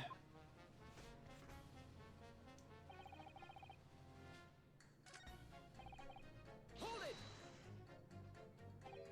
it! Sorry. Fold it, you say? For what? No. What I said was hold it. What I want to ask you was, do you visit your books often? I like the old books they have in there, yes. I enjoy reading them over a nice cup of old tea. That's my daily routine, you see? Same thing every day, including the day you're all talking about. And at what time do you visit your books on the day in question? Well, I was picking up books in there all afternoon, and it would have been just before 5 that I left. That's my daily routine, you see? Same thing every day, including the day you're all talking about. The victim was attacked. Are you sure about that time? Oh yes, no mistake there. I remember it well. Not about to forget that day in a hurry. Not after the dreadful time I had. Well, I was walking down Calabash Road when I slipped on the ice and donked my head. It's always worse after the snow stopped falling. That's when it's most slippery. Knocked myself clean out, I did. I really thought my number was up. Wait a minute, let me get this straight. This happened on Calabash Road. That's right, I live in Cornpipe, you see. Head down Calabash Road is the quickest way for me to get back from your books. Juror number 6, I must insist. That you add that information to your formal statement. It may very well be extremely insignificant. Sorry, extremely sick? No, I'm quite alright now.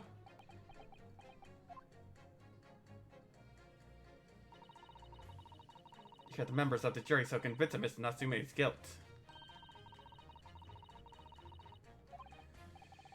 Irrelevant to what some of them are saying, that sends a shiver down my spine.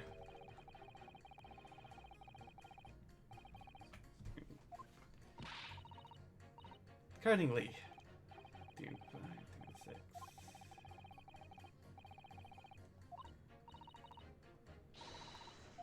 Yeah.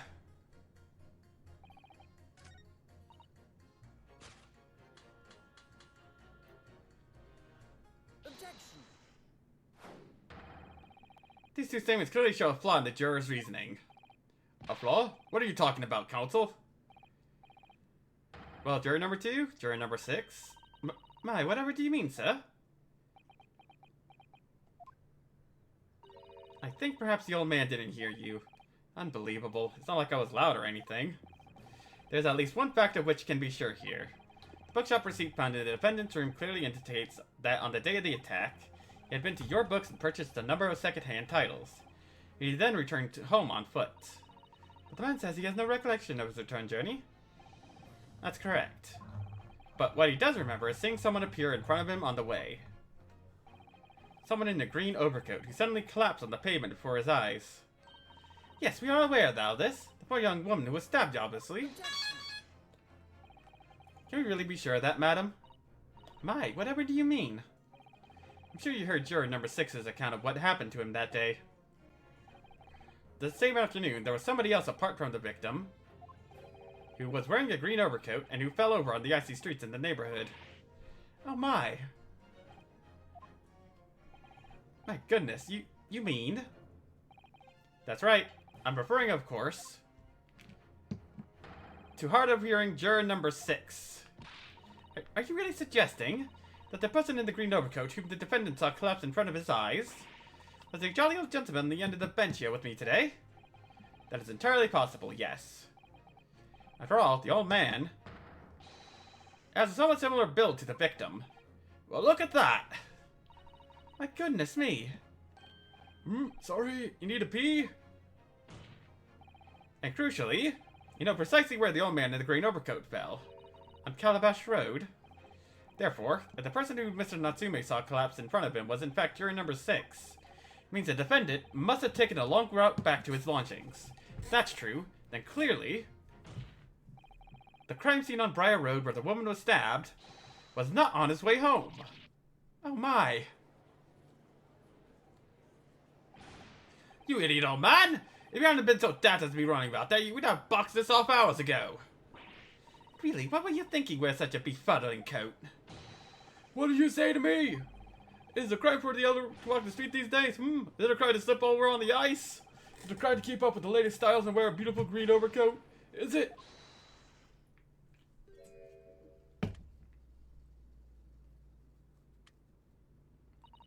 My lord, I do hope it won't cause an inconvenience, but... You'd like to change your leaning, I presume? I do declare that I would. I should like to call for a verdict of not guilty. Thank you. I would too. What? Is it a crime to change your mind? Is it? Well...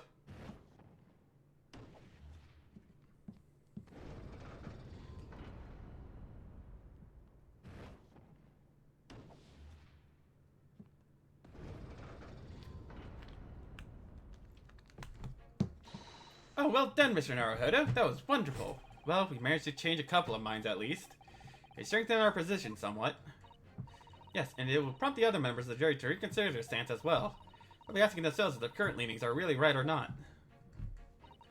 Now, if only we could just identify one more clear discrepancy that would make them stop doubting Mr. Natsume.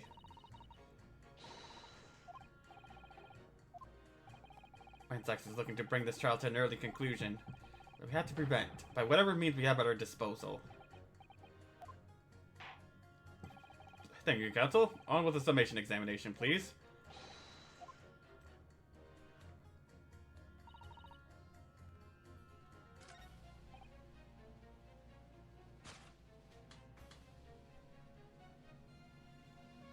Objection. Those two statements are clearly at odds with one another. At odds, Counsel? Explain yourself. Please don't point. It wasn't me, I swear. What? I just want to get this done and dusted. Well, juror number 3? Oh, Misa? What do you mean? Juror number 5's words just now are extremely significant. Let's take a moment to consider the implications of what's been said on our map of the local area. In the day in question, Mr. Natsume visited this bookshop to purchase a number of second-hand books. And on the same day, we now know that there was work being carried out on Meerschaum Street, making it impassable. Which means that the defendant's route home could not have taken him along Meerschaum Street and down Briar Road. Oh, yes, of course. What do you think, sir? Well, yes, you can argue with that, really, can't you? You must have had a good 2 yards or more of the pavement up. Every gentleman and gentlewoman that came along had to turn back and go the other way. So, the only conclusion is this. The defendant must have taken a longer route back to his lodgings. Yes, I suppose he must have. I suppose that must be right, eh? Juror number 3, you said the following. The man wouldn't have gone around the house on his way back from the bookshop. But, we see now that he had no choice. Yes! My lord, Mr. Judge, sir, if I may. good conscience that I can say the man's guilty now. Yes, I'd like to see this trial continue so we can get to the bottom of what really happened.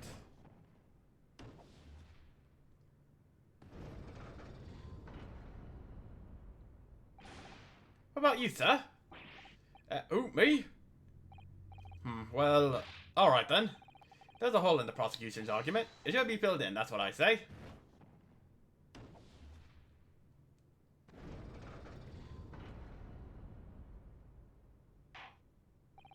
Well, that submission examination has concluded with a rather large shift in opinion.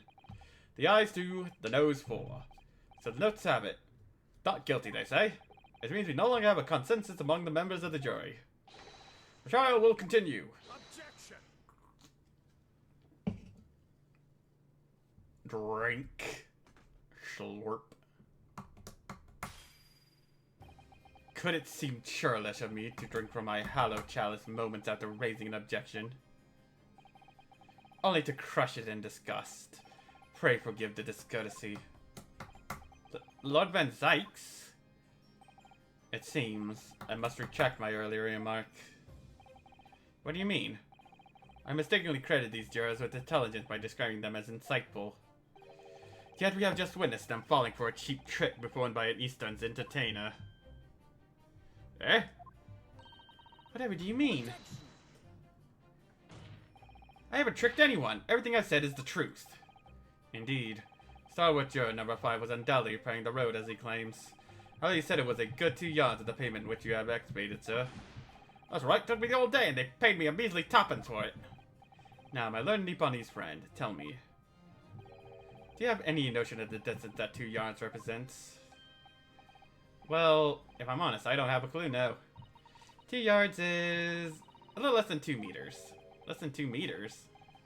Not much at all. In other words, a distance readily vaulted by anyone of moderate vigor. Would you not agree, my stalwart friend? Me? Well, I can't say you're wrong, no. What? And did you perchance erect a sign to prevent pedestrians from passing the site of your works?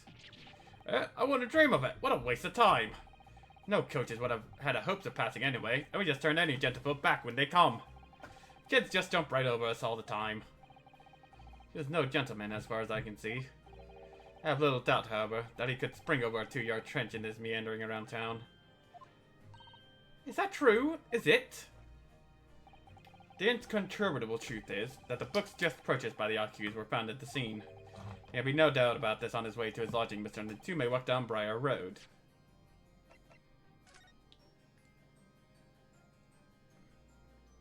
Poor Gabriel, Canterbury yearning. Can we hear what those books were?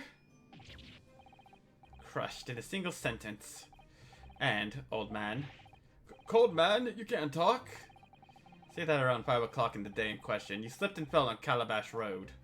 Pray, was there a suspicious-looking Nipponese behind you at the time?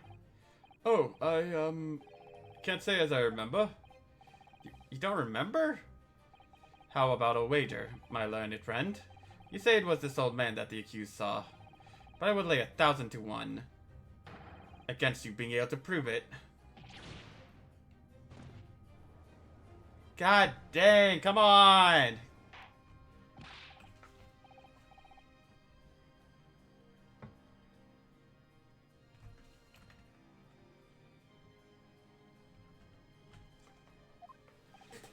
My lord, if you had such a trenchant argument up your sleeve, why in the world did you not proffer it during the summation examination?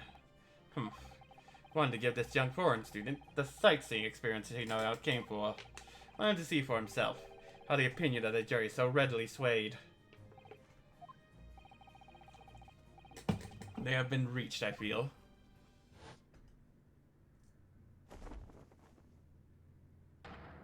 So, my learned friend, today's sightseeing tour of London is now over. My lord, the prosecution requests permission to call its next witnesses to the stand. Granted. Bailiff, bring forth the witnesses. We've been told on several occasions that there were eyewitnesses to the incident. Yes, I remember, one of them being a Scotland Yard policeman, no less. Right, that's likely to be the prosecution's next witness. Alright, no matter who Van Zyke brings to the stand as his witnesses, and no matter what they say, I believe in Soseki-san. I know he's innocent. And I'll keep believing to the very end, until this battle is over.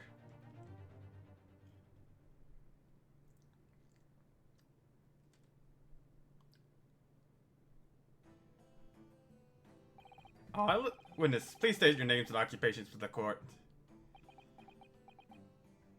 I like the girl. She's cute.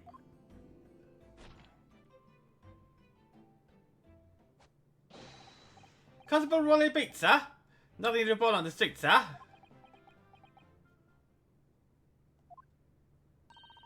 And I'm Mrs. Beat. Patricia's my name. Proud to say that I'm his young town hero's wife.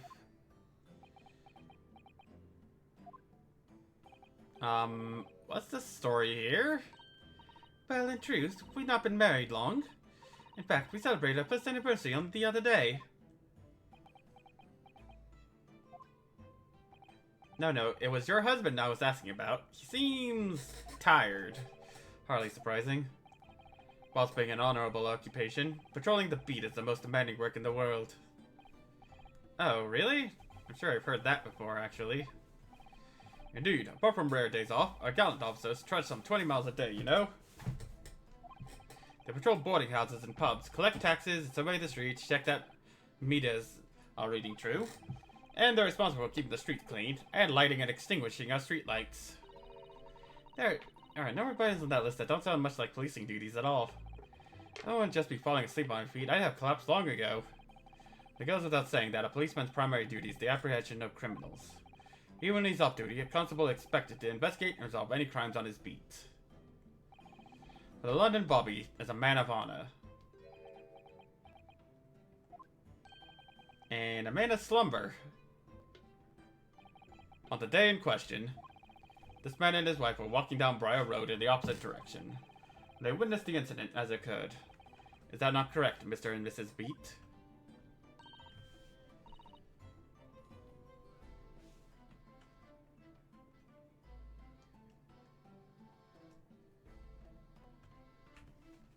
Isn't it, Rory? Because we're Rolly Beat, sir. Nothing to report on deceit, sir. What a great witness he's going to be. I love the sudden cut of the music. Very good. I'd like to hear your formal testimony now, please. You will tell the court exactly what you saw in the afternoon of the incident. Yes, sir.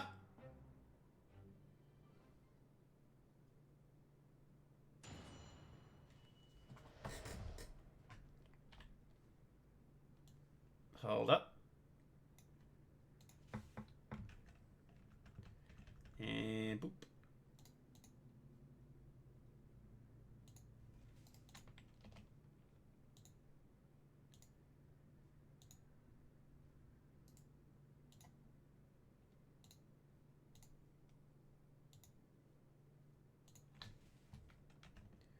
Alright, now we're good. It was our wedding anniversary, and Rolly was talking me out for a meal. There was no time to change after work. Anyway, two silhouettes appeared out of the fog on the pavement in front of us. All of a sudden, one of them just collapsed on the floor. Then the other scattered something before running off. We ran straight over, of course, and then went over for help at the nearby police box. It was definitely that Japanese man in the dock. Rolly and I both saw him as clear as day.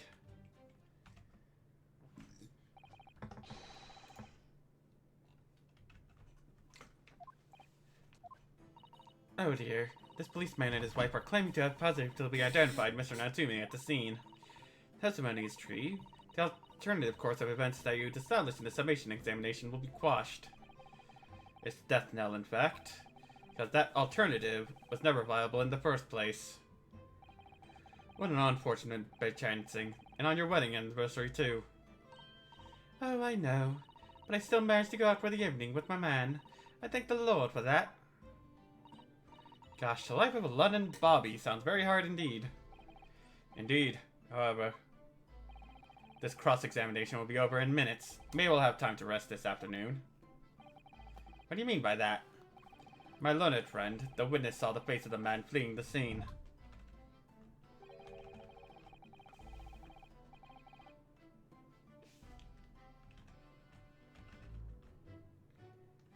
I wrote that I was, without a doubt, the accuser, Sasaki Natsume. One of these witnesses is a policeman, no less, so you appreciate the gravity of the situation, I'm sure.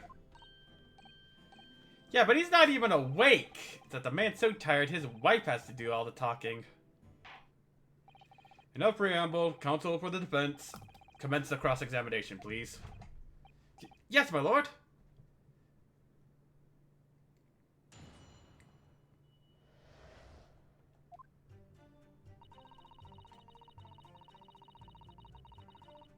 Hold it! No time to change after work, you say? Are you also a member of the police, Mrs. Beat? Oh no, sadly not. It's a job for strapping young men only. Women, children, the elderly can't even apply. Well, I think you can probably see why children and the elderly can't do the job, can't you? I think Rolly looks ever so handsome in his uniform. It takes you down to the ground, doesn't it, darling?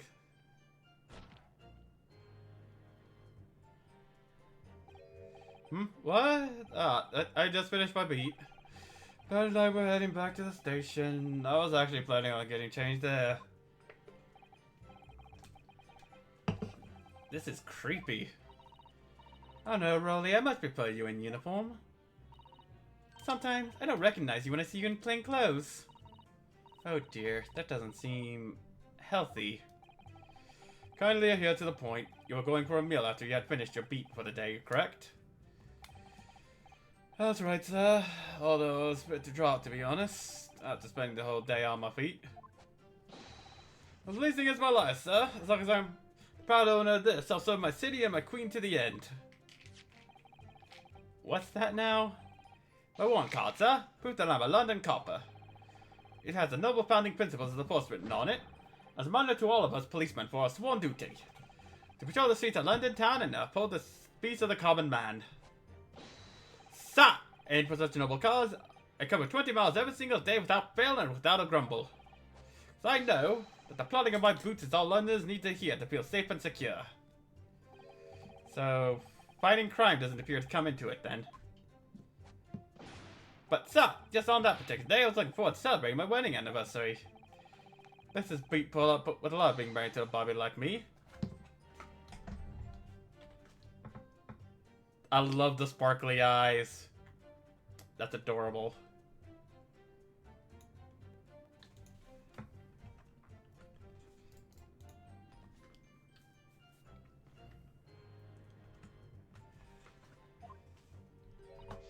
Oh, Pat.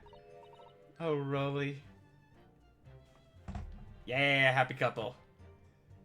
I hope they're actually happy. You don't learn that there's actually serious marriage trouble.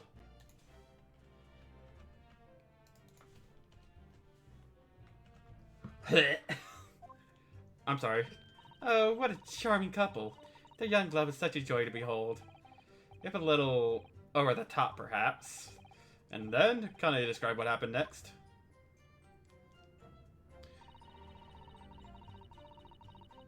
Hold it! Two silhouettes. That's right. They were coming towards us, walking up the Briar Road in the opposite directions. Plump figure, followed by a scrawny, thin-looking man. It doesn't sound exactly like the victim as pictured in this print, and like Mr. Natsume. Yes, unfortunately it does. At that time, there was nobody else nearby. Oh yes, quite certain. It was dark, but there were streetlights on Briar Road, you see? There was nobody else around at all. Isn't that right, my darling?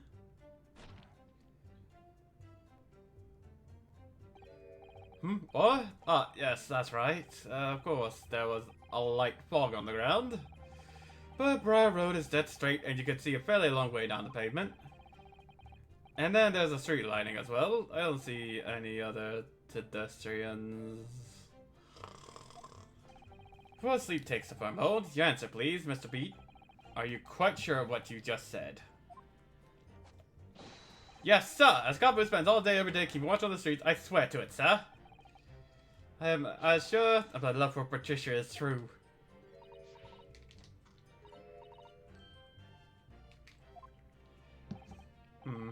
They're still maintaining there was no one else around other than the victim and the attacker. It really happened. It made it seem like there's nowhere to run. Well, that didn't stop Mr. Natsume, did it? He fled the scene all too convincingly. Thank you. I believe we have a reasonably clear idea of the situation just before the incident now. Crucial moments that followed. Well, they just collapsed on the floor, then the others scattered something before running off. Scattered something? What do you mean by that? Oh, well, I couldn't quite make out what it was at the time. But then when we got closer, we realized that it was... Didn't we, darling?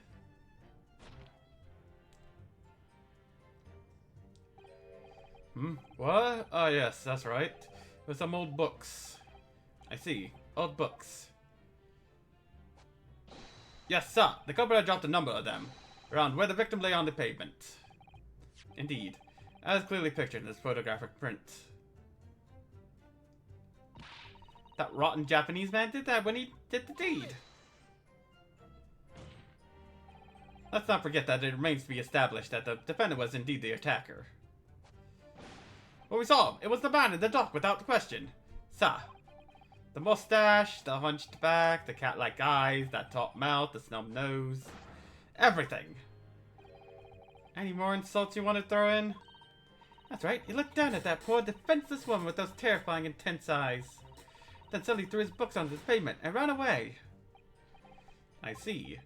This is tough. They seem as though they're telling the truth here. My remind the court that this unambiguous testimony comes from a policeman and his wife. Now please, continue. Yes, sir!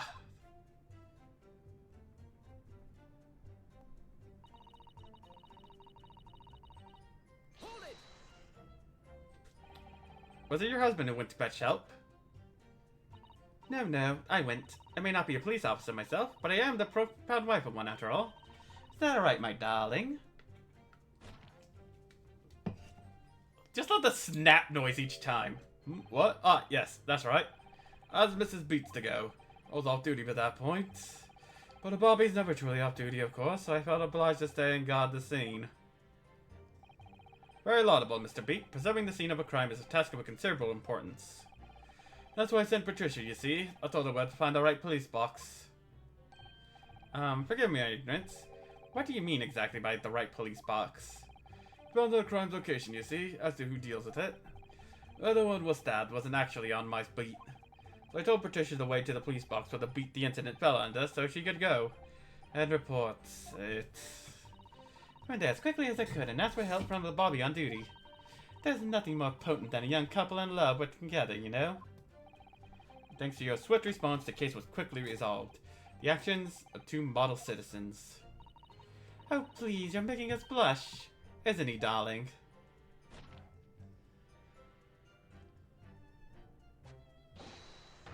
Yes, sir. What Patricia said, sir. Pat Beat and...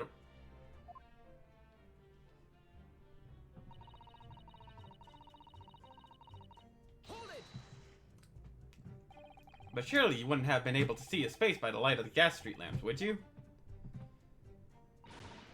We absolutely could. Us Londoners have exceptional eyesight, I have, you know? Yeah, like, I like that frame, okay.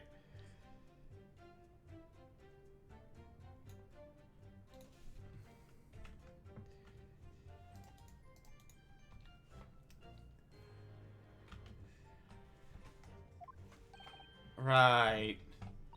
The light from the street lamps was more than enough. My husband already told you that the fog was only light, did he? Yes. And what is the fog? We're famous for it across the globe, I believe. It's an absolute menace to those of us who have to live with it, of course. Oh, it is. When it's thick, you can't even see the hand at the end of your own arm. Yes, alright, I take your point. Now, could you stop shaking your husband about?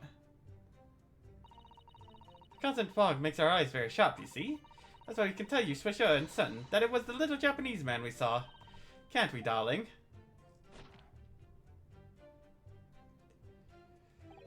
What? Yes. It was the accused and no mistake. The mustache, the hunchback, the cat-like eyes, the top mouth, the snub nose. Unmistakable, sir. This couple's testimony is concerned, there can't be any question. son they saw running away from the scene of the crime. Is it? That's their entire testimony. Well, I hate to admit it, but on hearing the testimony, it really does seem as though Mr. and Mrs. Beat saw what they saw. Mr. Natsume running away from the scene on Briar Road that day. Same. So if that's true, where does it leave us? Sure, you're sure to call for a guilty verdict after this testimony. What do we do? Kazuma-sama were here. What are you trying to say? Their testimony. What do you mean, somewhere else? Their statement about seeing Mr. Natsume is unequivocal. Calling that into question won't help. You could identify some other part of their testimony which appears to contradict the facts. You might be able to discredit them, to make the jury doubt that... Oh, right. Put simply, you must focus on finding a discrepancy in these statements somewhere. Well, conclusion. Why do I always seem to be so up against it? Mr. Lawyer, sir? Can I ask you something? Oh, yes, of course. What is it? Well, you just keep asking us all these questions about everything we told you, so... It seems like you don't believe our testimony. Isn't that right, is it? Well, out with it. Oh god, this is too adorable.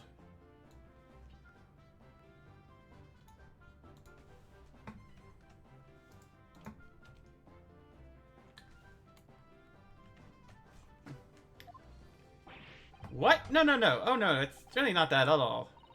My husband's a policeman, remember? I know what I saw. Remember every last detail. Everything. Like... Oh, I know. What about the books the man dropped? I can tell you the names of every single one I could. Every single one. You dare to question how reliable my testimony is? That will do, Mrs. Bates. No, it won't do at all.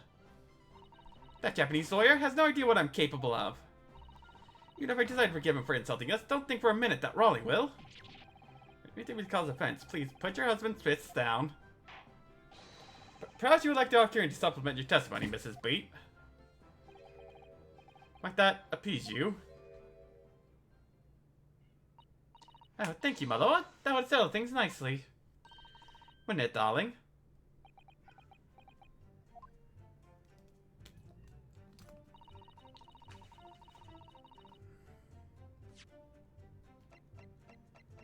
Objection.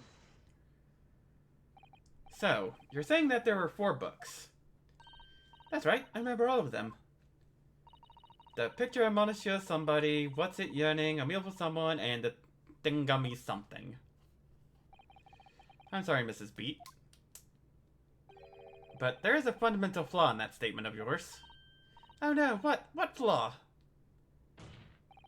Simply that, at the scene of the crime, there were only 3 books, not 4. What?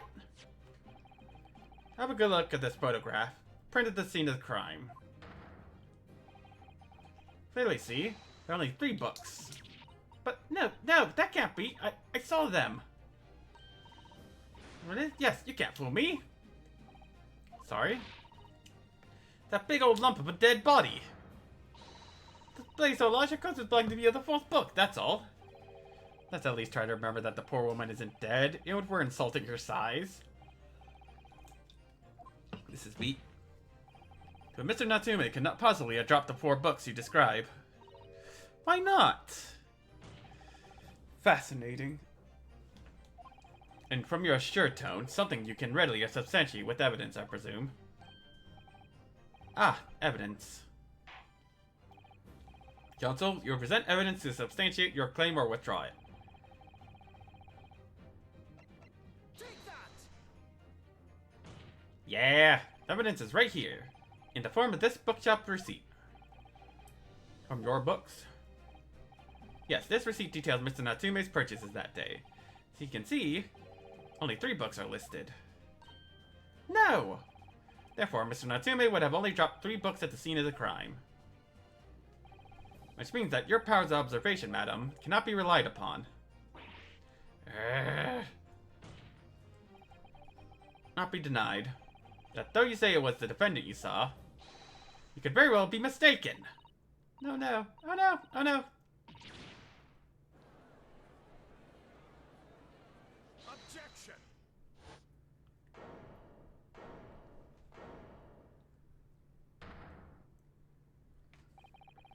plenty of evidence that it is your powers of deduction that cannot be relied upon, my learned Nipponi's friend.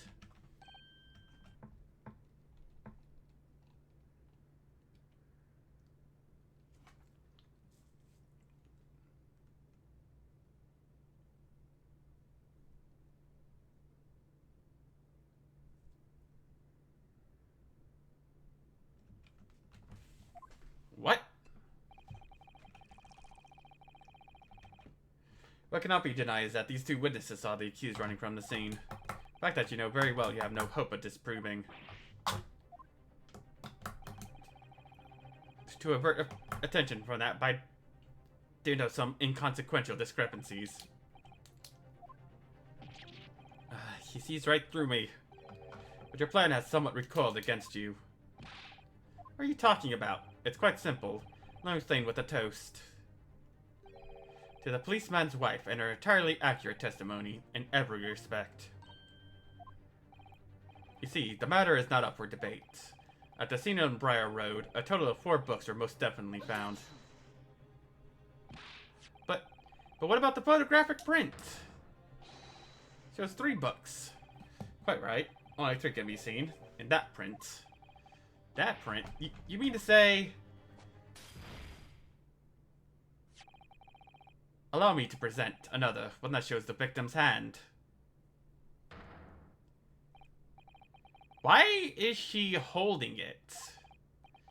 It's the 4th book. Bruh. The 4th book was hidden from view in the original print by the victim's torso.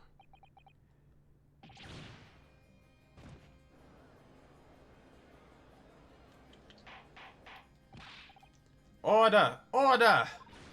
There, you see? Look at that. Look! Yes. It's just like I said, isn't it, my darling?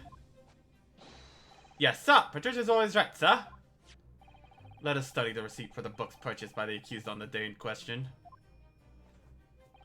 Mrs. Beat. The titles once again, if you please. Oh yes, of course. The picture of Monsieur somebody or other. The picture of Monsieur Lecoq. What's it, Yearnings? Canterbury Yearnings. A meal for someone. A meal for Gabriel, in fact. As the court has just heard, the witness remembers the book titles flawlessly, save for a few minor details. Mrs. Beat's powers of recollection can only be described as exceptional. Did you hear that, Rolly? The gentleman paid me a compliment. Yes, flawless, sir. Patricia is flawless. But there are only 3 books on the receipt, and Mrs. Beat mentioned 4. There's nothing surprising about that. Certainly the 4th book is that which is shown in this photographic print. I'm sorry, counsel, but does that not seem odd? Why would the 4th book be omitted from the receipt? Not odd at all, my lord. As the photograph clearly shows, the 4th book was found in the victim's clutches. In other words, it belongs to the victim. The victim was holding her own book? I wonder, what became of that 4th book? Obviously, it wasn't overlooked by the investigating officer at Scotland Yard. And here it is. I have it here as evidence.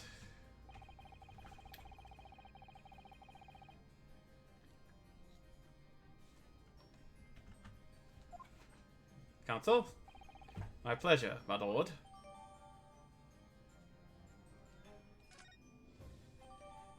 Yeah.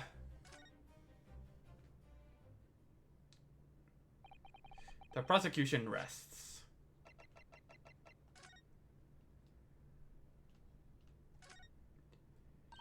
Oh, look at this. The book has been badly burnt. You're right. You'd never be able to read it in this state. Especially not the latter pages. What a terrible waste. Judging from the scorched edges of the paper, I think the damage must have occurred very recently. A book recently damaged by fire.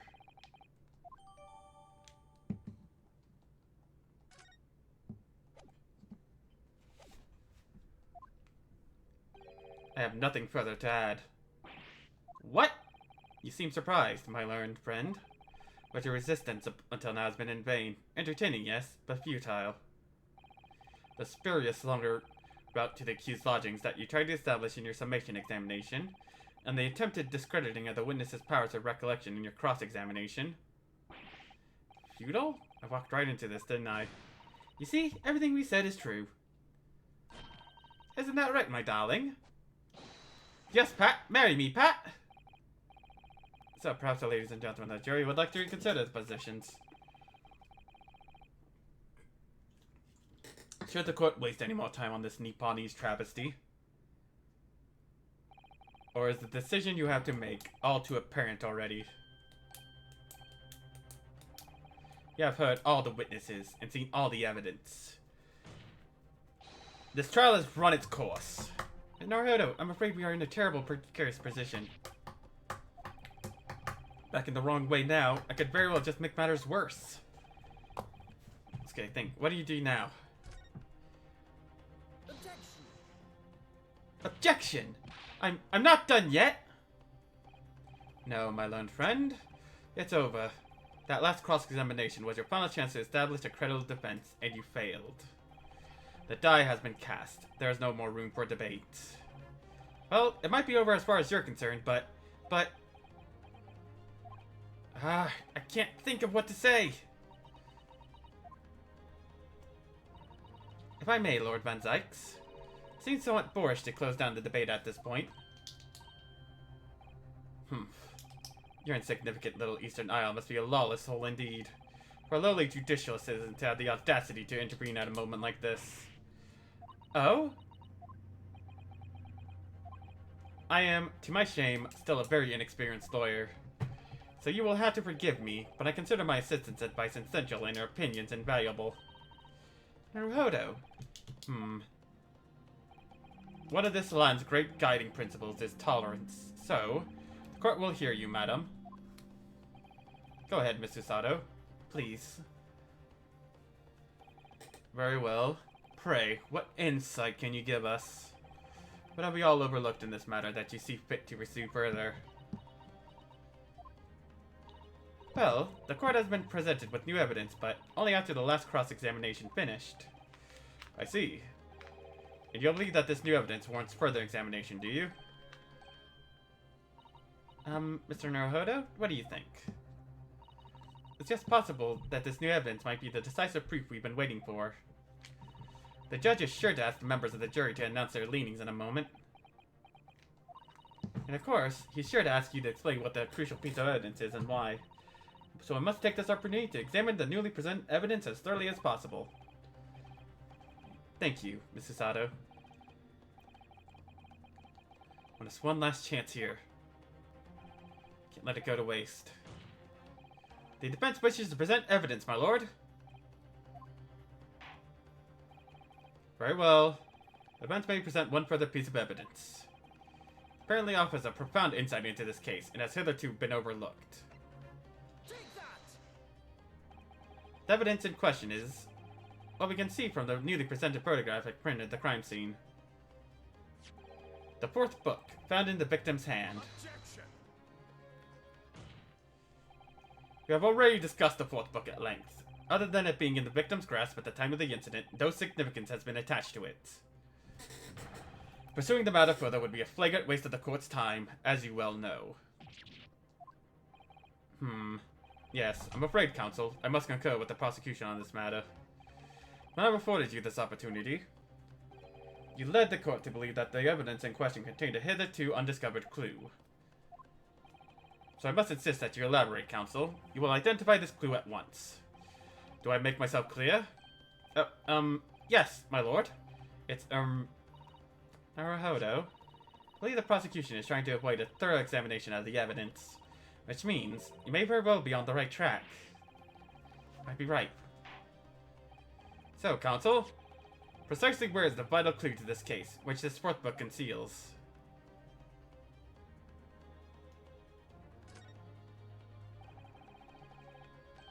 So much so that I just couldn't read it all anymore. That's right. Such a pity. The flaking edges of burnt pages, Mr. Let's see.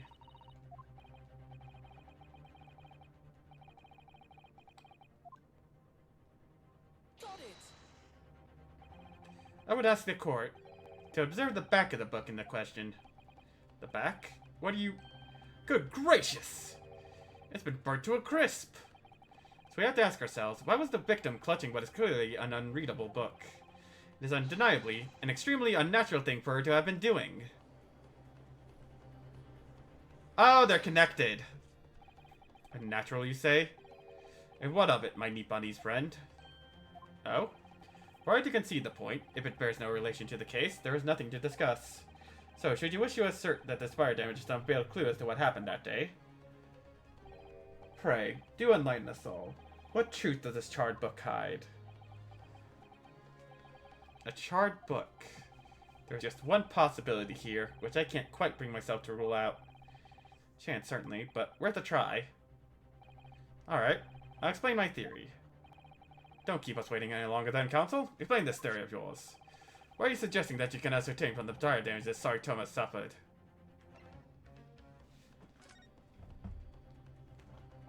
My lord, the burn on the back of this book reveals a startling truth.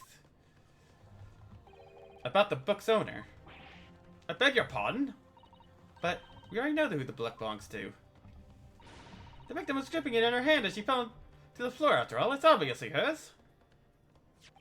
The question of how this book came to be in the victim's hand is yet to be answered.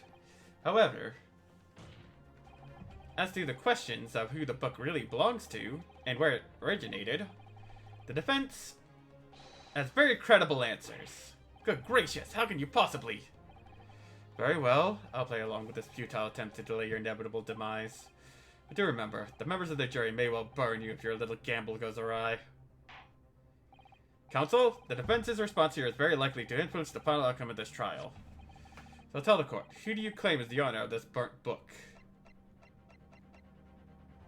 Take that! The answer is that the book belongs to the couple who own the house where the defendant has his lodgings. A certain Mr. and Mrs. Garadeb. The landlords? And whether this is some extraordinary coincidence or some kind of fate at work, I don't know, but of all the people in London, one of the 6 chosen for jury duty in this courtroom today is none other than Mrs. Garadeb herself. Oh my goodness. Me? I think you must be mistaken, sir. I'm not Mr. Garadeb's wife. I'm his maid. Things would be so much easier if you would just drop the pretense. Alright then, how about a simple question for you? Have you ever seen this book in Mr. Garadeb's house? I would never presume to know all the books he keeps, sir. Objection! This is outlandish behavior. This woman is the accused landlady, you say? You implicate this hard-working member of the public. You dismiss her without a shred of evidence. Your actions are unforgivable. This is not mere conjecture. The defense happens to know that on the day in question, at almost exactly the same time as the victim was stabbed on the pavement below, another incident was taking place in the room on the top floor of Mr. and Mrs. Garadeb's house. Good lord! What sort of incident, counsel? A fire, my lord.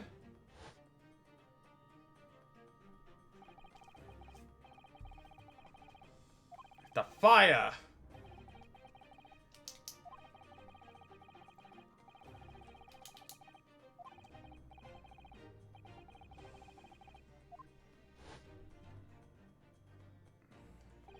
The Lion's Pride. By Jove, the very same title that's the subject of this debate. Oh dear me. Objection! This is risible. All you told the court is that a book by the same name was involved in a fire. In which case, it would be reasonable to assume that it was burnt to ashes. And entirely unreasonable to infer that it magically moved itself to the scene of the crime.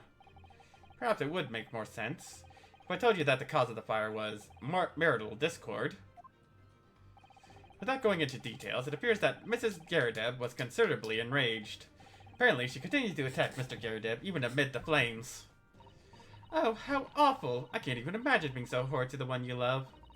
Can you, Rolly? Absolutely not, sir. My petition would never raise a finger against me, sir. Ah, blinding light!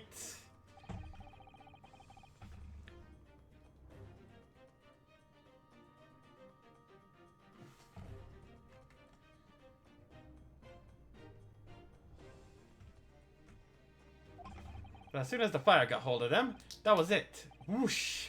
Up in smoke. Then the wife started hurling things at me. There was I, backed up against the window, under heavy enemy fire, incendiary books coming 10 to the dozen. The man had his back up against the window, and he was burning books thrown at him.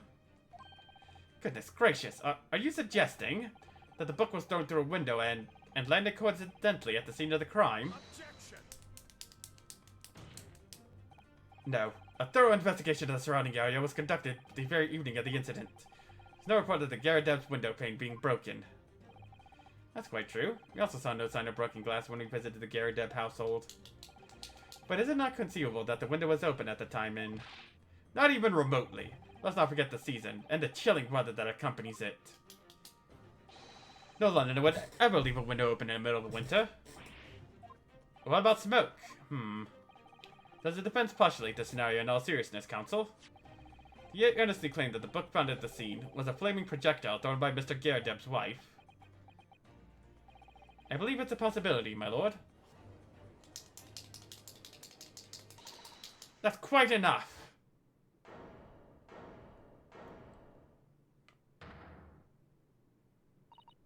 Well, I hope that everyone can see you for what you are now, you little foreign trickster.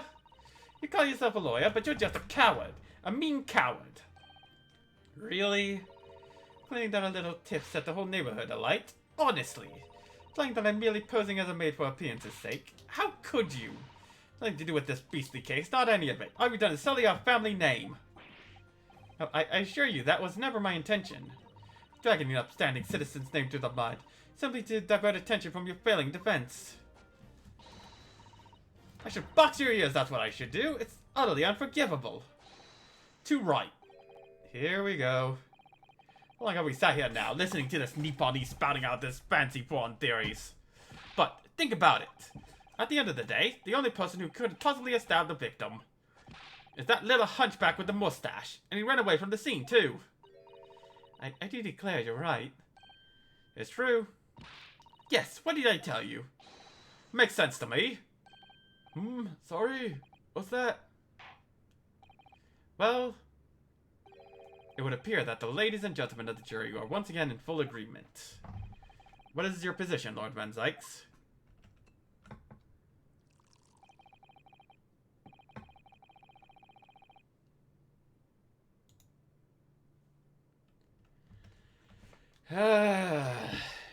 But then, one must always exercise patience in order to stay with the best vintage.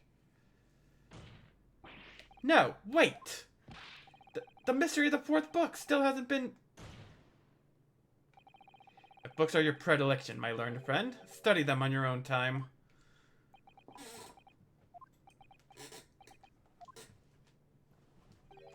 What? No forgive the discourtesy this time? In that case, ladies and gentlemen of the jury, you will now state your individual decisions regarding the defendant's culpability for the court to hear. Guilty. Guilty. Guilty. Guilty.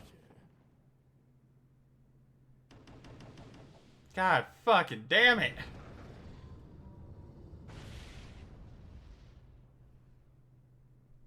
Can I please catch a break? That unambiguous response. It's over. Alright, don't give up. Mr. Sato? Forgotten? The battle isn't over yet. You're not suggesting. Of course, the defense has the right to another summation examination at this point. You can still convince the jurors to change their minds. And one more chance. My lord, the defense asks for it to exercise its right to a summation examination. You believe you still have tricks up your sleeve? I don't intend to trick anybody. I intend to uncover the truth. There's no time to be downcast. As long as there's a chance, I have to stay strong and determined.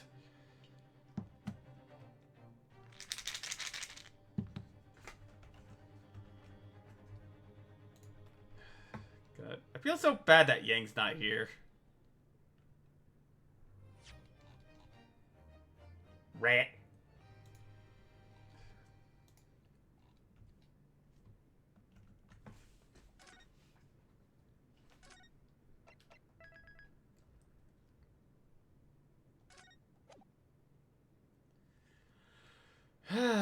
we're almost there. We're almost there, everybody.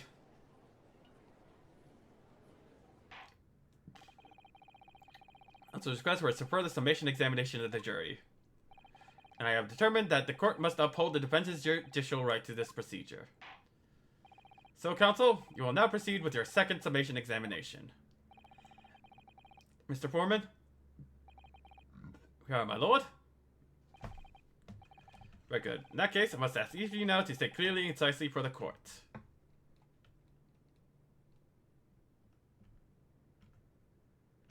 Let's see. The grounds on which you find the defendant guilty of this crime.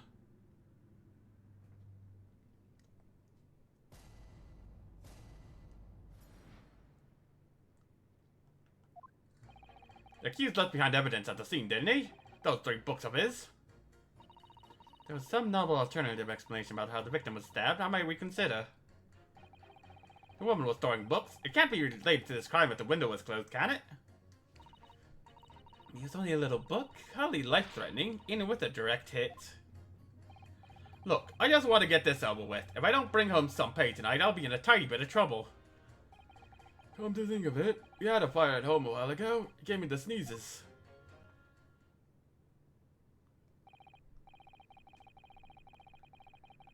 Time around, it seems. One notable exception, of course. Our lone student friend was unable to find fault in the previous witness testimony. The court must accept the fact that this was indeed the accused seen fleeing from the scene. And moreover, no one else was even at the scene to commit the crime. Well, if the eyewitnesses are correct, it would seem as if the conclusion is somewhat set in stone. Fail to see how it can be argued any other way. That means, I'm afraid, that during this summation examination, it's essential that you establish some other tangible explanation for the facts. Tangible explanation here isn't it obvious? Who stabbed the woman, and how? Those 2 details are all you need to provide. Simply give us a name and a method by which the attack was conducted. Here I was, thinking this might be hard. Naruto, you have to do it, otherwise this really will be here where the trial ends. No pressure, then. Proceed with the summation examination, please. I presume you are prepared, counsel. Oh, yes, my lord. Bam! Clearly, the key to the summation examination is going to be juror number 4, the maid. Or should I say, Mrs. Garibdeb. Disappeared from the Garibdeb's house on the evening of the incident. Right in the victim's hand. The 2. Yes, that's what we have to find. Sure, so far. Whatever it takes. Don't forget to keep an eye on Mrs. Garibdeb and how she reacts. Even to the things other people say. I love that couple. Like, I'm not gonna lie. I love it. I love the scarf connecting them.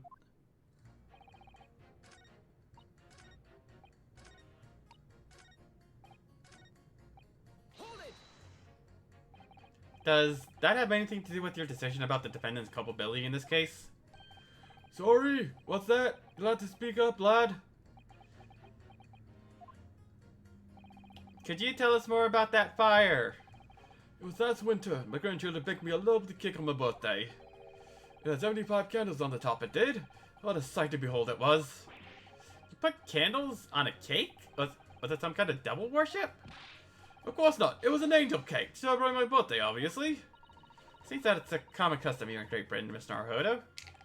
Anyway, it must have stood all my puff to blow them out, and I must have blown wrong somehow. The flames didn't go out, but candles went flying all over the room. Furniture caught and everything went up. The whole place filled with smoke. Definitely sounds like devil worship to me. And by the sneezes, I presume you mean a cold? But how did you catch a cold from a fire? What a fiasco it was. The grandchildren, bless them, threw water over me as they tried to put out the flames. Then, because the whole room had filled up with smoke, of course, we had to open up all the windows to clear it. The windows. I mean, like the devil dancing on my grave, it did. Got a terrible cold from it. It put me in hospital for a while. I won't forget that birthday in a hurry. I knew it was devil worship all along. Something about this old man's story is playing on my mind for some reason.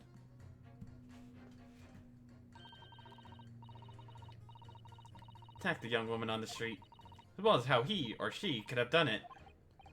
Yes, but once again, the jurors' statements are full of personal prejudice. 3-6. Seem convinced that they're right, even in the face of logical arguments to the contrary. Force them to accept an alternative explanation. Yes. Contradiction between their assertions. Just a connection might do the trick. Alright, let's see what I can do. So, let's do it. Go in for a strike.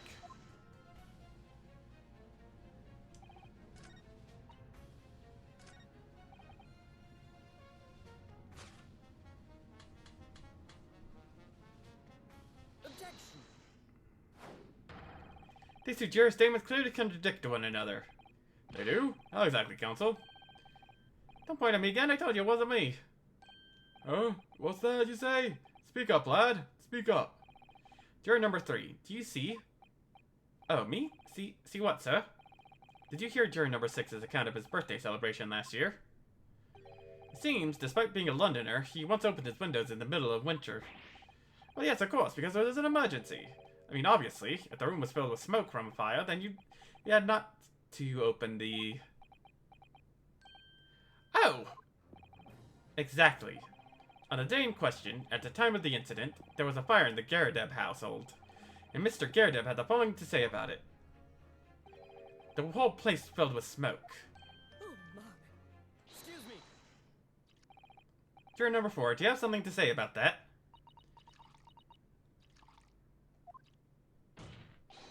Mrs. Garadeb! Oh dear me, what is the meaning of this? How do you imply that I'm hiding who I really am? It's imperative that you confirm something for the court. So please, it's time to drop the pretense now. What is it? When the fire started in your house that day, did you or your husband open the window? What? I beg your pardon? What are you insinuating? The room would have been thick with smoke after the carpet and bookcase got fire as they did. As a situation like that, it's inconceivable that you wouldn't have opened the window. And what if we did? Oh, alright then. Yes, you're right. My husband was frantically trying to open the window, which can't have been easy since I continued to give him a justly deserved book battering.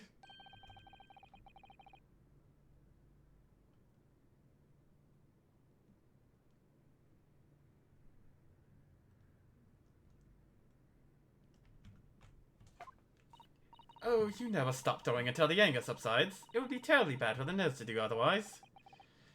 Of course, I should have realized. That's a significant step forward, Mr. Naruhodo. You managed to establish the window as open. Simply, must have that added to Mrs. Garadeb's formal statement.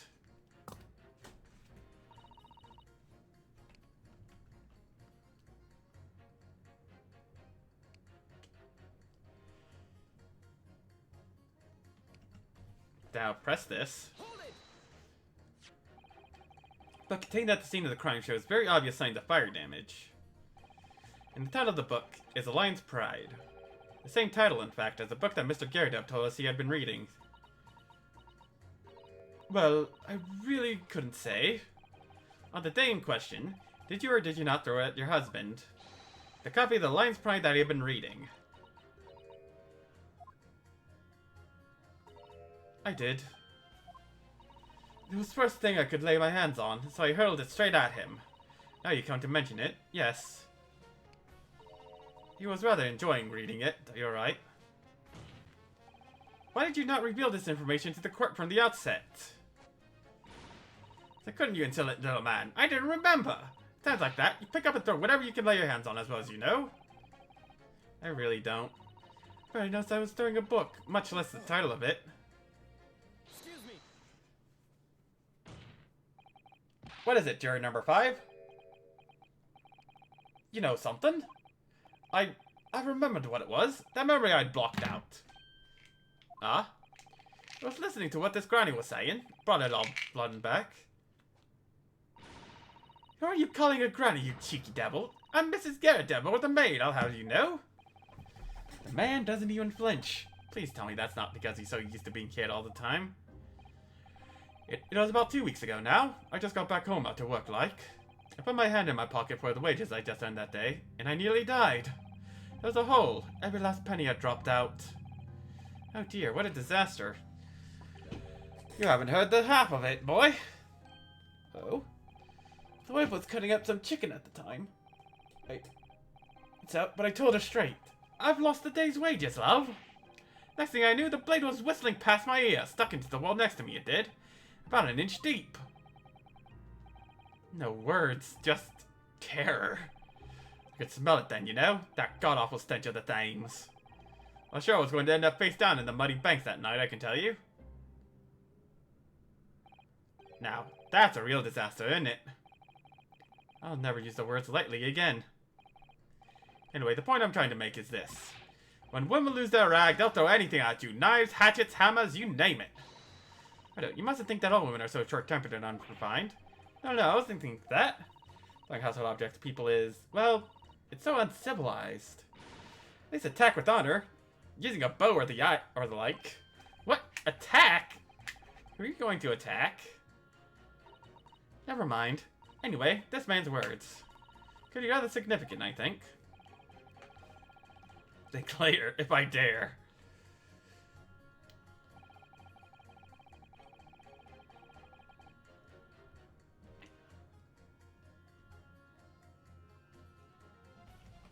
Two against your 5. Objection. These two statements clearly have a deeply significant connection. Good grief, you mean they don't contradict each other? Explain, counsel, at once. Juror number 2, do you think perhaps that this could be one such novel alternative? Oh my, whatever do you mean? An alternative explanation as to how the victim was stabbed in the back. What are you talking about? We demonstrated that the 4th book, The Lion's Pride, that was found at the scene of the crime, originated in Mr. Garrideb's room on the top floor of his house. Therefore, it's equally possible that some other object besides the book could have found its way from the Garrideb household to the street below. Eh? What's that now? After all, Mrs. Garrideb could have thrown any number of different objects at her husband. Isn't that right, juror number 4? What are you insinuating now, you little beanpole? I'm beginning to think that, ever since the true origins of this book came to light, she's had a feeling this might be what happened. Now you listen here, Yeaston Gala. As the foreman of the jury, I demand a straight answer. You give us this yarn about some other object making its way out of the house, but what? What was it? I'm really taking a big gamble here. That was a bold accusation to make, but I haven't any real evidence to back it up. But I'm certain that at the very least, this warrants further investigation. I'll try to explain the defense's theory. The other object that found its way from the Garrideb household to the scene of the crime was... Take that! Juror number 4, Mrs. Garrideb. What now? I must apologize in advance for this. But I need you to confirm something else for the court. This knife. Have you ever seen this knife before? Ah! Good lord, counsel, what on earth are you doing? That's the weapon that was lodged in the victim's back, man. My lord, remember that when the victim was attacked, Mr. and Mrs. Garrideb were in the throes of an argument. Mrs. Garrideb was hurling anything she could at her husband, who'd been backed up against the window. A window that had been opened to clear the smoke, and through which a book sailed to land at the crime scene. You can't seriously believe that the book was found in the victim's grasp. Are you saying that it flew out of the window and across the street to land neatly in her hand? Huh? Even my missus hadn't got a name like that. Yes, I admit, there are many details we don't yet understand. That's the point. That's precisely why. We must not allow this trial to end. Not right now. Oh my. Ugh. Mrs. Garrideb, your answer, please. Have you seen this knife before or not? Oh, ugh.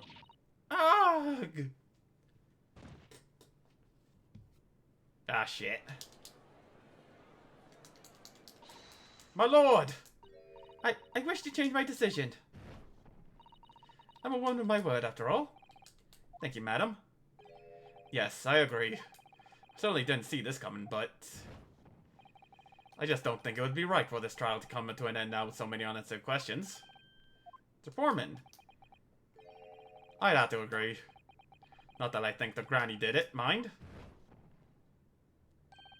Yes, you know what? I'm not quite happy about this at the moment either. All together now, ladies and gents.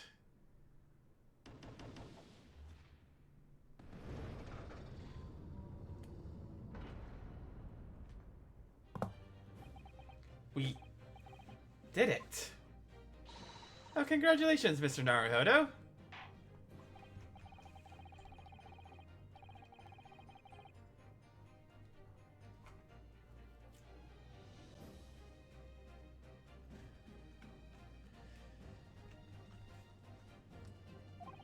Two jurors called guilty against 4 now calling innocent. Accordingly, the opinion of this court is divided. This trial will continue. Yeah! We got this thing!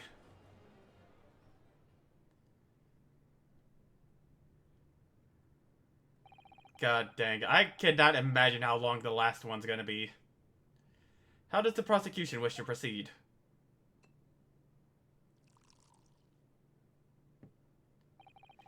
This trial is rapidly descending into a farce.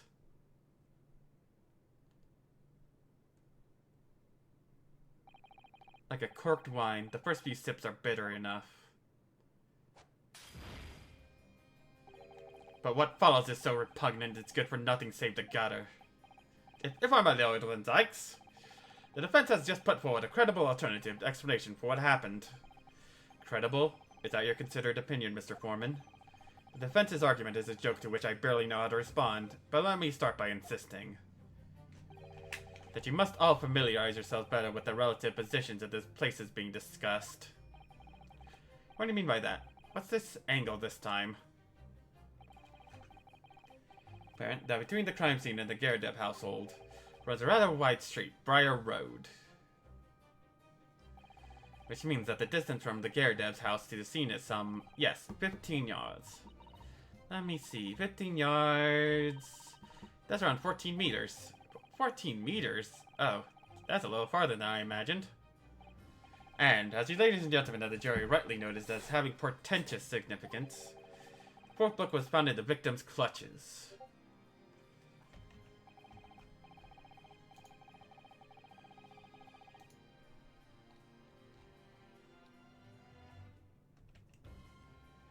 In other words, the smoldering book, once only held by the lady of the house, traveled some 15 yards to land on the opposite side of the road, neatly between the collapsed victim's fingers and thumb. Or they could have bent over to pick it up. Jackknife followed a near identical trajectory to plunge into the middle of the victim's back. This fantasy is somewhat stretching the notion of having a bad day for the victim, I think. Even those pathetic serialized detective stories have more believable plots.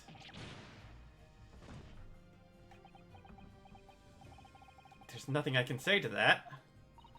That prosecutor loves the sound of his own voice. Mr. Sato, serialized detective stories are pathetic, are they? How dare he? Maybe let's pick our battles here. My lord, might I be allowed to speak? As judicial assistant, you may speak for the defense, yes? Go ahead. Prosecution may consider the idea a fantasy, but what the defense has postulated was believable enough to persuade the jury to change its leaning. And as such, the court has a duty to explore this alternative explanation as thoroughly as possible. To that end... God, how much longer is this one? Jesus Christ! It's so much longer!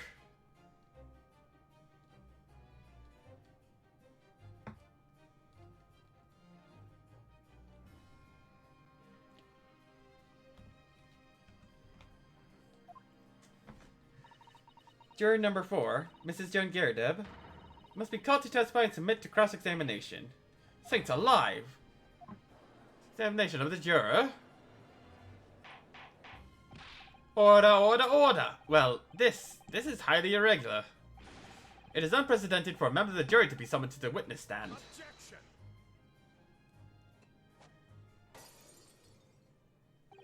And unnecessary. Lord Van Zykes? There are already witnesses in the stand whose testimony the defense may further cross-examine. My learned friend's farcical theory has any truth in it. Then both a burning book and a jackknife must have flown through the sky before this couple's eyes. Be able to testify accordingly. What say you, witnesses?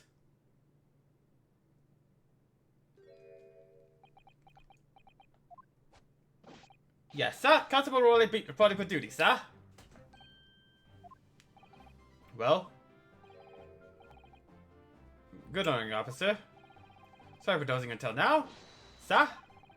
I've been stuck for a month on account of a villain who's appeared on my beat, sir. Oh, they are so heroic, these London bobbies. Patricia, my darling, I've been neglecting you, but no more. Oh, Rowley, my hero, you make me swoon. Very well, I hereby reject the defense's request. Oh. And order the witnesses in the stand to testify again.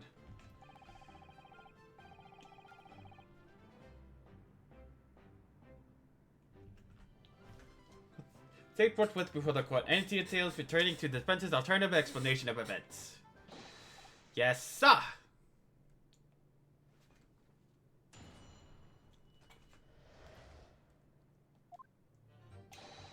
The case has nothing to do with Mr. and Mrs. Garda. Believe me, a London Bobby is good for his word. You see, sir, the windows on the top floor of the Garda house are top-hinged casements. Obviously, if anything had been thrown out of the window, we would have seen it. I had to leave the scene to go and fetch help, but my trusted Rowley was there to make sure nothing was disturbed. I didn't take my eyes off the crime scene for one moment, sir. Nothing strange to report on that front, sir.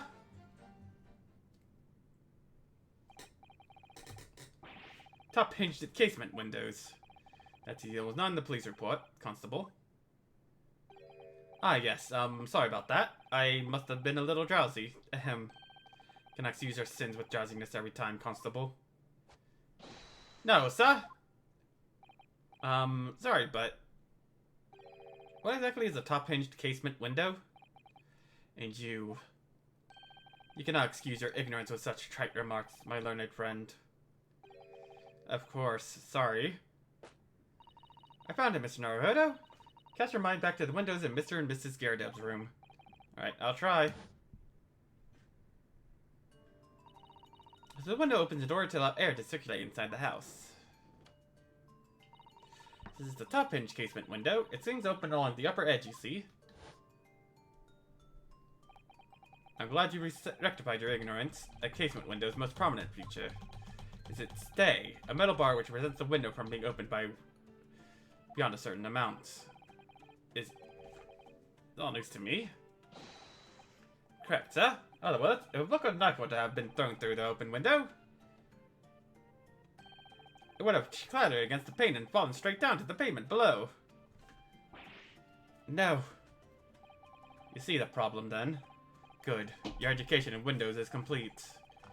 The possibility of either book or the knife traveling 15 yards over the road. Unless we're mistaken about the crime scene. Discussed it already. Can't be. See that, Rowley? That young Japanese man just collapsed in agony. Oh yes, my darling, I saw it. I saw how he crumbled before me. Oh, Rowley, you're so strong. How is this happening? I haven't even started the cross-examination yet. My argument's been destroyed. If you could drag yourself upright again, the court awaits your cross-examination. My lord? Oh good, another desperate situation.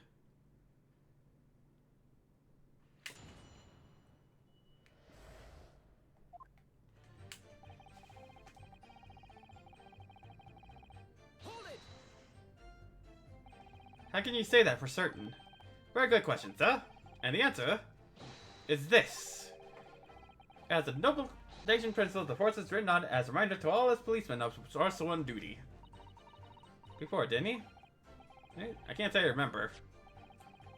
Treat London town and uphold the peace of the common man. That's what the job's all about. I can stand here today beside my long-suffering wife and tell you a Bobby's good for his word.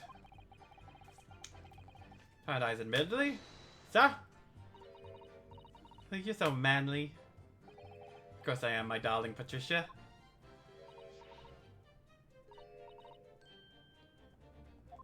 Hello, the sparkly eyes. No, none of this is what I meant. How can you say we're certain that this case has nothing to do with Mr. and Mrs. Garrideb? Oh, I see, sir. You should have said so earlier, sir. Yes, well, so could you answer the question? That was a waste of time, then. Absolutely, sir. I'll answer to the fullest of my ability, sir. Surprising reason why Mr. and Mrs. Garrideb's domestic dispute can't be related to this case. Before I get into that, sir, just one thing. Yes?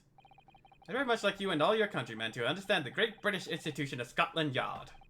So I hope you'll take back some tales of us London bobbies and how we uphold our guiding principles. I wasn't planning on going back just yet. I've only just arrived here. So to that end, sir, I'd have to lend you my warrant card for your perusal. I must warn you, I'll be able to get through it without shedding a few tears. Thank you, I'll try.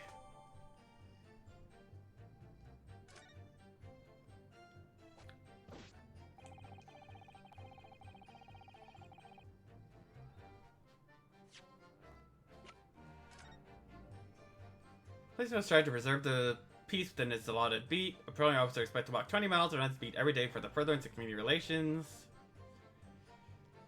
Any crimes fall under the jurisdiction of the beat in which they are discovered. When a crime is discovered on this beat, a policeman must assist with initial investigations and help detectives. Hold it! By which you mean they don't open fully, is that correct? Yes, sir? A bit of air through the house, you see, so they're restricted as to how much they open. But the bottom one, and therefore anything thrown out of the window from inside the room, simply strike the pane and fall to the street below directly. For clarity, allow me to mark the map. Here is the location where objects would have fallen. Yes. Wait. Yeah. Remember somebody to mention this top hinged casement thing before? Well, I have another question for you, Constable. And what would that be, sir? How do you even know?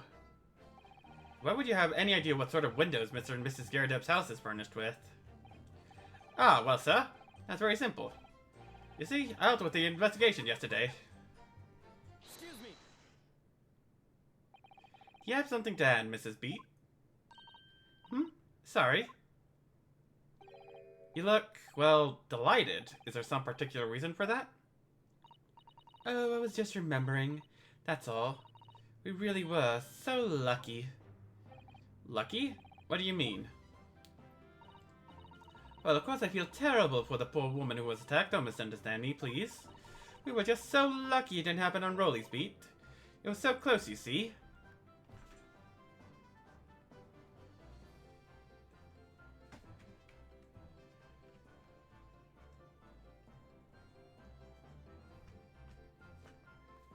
Close, you see.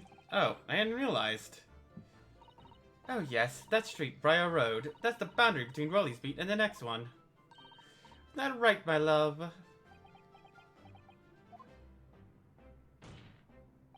Constable Beat. Oh? Yes, that's right. That's the reason I was helping out with interviewing the occupants of the Garrideb household yesterday. That is on my beat, you see, sir. That really was cutting it close then. Constable, I wonder if you could clarify something. If the Garrideb household is on your beat, does that mean that the pavement next to it is as well? Outside Mr. Garrideb's house?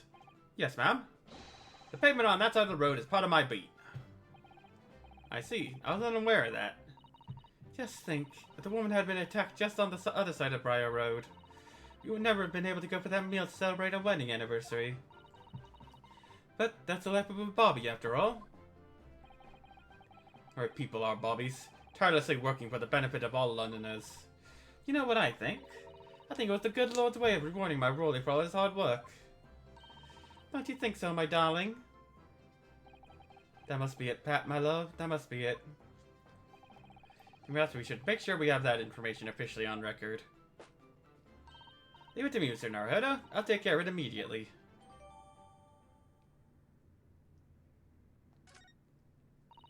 And now it's my turn, I think.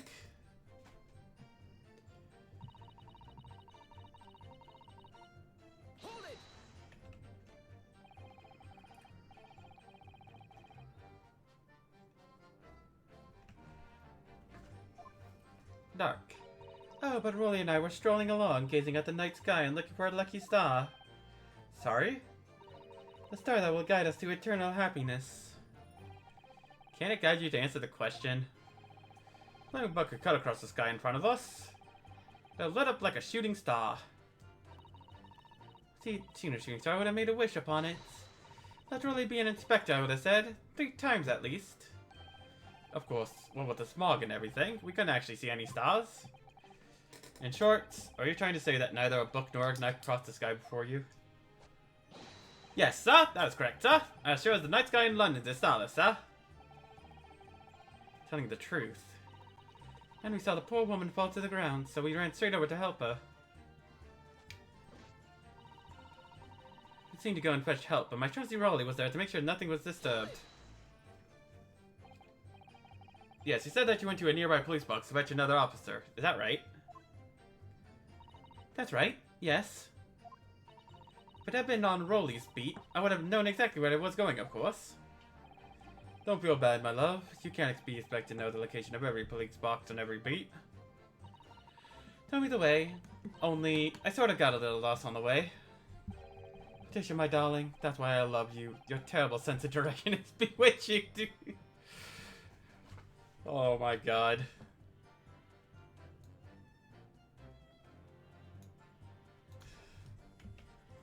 Ah yes, the true reason to love somebody.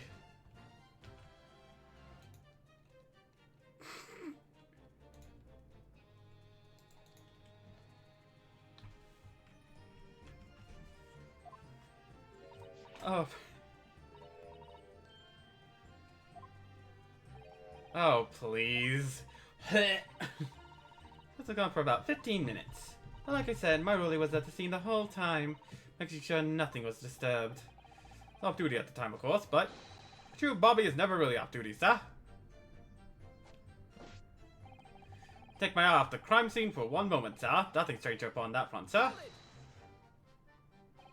Nothing to report. That's correct, sir. I had my eye wide open the odd time, never looked away for a second. Not supposed to scene, and nothing was removed from it. Transfer that on the yard's honor, sir. Really? That seems a little strange. Beg your pardon, sir. Strange, sir. Seems altogether regular to me. Copy of the Lion's Pride was originally in the Gerdev household. The question remains, how did it find its way onto the hand of the victim? Can you shed any light on that, seeing as you were at the scene of the crime the entire time? Aha! Could it be a different copy, sir? One that just happened to be burnt as well?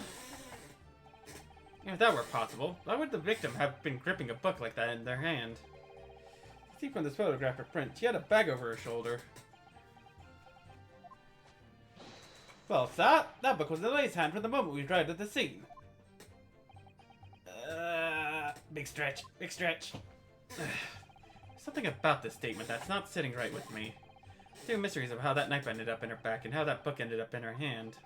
There must be some common thread between them. Can I ask you something? Please, Mr. Lawyer, sir? Oh, yes, of course. What is it? God, there's so many people. You're doubting us, aren't you? What? I wasn't really, I mean, what's she doing? Please, just because I'm a woman, it doesn't make my testimony any less valuable. You might just see me as the wife of a policeman, but I'm a woman of my words, I am. I really don't remember ever suggesting that I doubted you. He says, I don't want to hear it. My voice will be heard. My lord, you'll let me speak, won't you? Yes, Mrs. Beat, I will allow you to supplement your testimony if you so desire. Sometimes the path of least resistance is the sage one. That was a very loud mutter. I heard that! That Japanese man thinks the policeman's wife would count for nothing, does he? Oh, watch out, sir. Why don't you get away with something like that, but my Rolly won't? Duly noted, Mrs. Beat.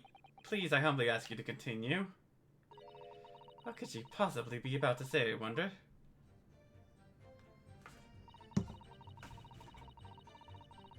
This interaction is a little off sometimes, though.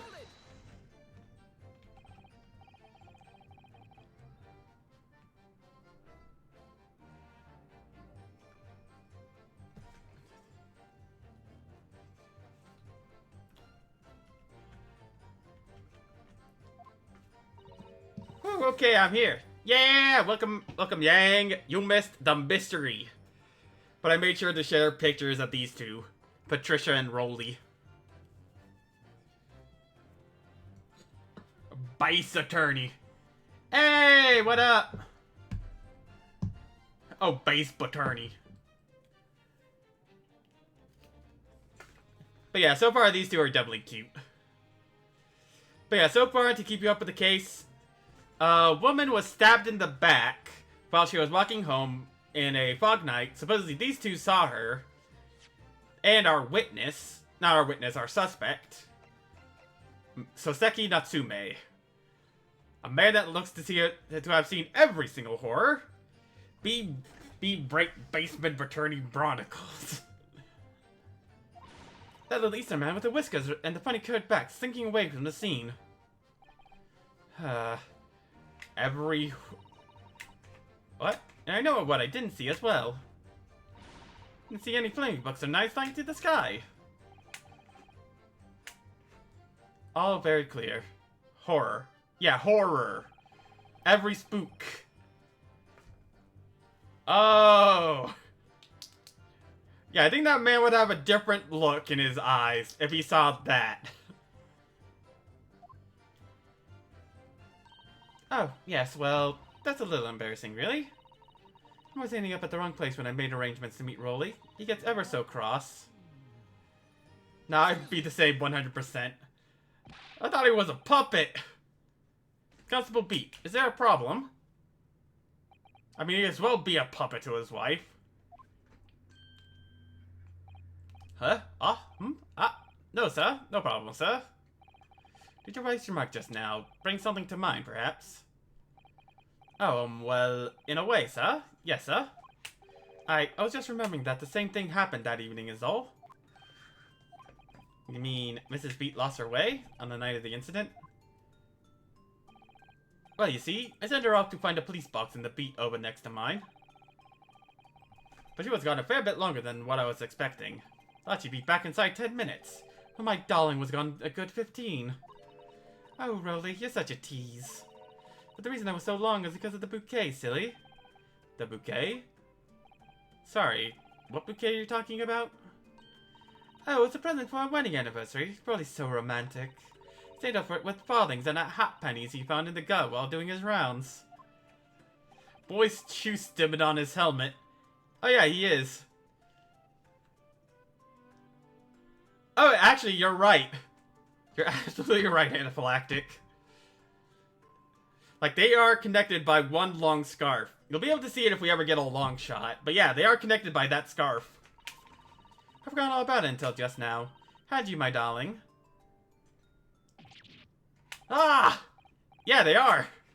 They're connected by the long scarf of love. But that was just between us. No talking about to anyone else, darling. Yeah, the problem is... Really? Oh. What was that all about? Constable Beat looked very obviously troubled during that exchange. Afraid I can't offer any useful insight, Mr. Naruhodo. Sure of one thing. You have to ask Mrs. Beat about the bouquet. Mrs. Beat, this bouquet you just mentioned. I'd like you to add details about it to your testimony, please.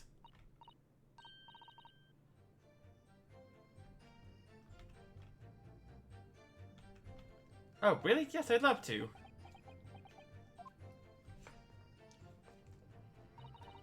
What happened was I dropped my bouquet and ended up losing my way for a while. You mean you dropped the bouquet at the scene of the crime? Yes, that's right. Oh, I was so upset. When we ran over and saw it was a woman with a knife in her back. I was so shocked I dropped the bouquet Rolly gave me.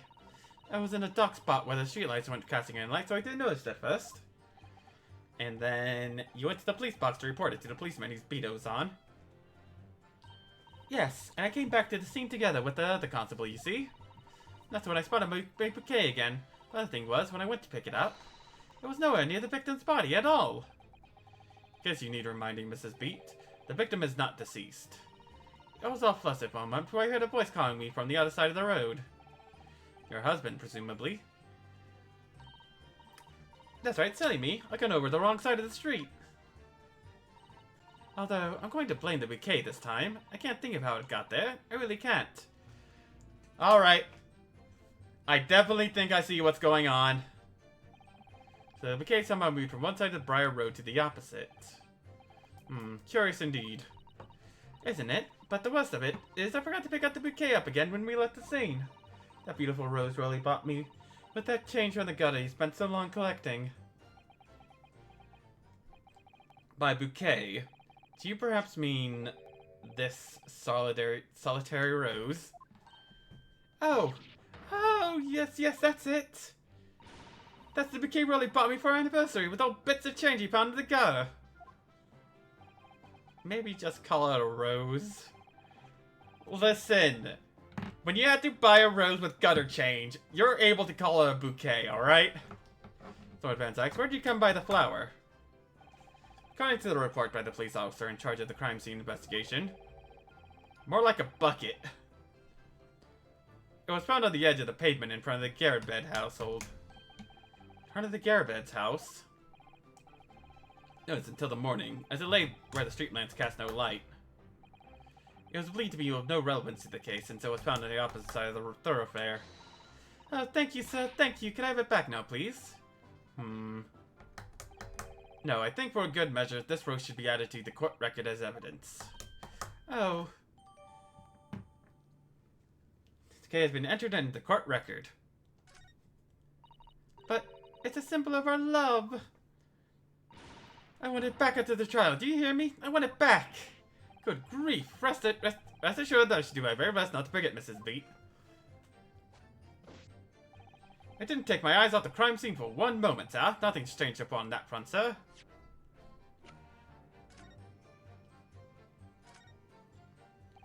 It's very stylish paper the flower's wrapped in, isn't it? It's just an old newspaper, Mr. Naruhodo. Oh. I suppose I was just not used to seeing English print. It looks so exotic to me. I see. Is something wrong? Oh, no. I was just thinking that if you wrapped a stone-baked sweet potato in English newspaper, it might look like some sort of fancy cake. Ah, Susato-san, you do love your cakes. Let's see. Anything else about it? Nope. Let's see. Oh yeah!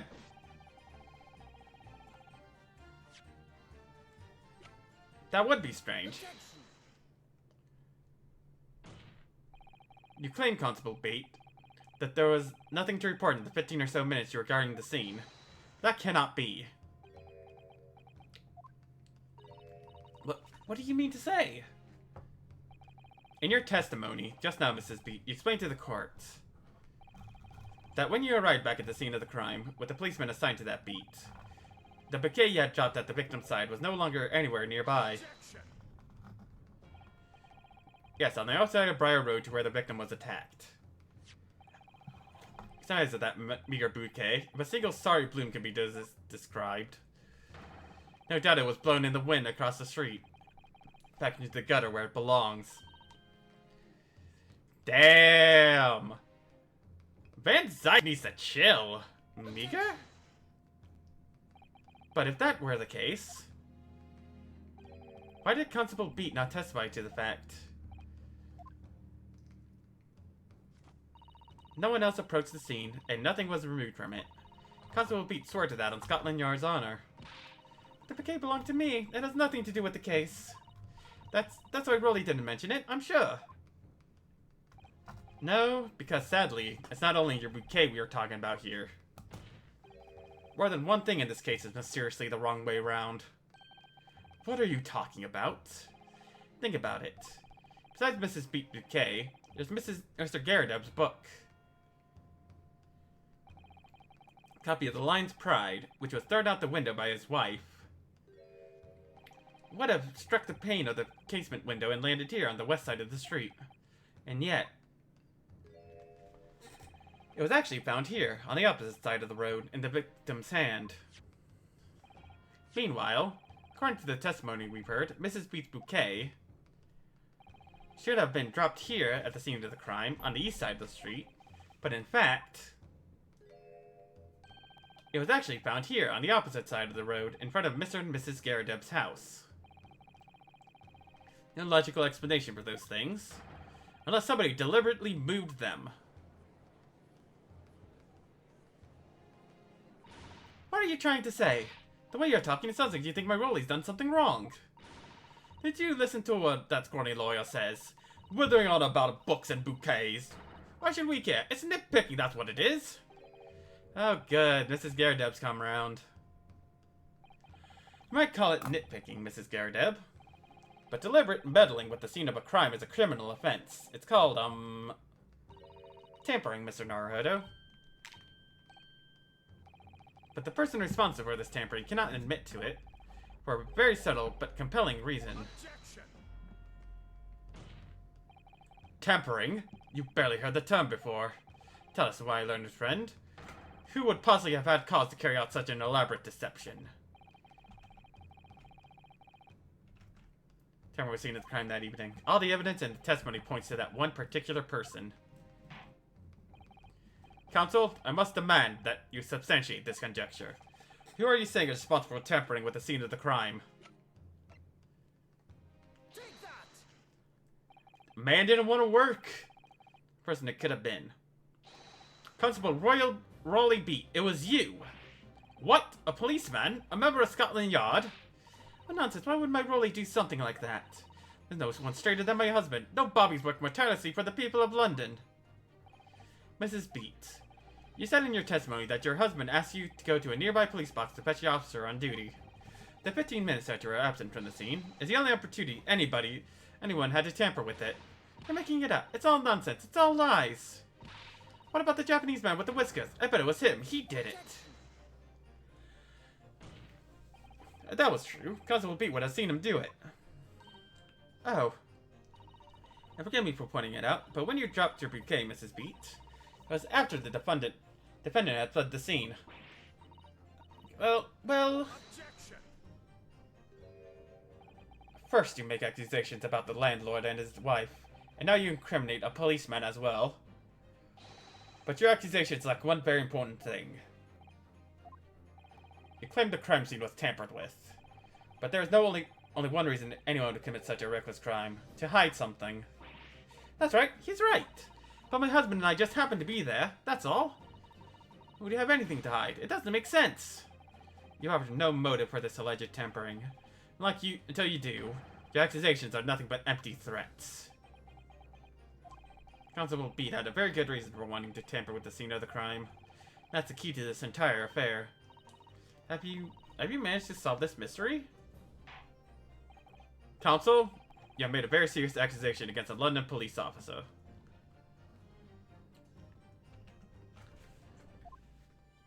If you are mistaken, I'm sure I need not point out that your reputation as a lawyer will be irrevocably damaged. With that stark warning in mind, you will now explain the correct motive for this alleged tampering. Yes, my lord?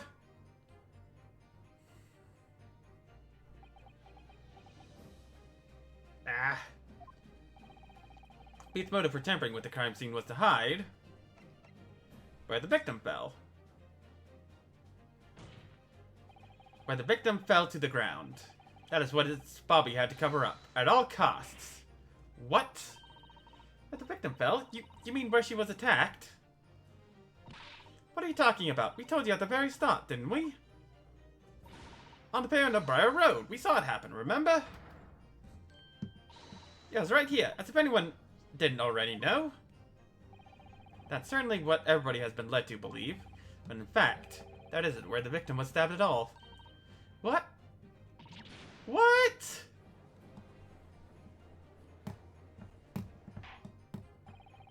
I'm beginning to wonder where this tumultuous trial will end up, Counsel. If that's your assertion, then the court is dying to know, my Nipponese friend. Where are you proposing that the crime actually took place that evening? Hold up, let me try something.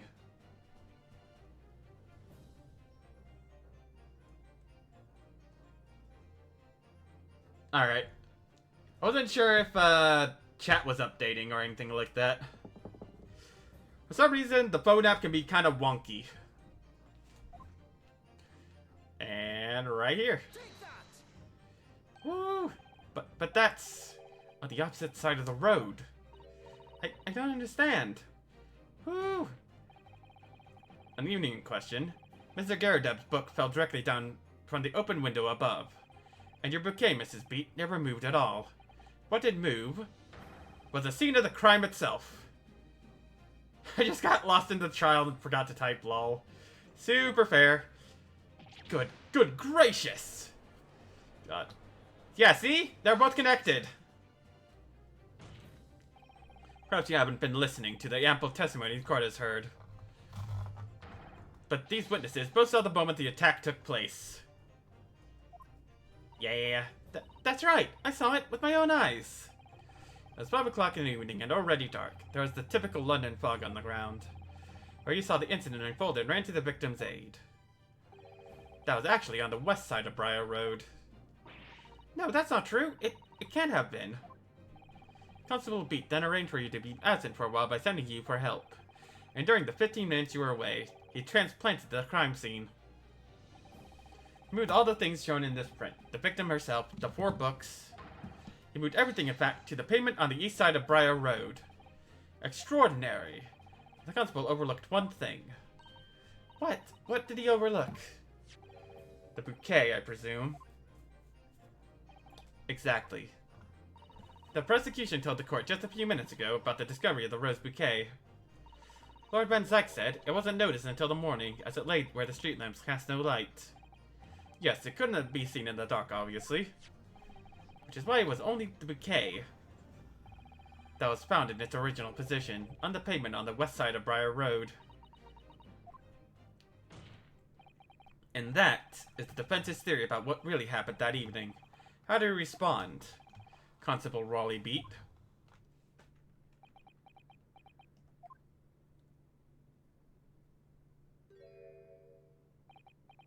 Well, I'm very sorry. I didn't mean to nod off again, but I haven't slept properly in a month. Yeah, man's had no sleep. Did I miss anything important? Oh, Rowley, it isn't true, is it? What that lawyer said is all lies, isn't it? No, it is, because you're the most upstanding, righteous man I know. I had a dream, a terrible dream. All the things I did that night, everything come out, everything exposed. Only, it seems, it wasn't a dream at all. Good golly! Oh shit! Order, order, order! What on earth is the meaning of all this? Oh, Broly, why? Why would you do something like this? Moving a corpse is a criminal offense, isn't it? Wishing the victim dead should be one, too. Well, explain yourself. Why would you do this? Respectable member of Scotland Yard, your duty is to protect the good people of London town. I can't say, sir. What? I really am ever so sorry about all this. For damaging the Yard's reputation. For everything. I have a possible explanation. For why on that particular evening, Constable Beat felt compelled to move the scene of the crime. I can't think of one reason. What? How could you possibly know? You, a foreigner, presuming to understand the mind of a Scotland Yard policeman. And yet, Lord Van Zyck, it is this foreigner who has uncovered the startling truth of the matter thus far. Really, it would be beneficial to the court to hear this extraordinary young lawyer's theory. Counsel for the defense, if you please. Yes, my lord. Now then, I think you had better show us some evidence. At once, my lord. England, Japan. It makes no difference where you come from. Human emotions are the same. Fairly good idea of the feelings behind this man's actions. What gives you away the motive for Constable Beat's unthinkable actions? Take that! I realize that I'm a foreigner in this land, and I have only just arrived from Japan. Which is why all this information about London's so-called bobbies is completely new to me. I've learned that, though honorable, patrolling the beat is the most demanding work in the world. For example, keeping the peace, looking after the citizens on his beat in all kinds of ways. There's no doubt about the young Bobby is charged with a great deal each day, certainly. But for Constable Beat, the day in question was special. Special? How? On account of this bouquet, my lord. Oh yes, it was our very first wedding anniversary. Constable Beat had worked so hard to be able to afford this simple gift for his wife. He was so looking forward to taking her out for a celebratory meal. When he and Mrs. Beat stumbled upon a crime along Briar Road. When he saw that shadowy figure through the fog collapse on the pavement ahead of him, a buzz of grunt through the man's mind. But, sir, just that one particular day, I was looking forward to celebrating my wedding anniversary. Mrs. Beats put up with a lot being married to a Bobby like me. I wanted to show my dear wife how much I care.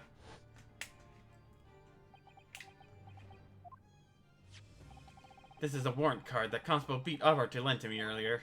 Inside, among the rules patrolling a policeman, it says, when a crime is discovered on his beat, a policeman must assist with the initial investigations and help detectives.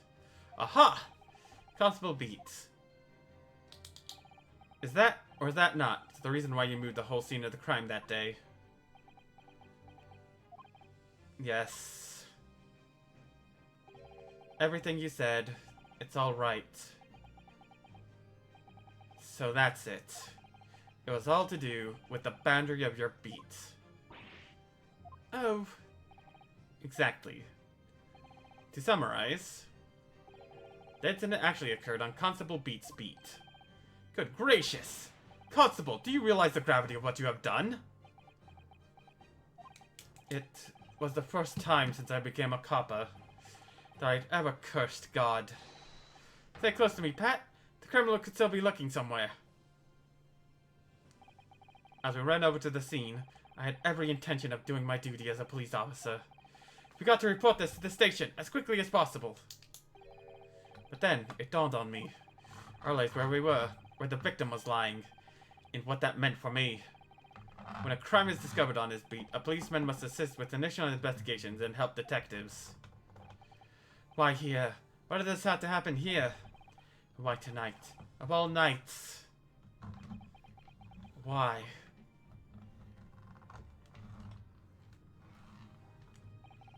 It's a copper's job to guard the scene of the crime, so Earl told Pat she'd have to go to the nearest police box and fetch whoever was on duty there. It was then, when I opened my mouth to speak, it just came out. I couldn't believe the words that were coming out of my mouth. Next beat to mine, Pat. So you'll have to go to the police box that covers it. Turn right along Meerschaum Street, and then...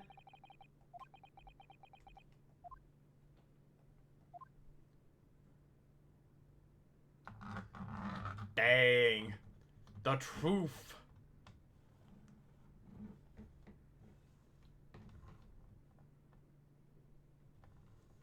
Silence.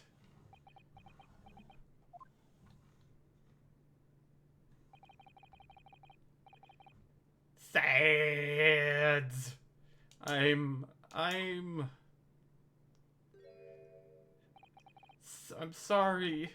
I'm so sorry. Always love it when it's just a stream of tears. Oh, Constable. I just wanted, just that one night, to take my Patricia out for dinner. Oh, Rolly. How dare you enjoy this man's misery. Look who's talking, the one that loves the Saiyans. Just that one night.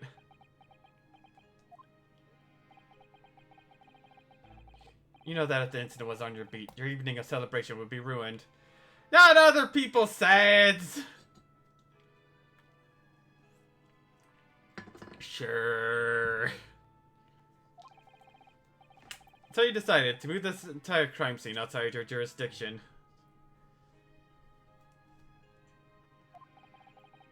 Just across the street to the east pavement of Briar Road, which falls under the neighbor's beat's care. You see, I thought... Well, I was sure the victim was dead, you see. Bitch, I'd bite your own eyes for making you cry. Crew, we bite each other saying this. Oh, of course he did. Otherwise, my Rolly would never have left the poor woman on the freezing cold pavement. Ah, I see your meaning now. But God got me back for my sins, didn't he? That's why. That's why I missed the rose I bought for Pat. Oh no, Rolly, that was all my fault. I should never have dropped it in such a dark place. I'm so sorry, Rolly. And can you tell us, Constable, how many books did you move from the one side of the road to the other in total? Hmm? Oh, 4 it was. Yes, sir. Definitely 4. These are dropped by Mr. Natsume, and the 4th being the one that fell from the window upstairs in the Gyaradev household, of course. But what made you place that book in the victim's hand? Well, the others were scattered haphazardly around, I mean. Oh, well, sir, that's because that's how I found it. How you found it? What do you mean? First ran over to the scene. The victim was already holding the book. So, when I moved everything, I made sure it was still in her hand. You're sure it was this book, The Lion's Pride, that the victim was holding? Oh, yes, sir. No doubt about it, sir. Interesting.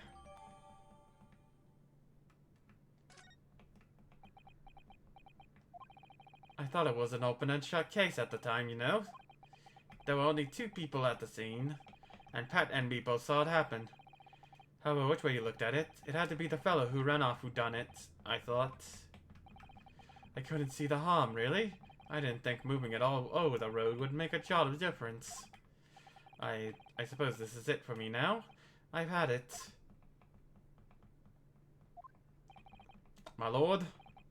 Yes, Lord Van Zykes. I believe that concludes the cross-examination of the witnesses.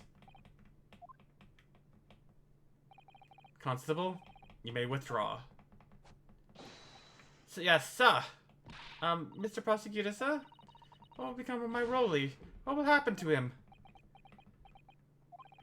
For now, you are free to go home. The police will contact you in due course. Please, don't punish my husband. This was all my fault. It's because I'm always moaning at him for coming home late. Leave it now, Pat. Let's go home. I'm tired. Alright then, my love. One last thing, Constable. Sir? Let this be a lesson to you. In a criminal investigation, every detail matters, however insignificant it may seem to you. Yes, sir. Carve that lesson in your mind. And never again make the mistake of tampering with the scene of a crime. Never again, sir. You mean to say... Leave. Now. This trial is not yet over. Sir!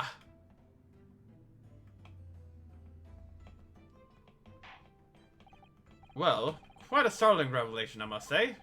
Whoever thought of a third party transplanting the entire scene of a crime like that? Sad if anything happened to those 2. Nevertheless, there are some immutable facts here. Principally, that the accused, Mr. Saseki no Nume, is the only person who could possibly have committed this crime. No, I disagree.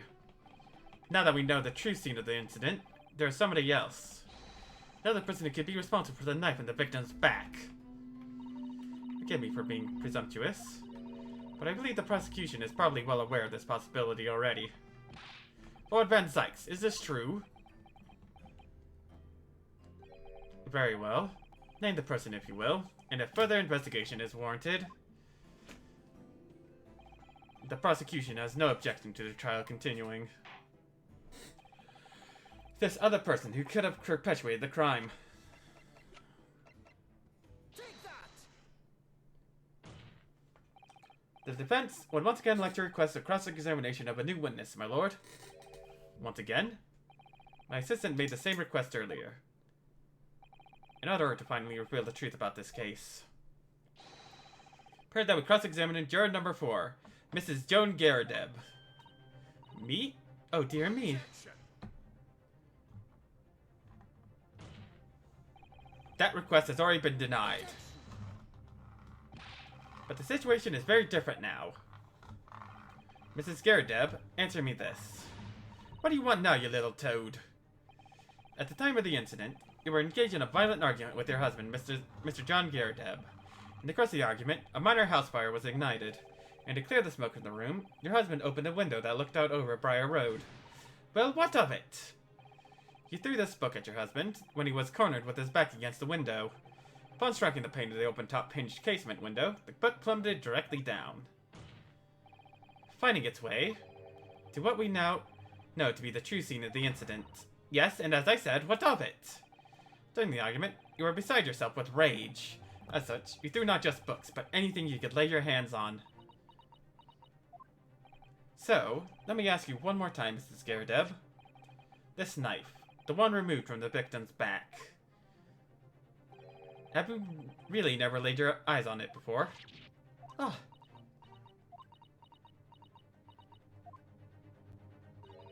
I don't recall it. Seriously? How am I supposed to remember everything I picked up and threw at my husband? Anyway, the man over there and all that regalia said, members of the jury need to testify, did he? Conveniently, yes. No, I have no recollection of saying that at all. Juror number 4. Oh? Make no mistake. You jurors are not special in any way. You are not immune to the judicial process.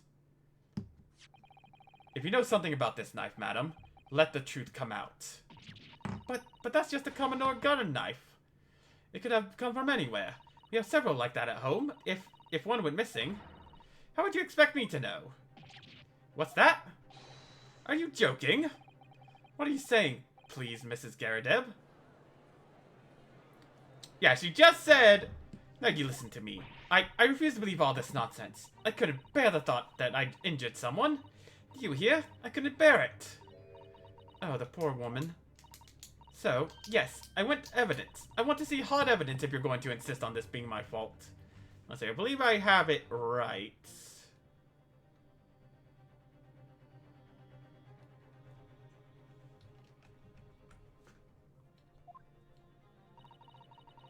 Prove to me that I threw that knife if that's what you think. Come along now, chop chop. Do your worst. Well, Mr. Naruhodo, if I have evidence like that, believe me, I would have thrown it at her already. Then take the stand, juror. Oh. The prosecution does not object to the defense's request to cross-examine this woman. Thank you, Lord Van Zykes. I'm going to have to testify. Juror number 4, as I'm sure you will appreciate, having observed it with your own eyes today, witness testimony can lead to the most extraordinary truths being unearthed. Truths of which the witness themselves may not even have been aware. Oh, dearie me. Mind your full and unadulterated testimony, Mrs. Garadeb, and mark my words, in this court of law today, we shall extract your truth. Do you concur, counsels? Certainly, my lord. Oh, that's what I'm hoping for, my lord.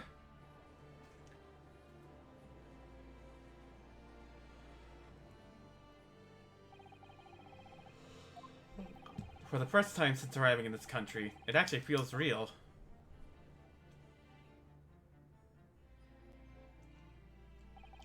I'm here, in the Old Bailey, and I'm a lawyer. Yeah! Got that real feels. Witness, state your name and occupation. Oh, yes, my name is Joan Garadeb, and well, I'm a juror and such like.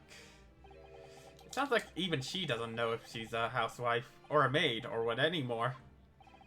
The court has decided your testimony is required in order to clarify matters in this case.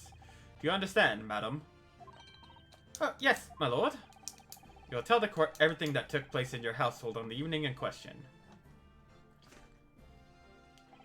And I warn you, do not attempt to hide the truth. Oh dearie me. Chin up, Joni. Nothing to worry about now. Oh, I didn't know you were here, Joan. Wasn't only you in the room that day, old thing, was it? Well, I think I'll have to testify as well, don't you? But what about your knee, dear? Don't you worry about that. Hardly notice it. I'm not the sort of chap to leave a comrade to face disciplinary action alone. Oh, John. Senior Mr. John Garrideb. Yes, sir. Former 2nd Lieutenant of the 3rd Regiment of the 4th Northumberland Fusiliers, sir. Fusiliers, sir. Seen my fair share of action and now living the quiet life, as it were. The quiet life? Were you not engaged in an incendiary battle with your spouse on the day in question? Ah, well, yes. Quite. I believe this may represent a first in the proud history of the British courts. Calling a jury to the witness stand is unprecedented. However, the court will hear your testimony now, juror number 4, and that of your husband.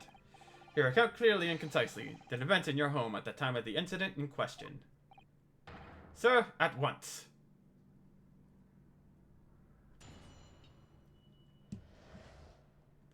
The Battle of Garrideb. Yes, on the day you're referring to, the wife and I did have a bit of a skirmish. Can't recall the reason now. Knocked a candlestick over and set fire to the carpet. Soon had it out, though, and got the window open. Meanwhile, I was picking up whatever I could find to throw at him. Plenty of knives around our place. Can't say I'd noticed if 1 or 2 went missing, I'm afraid. If that bally thing at the victim's back really was one of ours, you'll have a job proving it, I think.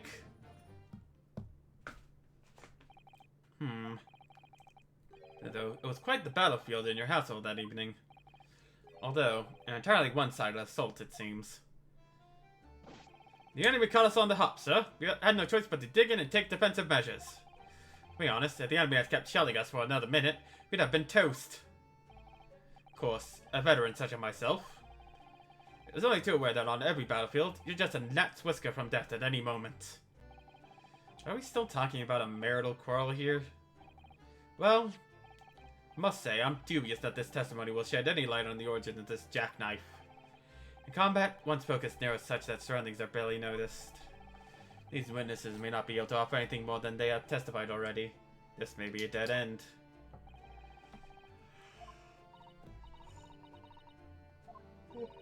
We only have this last cross-examination to cover the truth, Mr. Naruhodo. Yes, I'm afraid so. Earl Counsel, begin your cross-examination.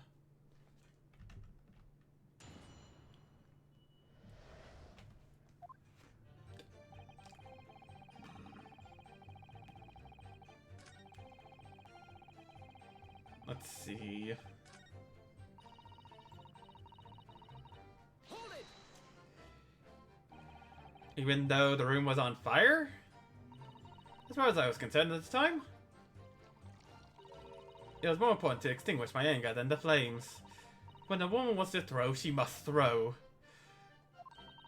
This is most certainly not true of Susato takedown, Mr. Naruhodo.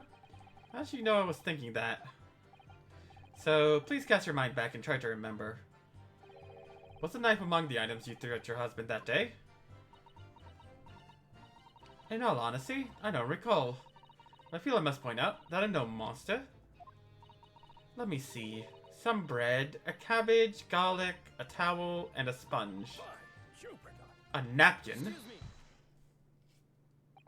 Do you have something to add, sir? Mr. Garrideb. Don't you... Ah, sorry. I beg your pardon.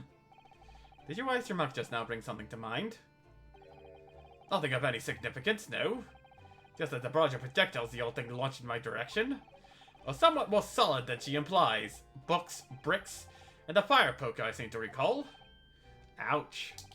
And the woman's aim is uncanny. She'll have direct hit with every volley. Ah! Good grief, woman, we're not at home now. This is a court of law. Oh, dear me. I'm so sorry, dear. What's she even doing with the teapot in here? Honestly, John, I would never have thrown such things at you, obviously. Well, take a look at this, then. How do you suppose that happened, Your pipe, sir? Had this thing in my hand, as usual, at the time of the onslaught. Knocked her clean out with one of her soft projectiles, she did, yes. When I went to pick the thing up, it was broken in two. Like to see a sponge do that sort of damage. I see, your pipe was broken. I could never have been sent flying unless it was hit by something pretty solid. Anyway, I managed to bandage the thing up for now. You are one to exaggerate, aren't you, dear? I wonder what we should make of this account. Slam! The defense believes Mr. Gyardeb's remarks just now to be of great significance. Objection! This war veteran's words only tell us one thing. Betrayal of our wife, and pipes as well as hearts, may be broken. Sentimental wisdom, perhaps, but hardly worth adding to the formal testimony. Indeed, common sense, one might say. Might one? In that case, would you at least permit us to examine the pipe, sir? Well, I don't see why not. Oh, dearie me. There you go again, trying to ingratiate yourself with a young lady. Very well, the court will accept a gentleman's pipe as evidence.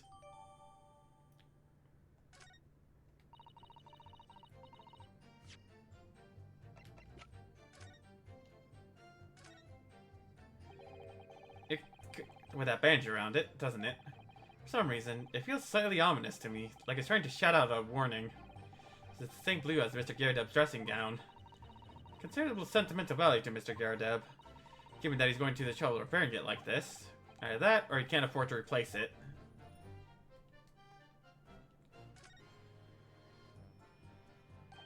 Oh, something's just twinkling inside the chamber of the pipe there. Yes, I saw it. Something's stuck in there, I think. Over and give it a shake. What's this? It's a tiny fragment of metal. It looks like the tip of a blade or something. Of a blade? Surely, it couldn't be. Yeah, we did it.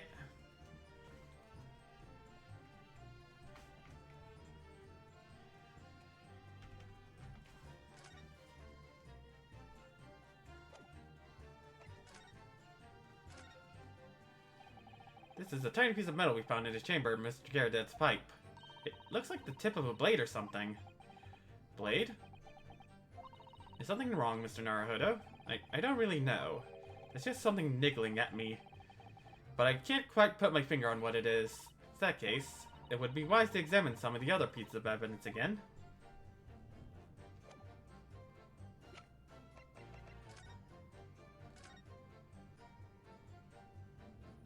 Yeah.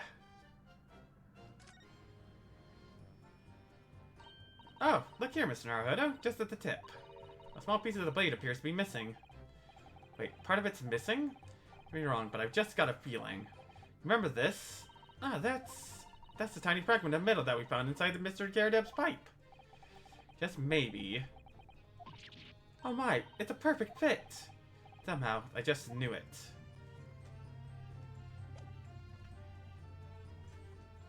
Yeah. Fragment of metal as statement 5. I was just feeling rather disappointed for you that your request was turned down. No, it's fine. Thanks to Sawdust, we have some new evidence to work with. We should examine it carefully. Well, thank you for that rebuttal, Mr. Gyardeb. Now if we could return to the crux of the matter. Wait and tell the court about the knife used to attack the victim.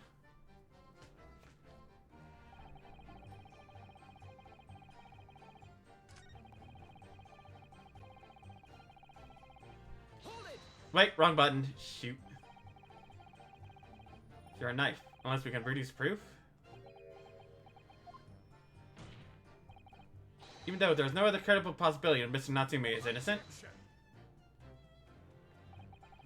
Forget my Nipponi's friend. It has to be established that the accused is not responsible for the attack.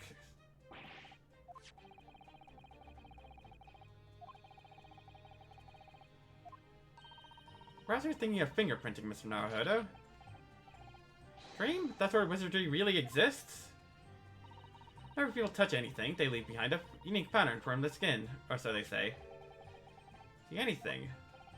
There are already countries in the world where these so-called fingerprints can be used as evidence. Lord Strongheart is currently discussing the matter at the Ministry of Justice. I believe we are rapidly approaching an era of scientific method of investigation. No, we shall have to find an alternative method of proving our assertion. And then the victim's back was originally Mr. and Mrs. Garrideb's house.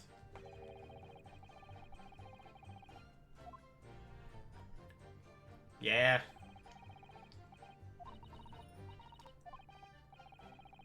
Yep.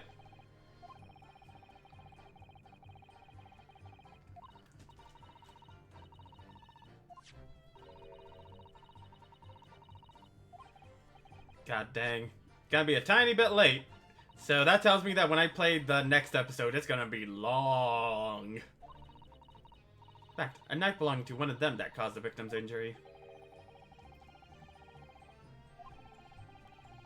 Clinch this trial for us.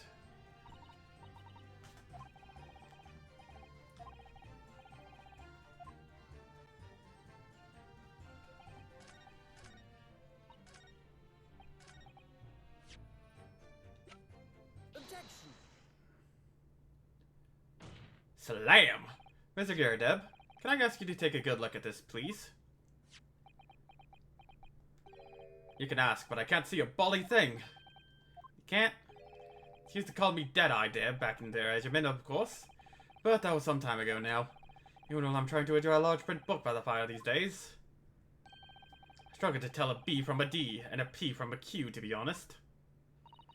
Oh, he does, dearie me. It's rather wearing being asked about every other letter and every other word. He must be very dizzy. What is that? A tiny scrap of metal? Yes, almost certainly from the tip of a blade. And what may appear at first to be just a tiny scrap is in fact a crucial piece of evidence. Interesting. And where did the defense come by this evidence? It was lodged in the chamber of Mr. Garrideb's pipe. My pipe, you say? Garibed? Maybe? Jove, I wonder how that got there. What precisely does this fragment of metal signify, Counsel? Are you suggesting that it is in some way related to the matter of the stabbing on Briar Road?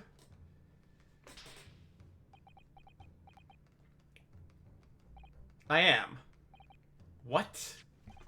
I'm put together with another piece of evidence already in the court record. Tiny fragment in the middle. We're out with the whole truth of this case, my lord. I love that she's on a stool. Or in a box. Confident in that extraordinary statement, Counsel. Very well then. Present the pertinent evidence to the court.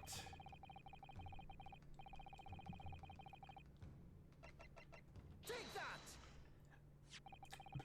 This is the knife that was found in the victim's back. If you look closely, you will see that there's a small piece at the tip of the blade that is missing. Issue with the inferior blade sold at unsavory street markets. Criminals use them regularly, leave the tips lodged in their victims' bones. What of this particular knife? No doubt its tip has suffered a similar fate, now languishing somewhere near the spine of the victim. Objection! No, that's not the case. This particular knife's blade is the very fragment of metal we discovered in the chamber of Mr. Garrideb's pipe. Ah! Good grief, Lord Van Zykes? I don't believe it. The knife for this crime scene and this fragment of metal are a perfect match. Good golly gosh! I just noticed the back of that man's freaking robe is burned. Is this some sort of Eastern sorcery? This is no magic, my lord. This is a miracle. A miracle? Knox has figured it out, has he? Counsel, explain this extraordinary coincidence at once. Yes, my lord. The crucial point we have to ask ourselves here is when did the fragment of metal find its way inside Mr. Garrideb's pipe? Something that was clarified to us in the most recent witness testimony. Had this thing in my hand as usual at the time of the onslaught. Knocked it clean out with one of those soft projectiles she did, yes. Would never have been sent flying unless it was hit by something pretty solid.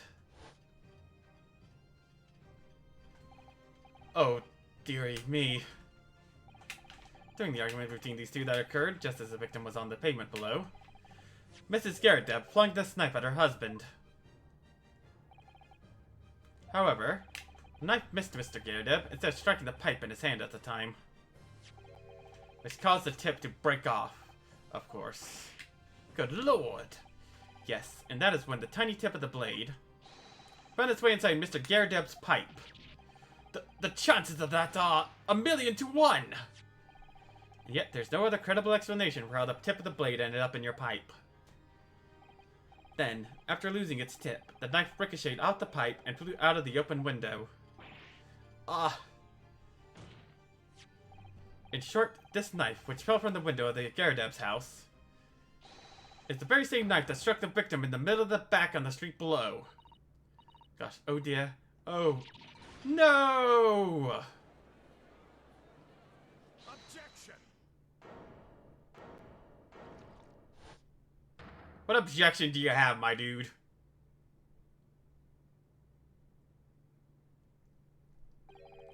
A full-body theory, I'll give you that. A complex bouquet of seemingly trivial points, plausibly arranged to create an almost passable vintage. Allow me to test my learned friend's characteristically Nipponi's approach to bottling his arguments. But after all, it is just a theory. The bottle, I fear, is corked. Because you see,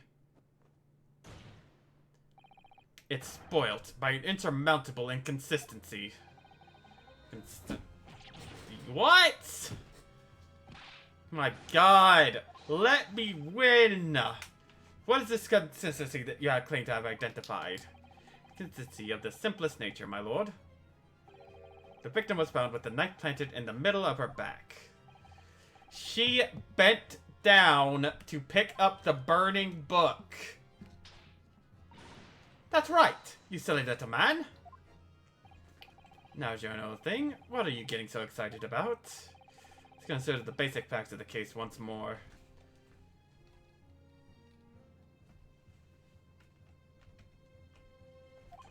The victim was walking along the pavement before being stabbed in the back and falling to the ground. The knife that struck her had fallen from above. There's no possible way it could have planted itself in the victim's back.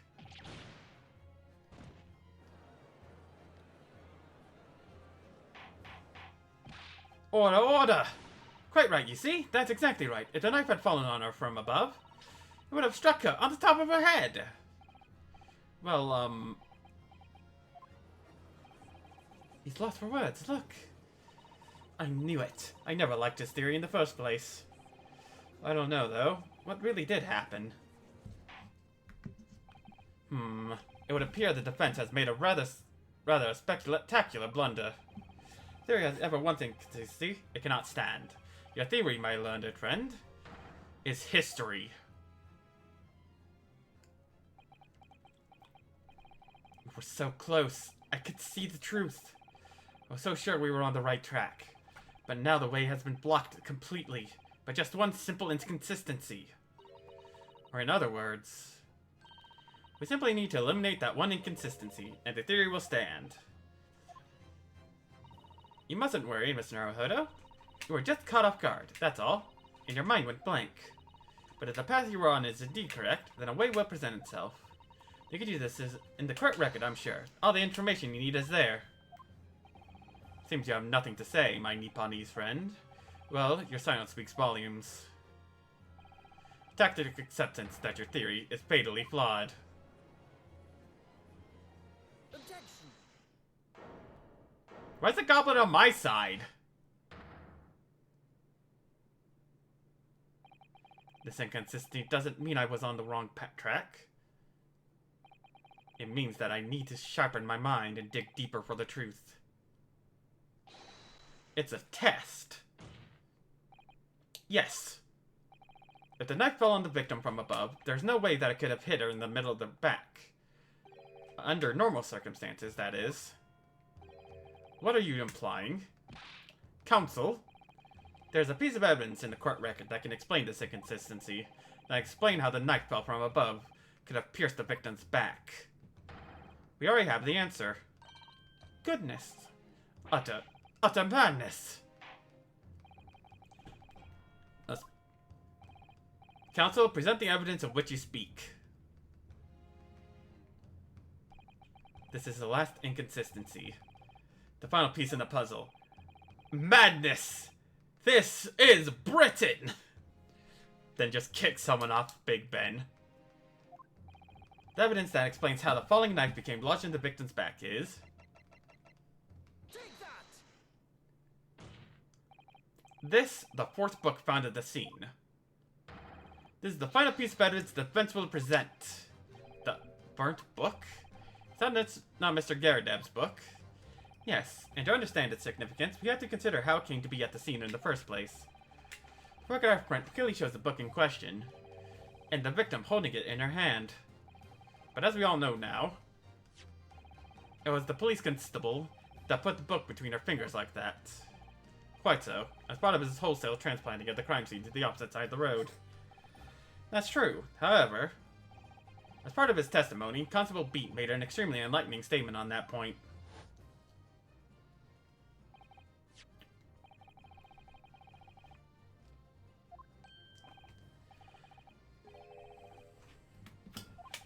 Just gonna put it on auto.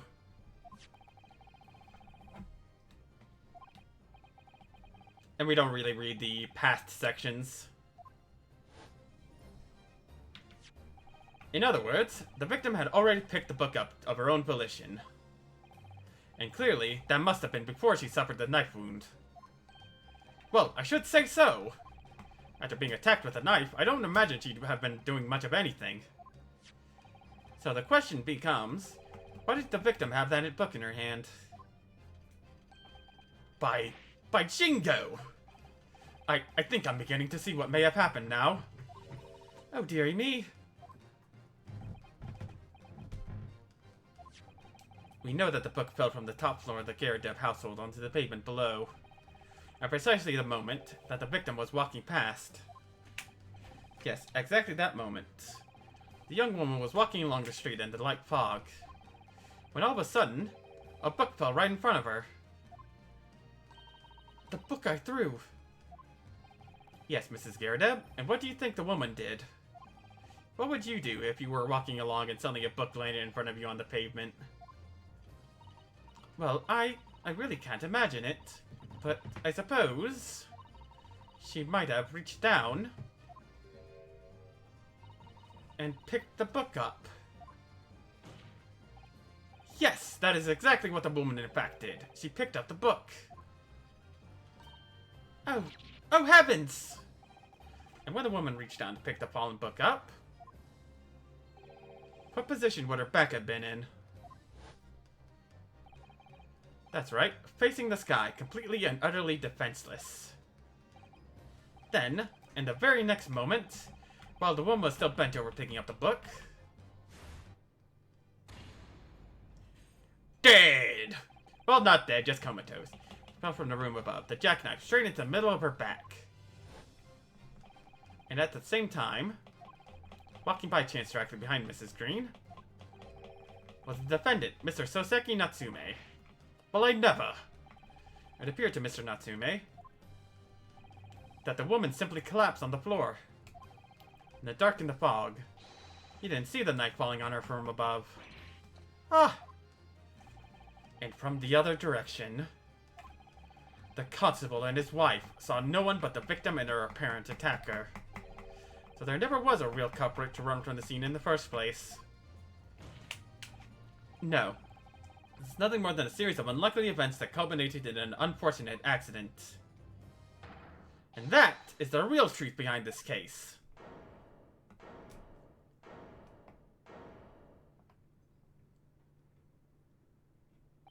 Well, Mr. and Mrs. Garrideb?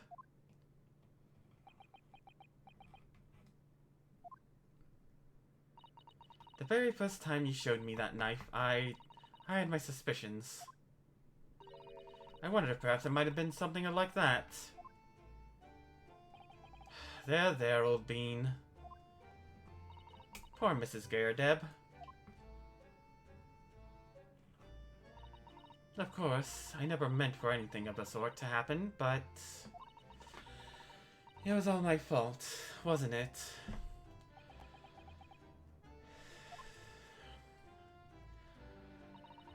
I take full responsibility.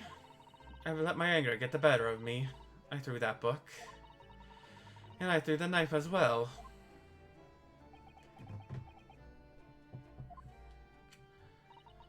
John, dear. It's alright. I know. I'm ever so sorry. I'm sorry!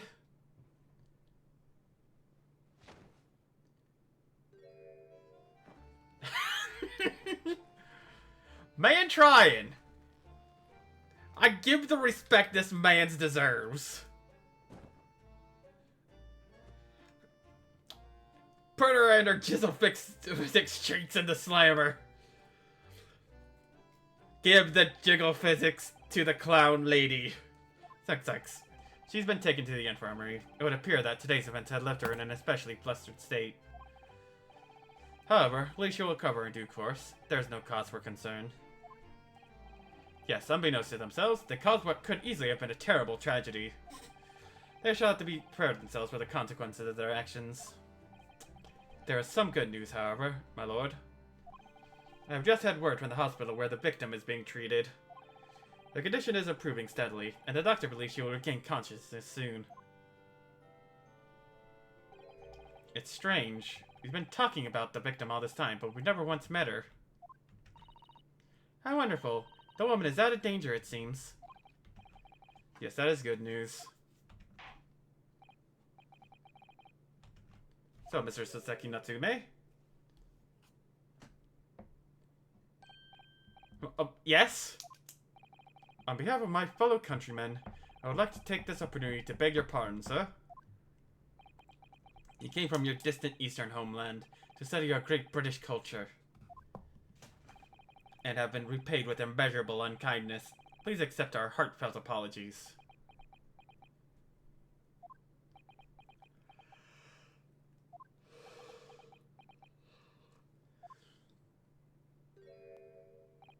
No, it is me who should be begging your pardon.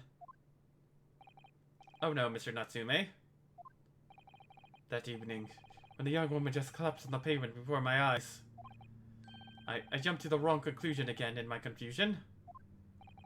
What conclusion, sir? I was sure that the woman was dead. Yes, Constable Beat said the same thing, didn't he? Thought she had been killed too. Still, she must have looked completely lifeless.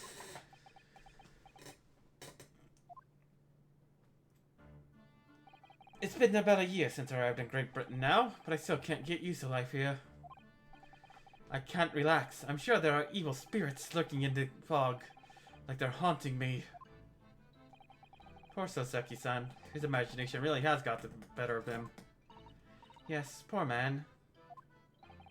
So when it happened, I thought the young woman had been taken by the fog spirits. I should never have dropped my books like that and run away. I should have called for help, for a doctor, for the police! Instead, I've managed to create a rift in the relationship of trust between our two empires. And for that, I am truly sorry.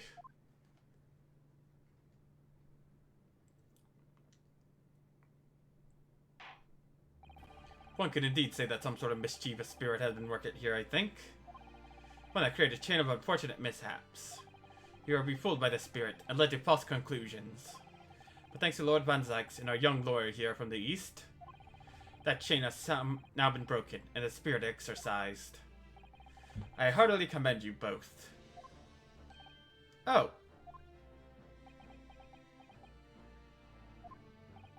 Now then, ladies and gentlemen of the jury.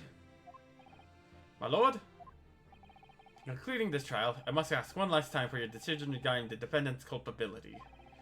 Are you ready to present your findings to the court? As for the form of this jury, I can assure you we've reached a fair and just conclusion. I do declare, the truth can be extremely cruel at times. Well, I didn't suspect the woman next to me, that's for sure. Sitting in before the old bean while she's out of action, you know, but I know what a decision would be. Does this mean I'll finally be able to get out of here and start work? Well, it's about time! I say, I'll have a corker of a story to tell the grandchildren when I get home, won't I? Very well, ladies and gentlemen of the jury, I hereby demand your final decisions. Mr. Foreman? Not guilty. Not guilty. Not guilty.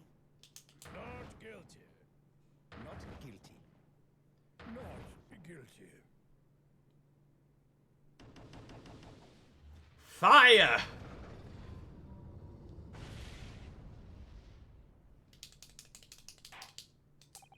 Very well. Mr. Sasaki Natsume, I hereby pronounce you.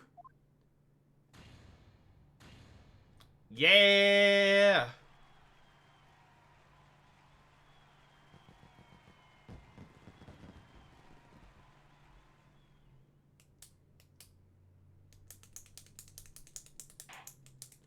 And finally, Mr. Natsume.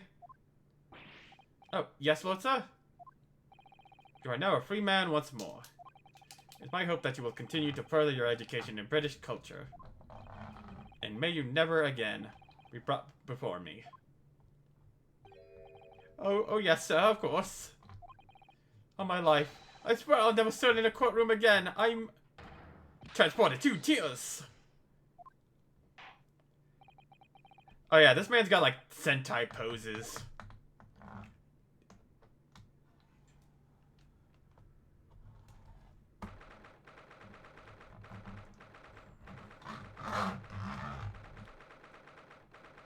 Bum, bum, bum, bum, bum, bum, bum.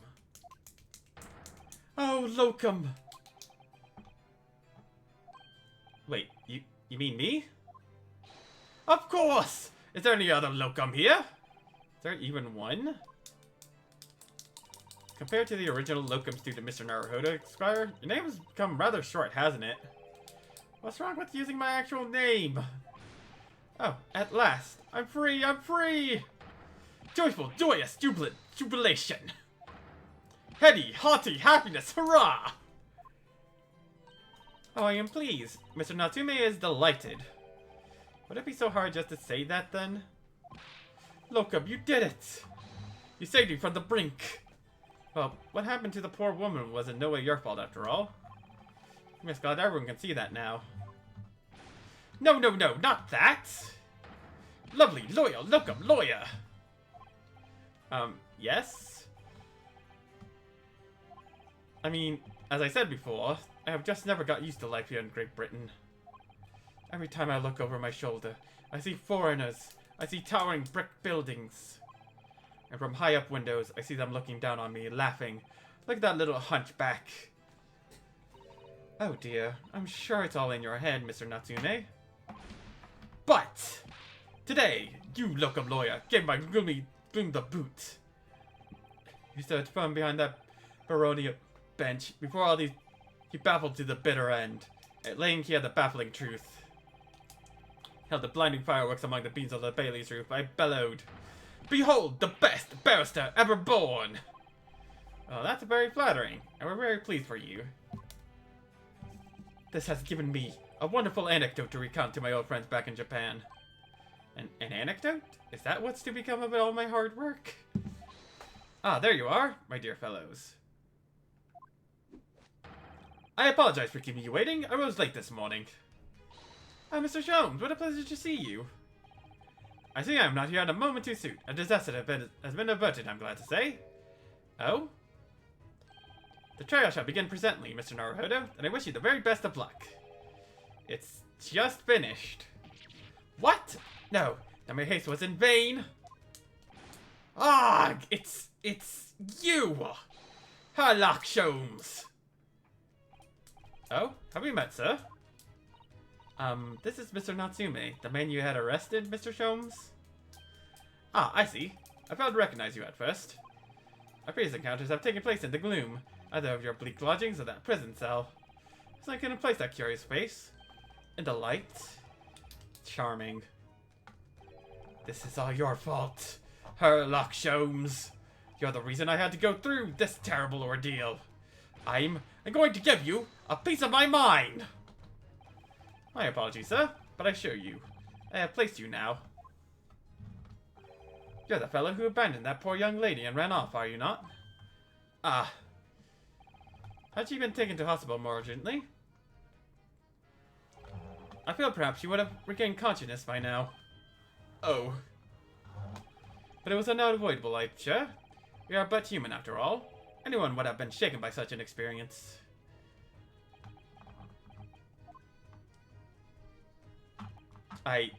do feel very badly about how I behaved.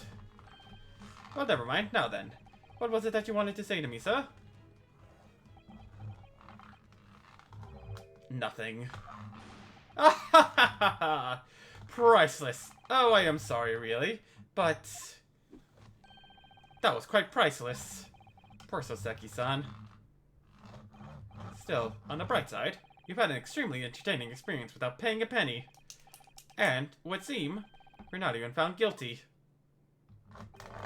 But there is no bright side. Whatever do you mean, Mr. Natsume? Even after this, I'm still cursed by the spirits and now by the Reaper! Ah, Lord Van Zykes. Haven't forgotten, you know, what facing that man in court means. Even if you're found not guilty, you're still doomed! It will be alright, Mr. Natsume. If the Reaper appears trying to make trouble, I will protect you. Hiya! Why flip me? The perfectly executed Susato takedown. Much as I like being turned on my head, a bit of warning might be nice next time, Miss Susato.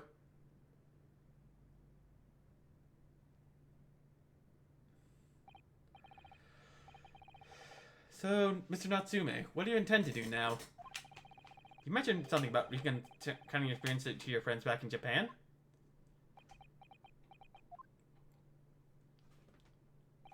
Yes, I intend to return to my homeland soon. Oh. It has already been a year since I arrived here in Great Britain. I visited universities, libraries, bookshops. I've been honored with the tutelage of professors. I've learned so much about the wealth of literature here, and the city it has shaped. I could realize that it is my calling to sail home and tell my fellow countrymen about it. That's very touching, Mr. Natsume.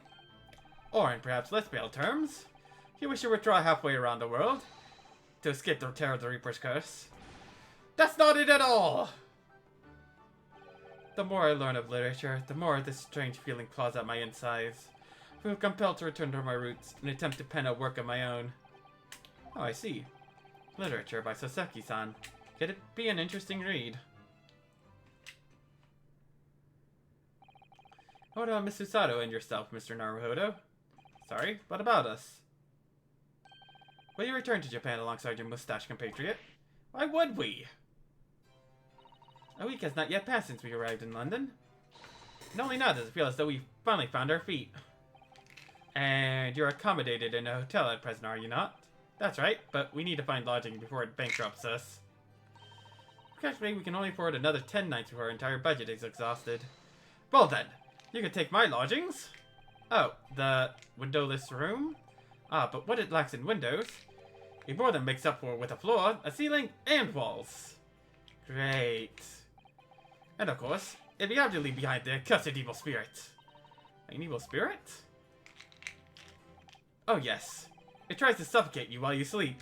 It's an infallible wake-up call. Well, think about it if that's alright. Perhaps I can offer a more welcome alternative. Would you consider taking lodging with me? Really? Well, a vacancy has conveniently presented itself. Though it is up in the attic, I might add.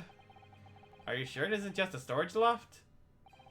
I spoke with the landlady this very morning on the matter of price. Nurse is cleaning the room as we speak. You must come at once. I presume you have no luggage to speak of? Oh, this is simply wonderful. What an honor to be invited to take lodgings in the great detective's office, his attic. I'm too overcome for words. So suggesting we look elsewhere is out of it then? Then it's settled. I was to prepare a welcome dinner this evening. And you must come too, Mr. Natsume. I insist. I don't know what to say, but thank you, and yes. Wonderful. Then I'll go and complete the paperwork for your formal release, Mr. Natsume. It shan't take long. Somebody's happy. Locum. I knew that you wouldn't let me down. Truly delighted to have met you here in London. Likewise, Mr. Natsume. It's been a privilege meeting you too. Shame that we're going to have to say goodbye so soon. Well, I've come to realize that I belong in Japan. But Locum, we'll meet again one day. Yes, I'm sure. Hopefully by then, I'll be a successful lawyer. Hopefully by then, I'll be successful author. Well, my dear fellow, our carriage appears to have arrived. Shall we go, Mr. Naruhodo? Yes, Mr. Sholmes? I have little doubt Mr. Natsume will be released in time for dinner this evening. And so, with Soseki-san's innocence successfully established, we rode with Mr. Sholmes to what was to become our new home, 221B Baker Street.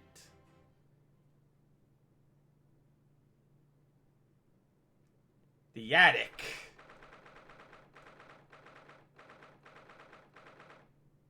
It could be cozy. I like the big old thing of garlic over there. So this is to be our new office, yes. Our office. I rather like the sound of that. Me too. It's simply wonderful, isn't it? I hope you can see this, Kazuma. It's only a small step. But I'd like to think we're getting a little closer to your dream now. So, my dear fellows, do you like the place? Ah, Mr. Sholmes. Yes, thank you so much. Yeah, he got that date cut. I have a room, Mr. Sholmes. I simply adore it. Goodness, I'm pleased to hear it. Iris and I are delighted to welcome you. Hope everyone's hungry. It's nearly time for dinner. We'll eat as soon as Mr. Natsume arrives. We have a lot to celebrate. Iris, you must let me help you out. Alright then, Susie. You can be in charge of the salad. Splendid.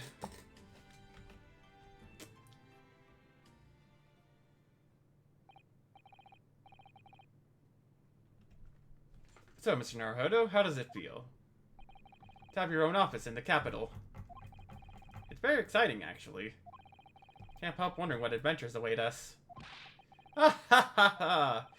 Those were precisely my sentiments when I first established my office at these premises. Until I discovered the dark truth about the city of London, that is. Sorry? London is a glorious place, full of wonder, opportunity, prosperity, and mirth. But the brightest of lights cast the darkest of shadows. Shadows? What do you mean? Well, I believe you're well aware of the murkiness that lies beneath London's facade already. So, once again, Mr. Naruhodo.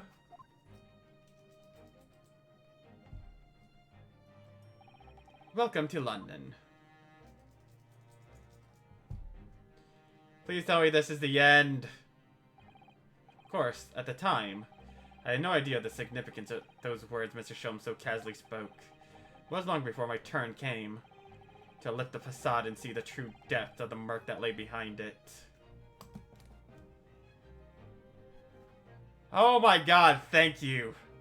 I'm so frickin' hungry.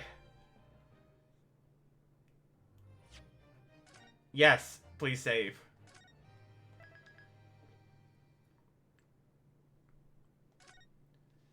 Alright. So, that was episode 4 of The Great Ace Attorney Adventure. That was a long one. And I think to... Hold up. Let me just... Big. But yeah, I think to keep things a bit simpler, I'm going to have a guide out, just in case I get stuck on anything, because we don't want to spend too much time on all this. Because I do want to do like one an episode, and after episode 5 is done, I'm going to go to Ravenlock.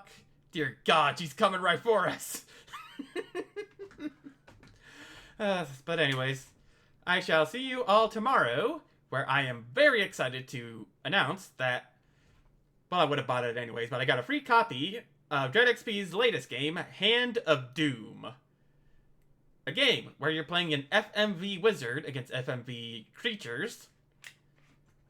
And it's going to be a lot of fun. At least I think it will be. So, I hope everyone has a wonderful night, wonderful day, and I shall see you all tomorrow. Bye-bye. Yeah.